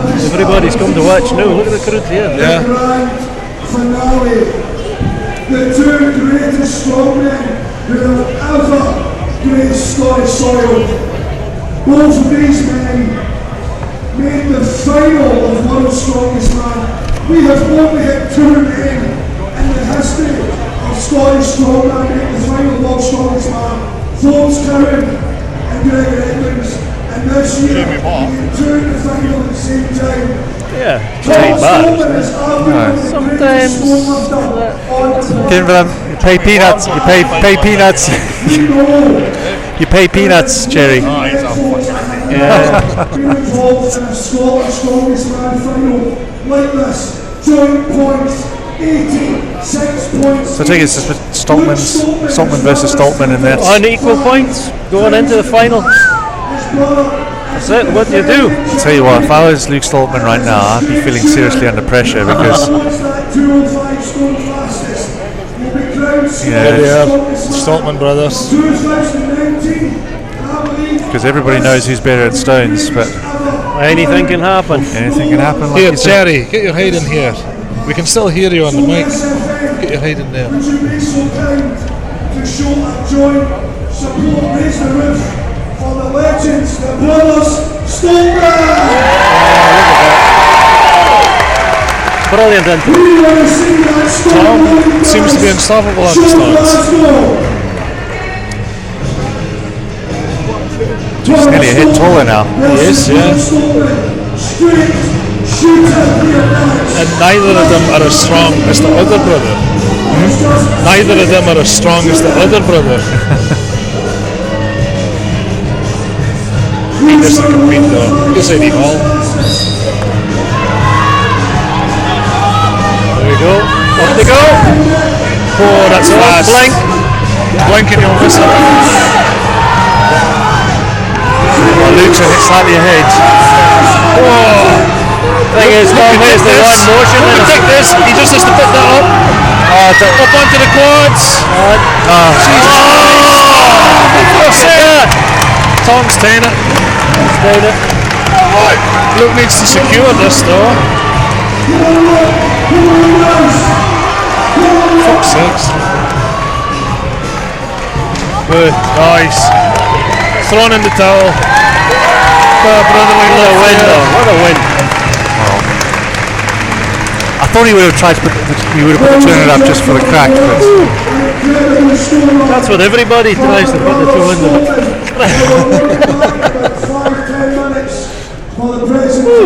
that was good. Whoa, what do you think of that, Cherry? What did you think of that? Awesome, that was brilliant to watch. I think just, to be honest, like, I think Tom's height, just because he can one motion at 180. That's it. It's just...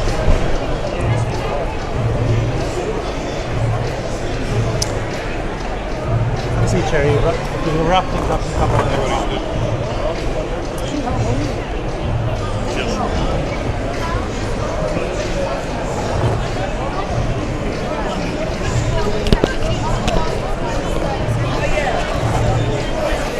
Well, that was awesome. Edge of your seat stuff.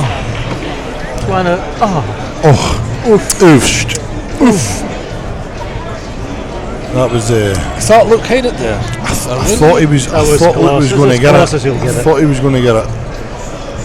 That's what I say with Tom, not to take anything away from the big man. My baby brother said his no. heights. No. He can just sort of one motion that, and it just makes a wee bit of a difference. That extra limb length for rolling it up onto the quads. And saying that though, with Tom, with his limb length, he has to press and squat a lot further than everybody. This is true, yeah, the evens out.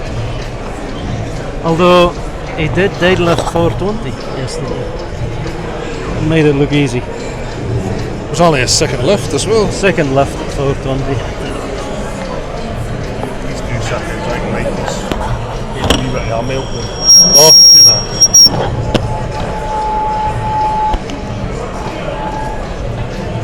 Don't let anybody take my seat. Okay, we'll try. Anybody want a seat? No. Get Stuart Murray in here. I think he's interviewing Hixie. Okay, good guys. Kenny Sim just passing the screen there. Legend of the sport. Yeah, did you? Jeanette, come in and sit down with us. Tell us all about it. You sorted all that, mine. Good.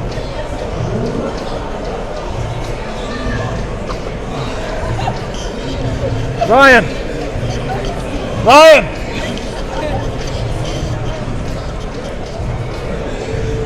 Oh, he's still covered 2 in minutes. tacky. A quick word with Ryan Reid here. Had the mic up there. Yeah. Stick that on handsome. Hello, gentlemen. Well, had a lovely time. Just keep your hands up here. Keep them up there. Hands to myself. Yeah. That's what Mrs. always tells me. Well done. Yeah, happy with that, man. Yeah? Yeah, really happy. Good. With the 8 weeks prep for 2 hamstring tears this year, and then coming in here, not the best yesterday.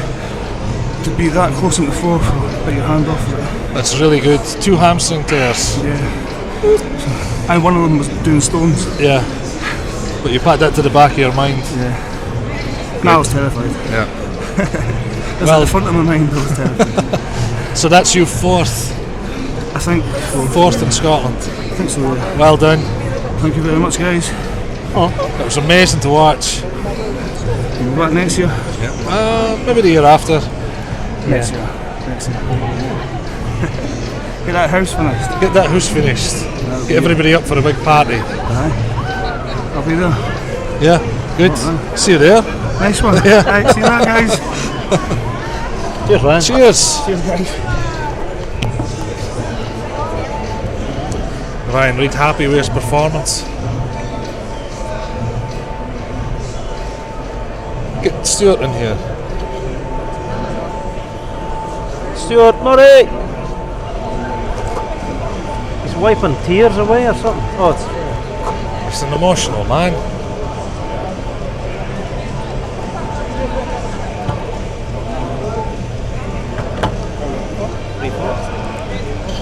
Stuart!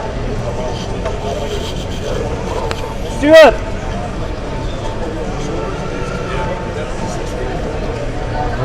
Just go and get him, Brian.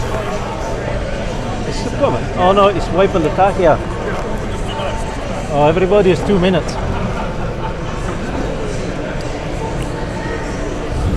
We'll hopefully get a word with Stuart Murray in a minute. He's vital to this event taking place.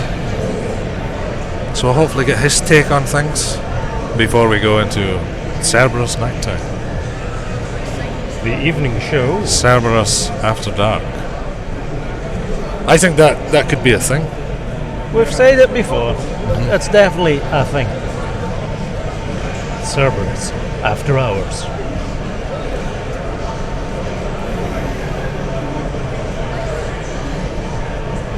And that's pretty good for a strongman comp. 3:30. That's the best it's ever Dusted. been. Complete. Been in here. To go. Been in here, Lord and Stance, till the lights go off. So 20 to 4, everything's wrapped up. Testament to the hard work of the crew. That's how smooth it runs. You have to have a good crew, good events, good equipment. Yeah, you say the good balance this year. Get a word with Eddie Hall.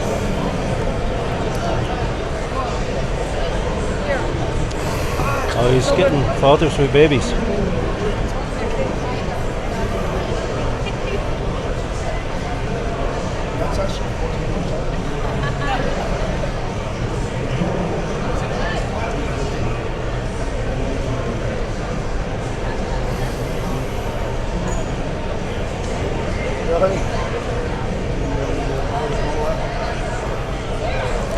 Some famous faces here. Colin Bryce, Eddie Hall, Graham Hicks, Hicks is there. Adam Bishop, Andy Kearney, Stuart Murray. Come and sit here, Stuart. Another brilliant competition. Well done. Brilliant, man. Good. Come in here.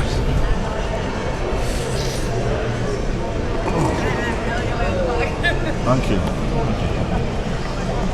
What did you mark at that? Brilliant day. Hello. Testing. 1 2 1 2. What did you mark it at? This is the Cerberus After Dark. Cerberus After Dark? Yeah, the add-on show. Yeah. I'm not in my bed by this time, you know. Saying to Brian, that's very good going. Exactly, 5 events. Yeah. Started at just after 11:30, and it's now 20 to 4. 20 to 4. Normally we're struggling for time. Normally the lights is going off. Lights go off at 5. Yeah, exactly. Last year it was 4 o'clock. This year they give us an extra hour, so we've done it a bit quicker. We've only got the presentation to go. So now I might be able to see some of the rest of the stalls. Quick run around, there's a few challenges. Might be a grip one for well, you to try. you know, maybe. Still got it. Maybe a bit sweaty, you know. Oh, never worry. Yeah, fantastic show. Yeah, I think it was really good. I think all the guys that worked for me were amazing. They come here virtually for nothing. And all the help that I get from and the support I get for likes of you guys. So many guys, Cerberus, Strength Shop, Proform. Physio, ESP Physio, Spartan Stones. You could see by the crowd, they're 5 deep around the bar. Yes. Everybody's coming to see us. And yesterday we were mobbed yesterday as well for just a log and deadlift with such amazing lifts yesterday. I think there was 6 or 7 over 400 or 400. Amazing standard. You know? Yeah. Went 105 doing 410. Yeah, world records. World records. Great to see world records Big being world set record, here. 115. And she nearly pressed 120. Very impressive stuff. Rianne just missing really out on her 272.5. But that girl's amazing to me, you know. She's just unbelievably strong. I take my hat off to her. I think she'll be totally gutted that she never got it, but she'll have it. She'll have it. Next time she tries it. She'll have it. She's dedicated to the sport. Aye, she's got a massive team behind her, all them girls and boys are the same team. I mentioned that last night. I said your team's amazing, it's second to none because they support each other so much, which is a great thing to see. But they don't have a Brian. They don't have a Brian, which is probably she probably would pull 300 if Brian was in her camp, you know. So did that meet your expectations, your predictions? Yeah. I mean, it's always difficult to get the events right. In some of the loading events and the duck walk and drag, you need to some boys maybe not get the whole thing completed. Sometimes we get midway and 1 or 2 to finish it, and that's what happened. I mean, that was 500 kilo drag. And combined with the slippy floor, you could see a lot of calves getting pumped up really quick. Yes. That's just adds another element to it. Exactly, Danny. Exactly. And the loading was a bit. We had anvils. Sorry, it was announced as anvils, but the anvils came in because we weigh everything. Yeah, absolutely everything we weigh, so we're bang on the money. There's no folks saying that's not the way it is. It is. The anvils weighed 10 kilos different, so we just scrubbed it. If it was a kilo difference, it'd been okay, but 10 kilos just is not on, feasible. You know? No, it's not fair. The anchors weigh the same, the keg weighs the same, the blocks are maybe a wee bit lighter than they are on advertisement poster, but they're exact same, almost to 0.7 on a kilo. Still awkward. So That's awkward. yeah, it's still awkward, Yeah, definitely. you're still the king of torture devices. Yeah, it's a horrible thing to do. I mean, some of the boys are massive pressers, but they struggle with that, you know. Yeah. So I'm really pleased. I think it's been a fantastic weekend for us, for Scotland, you know. Again, so many messages and texts. Yeah. My phone calls. See this? I say that a few times this year, but tell me, it's been unbelievable. And the trophies this year are The trophies amazing. are stunning from Scottish Strength. Alan made them. Absolutely amazing. Really, really heavy. Yeah. Look, so cool, unbelievable. I think Eddie was taken away with them. Thought they were amazing. Where are you going to put that if you win that? There's kind of smell behind me. I think it's Stephen shit. Was it the heavy breathing that Heavy breathing, but I'm used to that, you know. The first time. He's still got photos of me in his wall for 1922 or something. But his dad had them on the wall.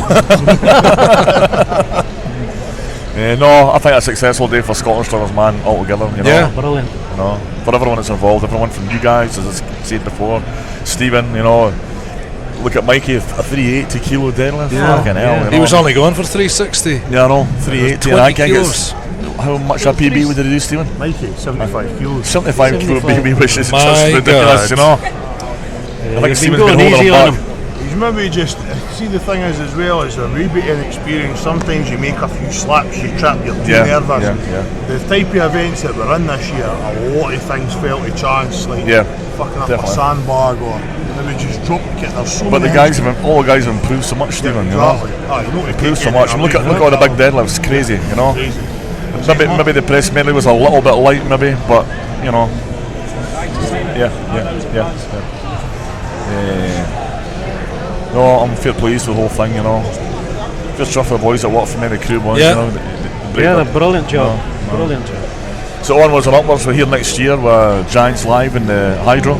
Excellent. European log and deadlift, Scotland's strongest man through the day and the Hydro at night. That'll be officially announced in the next few weeks. It is just coming ahead every year. But it's a signed deal, so it's going to happen. Good for you, good for you. Yeah. That's good. That's what I wanted, you know, that was my goal to get the Giants Live here, and Darren's seen the potential for it to happen, so it's going to happen, you know. I've had a lot of caffeine, so I'm going to nip to the toilet. Yeah. Well, have one for me. Was it coffee? Yeah. Back in there. Well, cheers, Darren.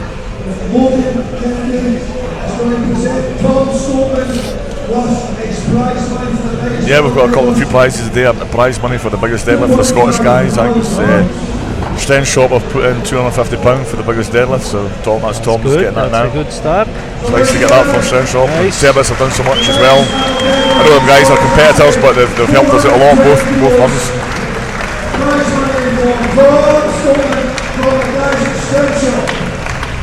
Yeah. That's Logan now. Gentleman of a guy.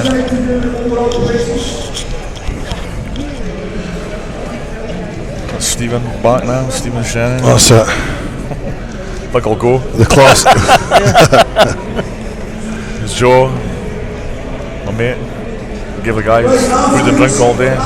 He's going to give a sponsor of £500 for the winner. Okay. Which is unreal. That's brilliant. I think the winner gets £500, second place 200, third place 100, which is... Well, it's better than any year we've ever had, so... Yeah, true. Just means I'll not be eating much for the next couple of weeks. Ah, you're alright. You've plenty in reserve. Plenty in reserve. Can't like yourself. Could probably live for 6 months off the fat resources. Nabba next year. No, I wouldn't be serious. Come on, no. Maybe no 6 months.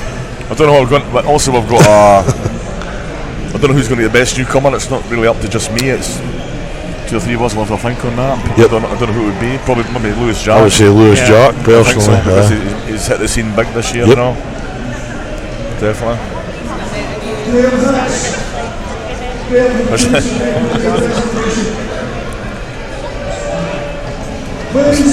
Mr. Graham Hicks, Britain's strongest man. Going to present something. Together the awards today we have current Britain's strongest man. Britain's strongest man. turn the powerlifting just now for a wee while. Saying that, he's looking forward to the big dog comp. Massive total coming up there. He's been in my gym a few times training, and his static strength is just stupidly strong. You know? That'll be how he's getting better, is it? That's maybe. Yeah. I don't think he would agree with that, like, but you know, he's a nice guy, very laid back. He's just going to move in these rails since the father's fall down. So he's going to give his name to Zaki well done. Zaki actually pulled out. He's got an injury in his back, I think. Oh, you're joking? Yeah, that's why he pulled out. That's what they said. Oh, there's my wife. Still thinks she's about 30.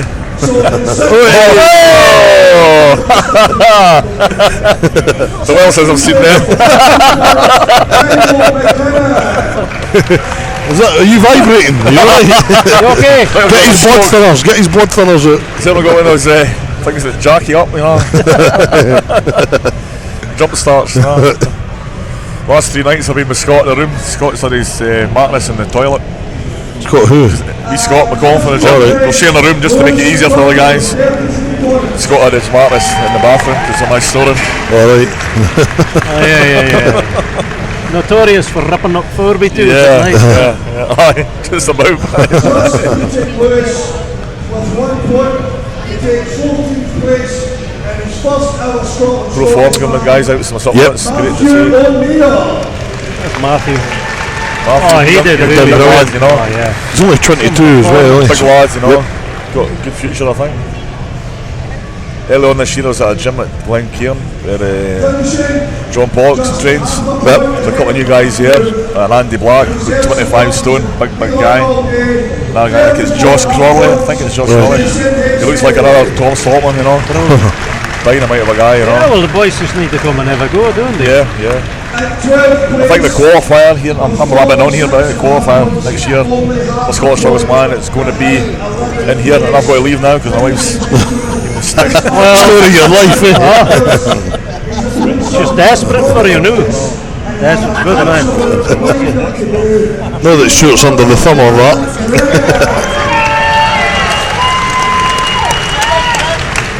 So we've got Grant draining up. Would you like a mint? Oh, go on then, you smooth dog. I'm not saying that your breath smells or anything, but... Well, no, you can't smell it.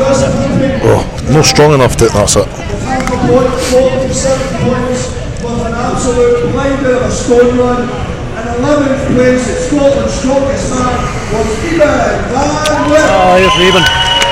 Great guy. Yep, Eben's one of the nicer guys. And 10th place, making the top 10, and his third year at Scotland's Strongest Man. He almost pulled out of the competition injuries, and he's only 1 point ahead of 1 point behind 9th place. 9th place this year with 50 points goes to Jamie Gordon. Jamie Gordon. Brilliant. I did that. I would say so. Give him something to sort of come back for it.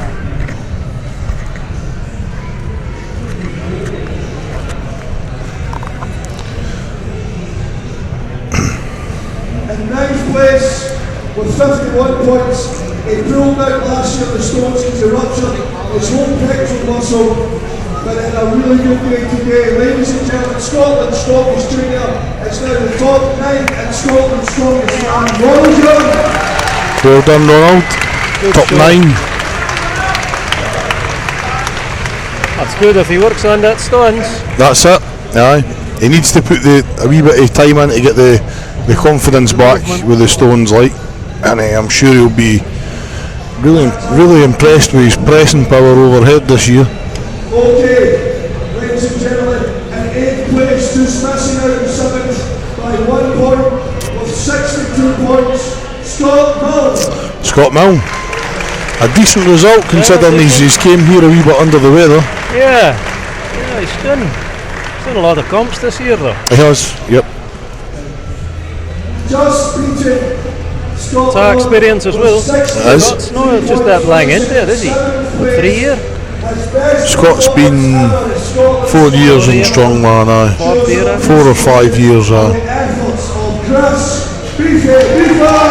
Aye, Beefy. Oh yeah, that's definitely one of a man of the match. Yep. He's done really well here this year. Trains in his garage. Yep. Aye, he's From effort. really done well. It's one thing training in your garage, but training in your garage yourself.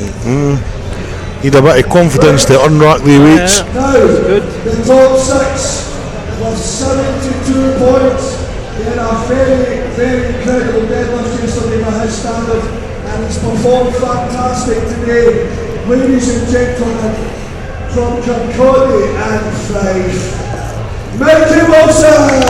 Mikey! How is he, okay? He's a wee bit disappointed with.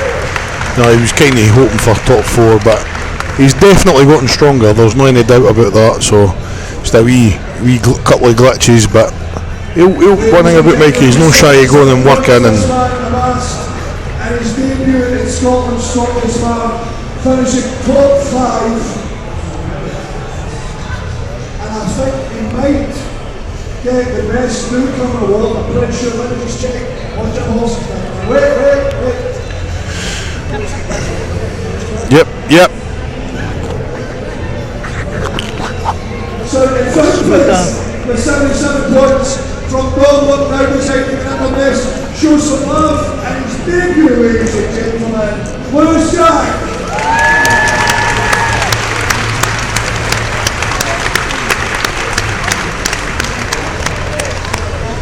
Finishing in 4th place with 83 points, coming back after a horrendous bout of injuries and tore his hamstrings 17 times in one workout. From Edinburgh, ladies and gentlemen, with 83 points in 4th place, Ryan Reid. Good to see Ryan hitting top 4 there. No. So then we get into the top 3.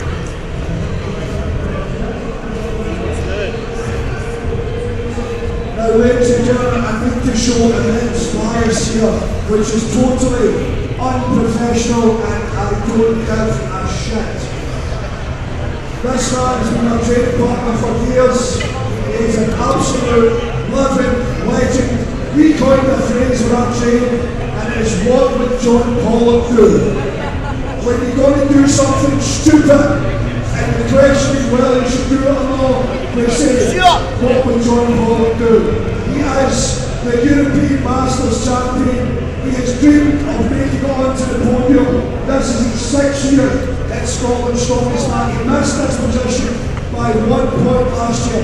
Ladies and gentlemen, if you're going to clap hard, you can do it now with 88 points. The legend, John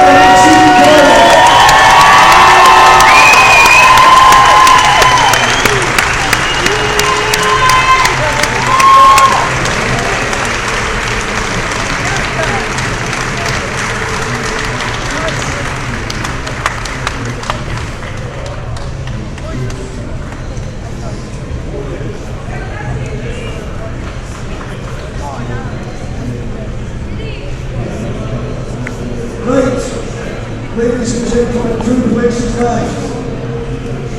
1 point separated them. It's so cruel to think that you can lose Scotland's Strongest Man with 1 point.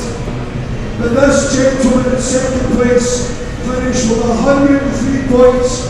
He won this competition in his debut and won it for 5 years in a row until he lost this competition to his baby brother. But he is still one of the greatest strongmen to ever come out of Scotland. Ladies and gentlemen, in 2nd place for 2019, Luke the Highland Oak Stoneface.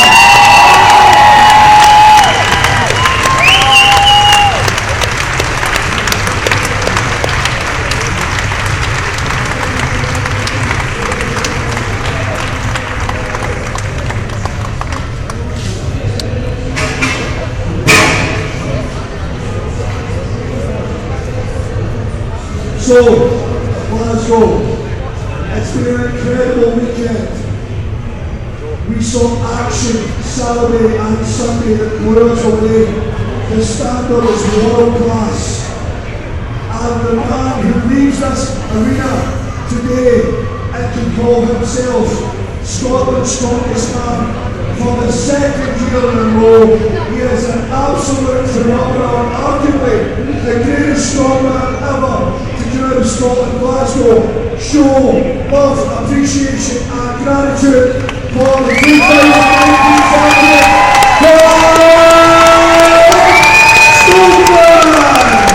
Excellent. Well done, Tom. Brilliant, well done, Tom.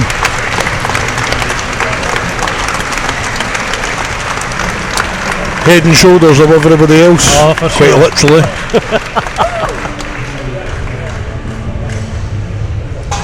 Good, but they're all having a try. They're all trying to get the crown. Still win it. That's it. You have to be in it. You have to be in it to win it.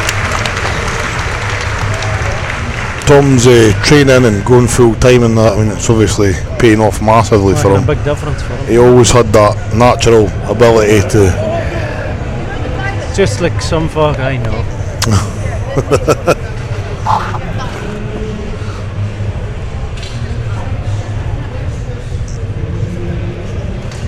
Yep, it's nice to see.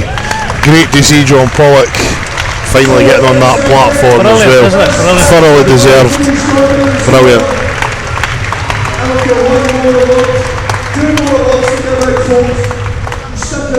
We're going to give out a warrior trophy for this. We give out 2 trophies every year, folks. Best newcomer and the warrior cup. Okay.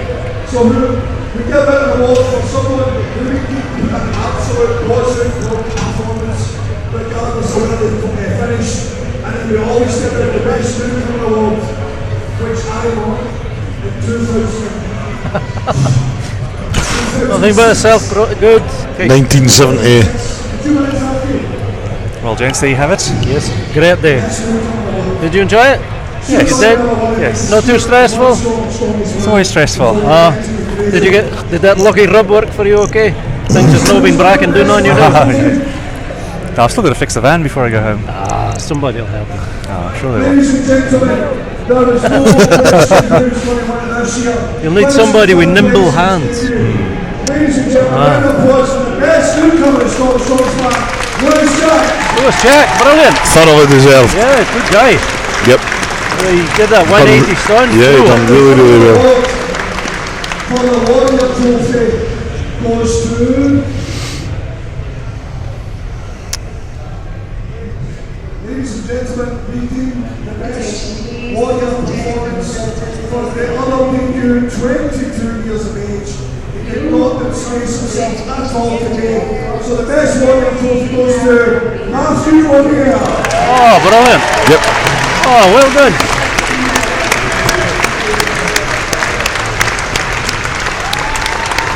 I think well deserved. I would say so. Yeah, Aye. good show. To be 22 and here mixing it. Fair play to him. Yeah, if anybody kens any other young guys that's big and wants to have a go, come and try it. Hit you on Tinder or? Well, to find you on Grindr. Yeah. Well, that's how it starts with a lot of these guys coming having a try, and then some people surprise themselves. Well, that was Tom. That was a crude participation one that Tom tried. That's right. Luke was competing. That's right. 2014. No, it's this. He's throwing. 2013, sorry. 13. He was competing himself in 2014. 14, yeah. That was the first one I came doing with Danny to. That's 14. right. You just look the same. Sexy. Yeah. Well, you happy then? He's always happy. Look at this. This is the face of happiness. Sheer delight. I'll say yes for the camera. That's it. Right, well, we better all vacate. Yes. We're still early. Look, we've got an hour to wait. Sing. Singing. Is it no 4 the day? It closes in 3 minutes. Yeah. What are we finishing with? It's a goodbye for him. Oh, I thought we were going to do the Beatles classic with the la la la la la la la. Oh. Go on, Cherry, get in it. Go on. No la chance. la la. Well, it's either that or Kenny Rogers and Dolly Parton. I'll do Kenny and you two can put your heads together. You could do Kenny and I'll do Dolly. That's probably how it would happen. Do something to me that I can't explain. Right, we better shut this down. I think that's short 20s. Right, thank you lads. Thanks for the free workout. Right, cheerio.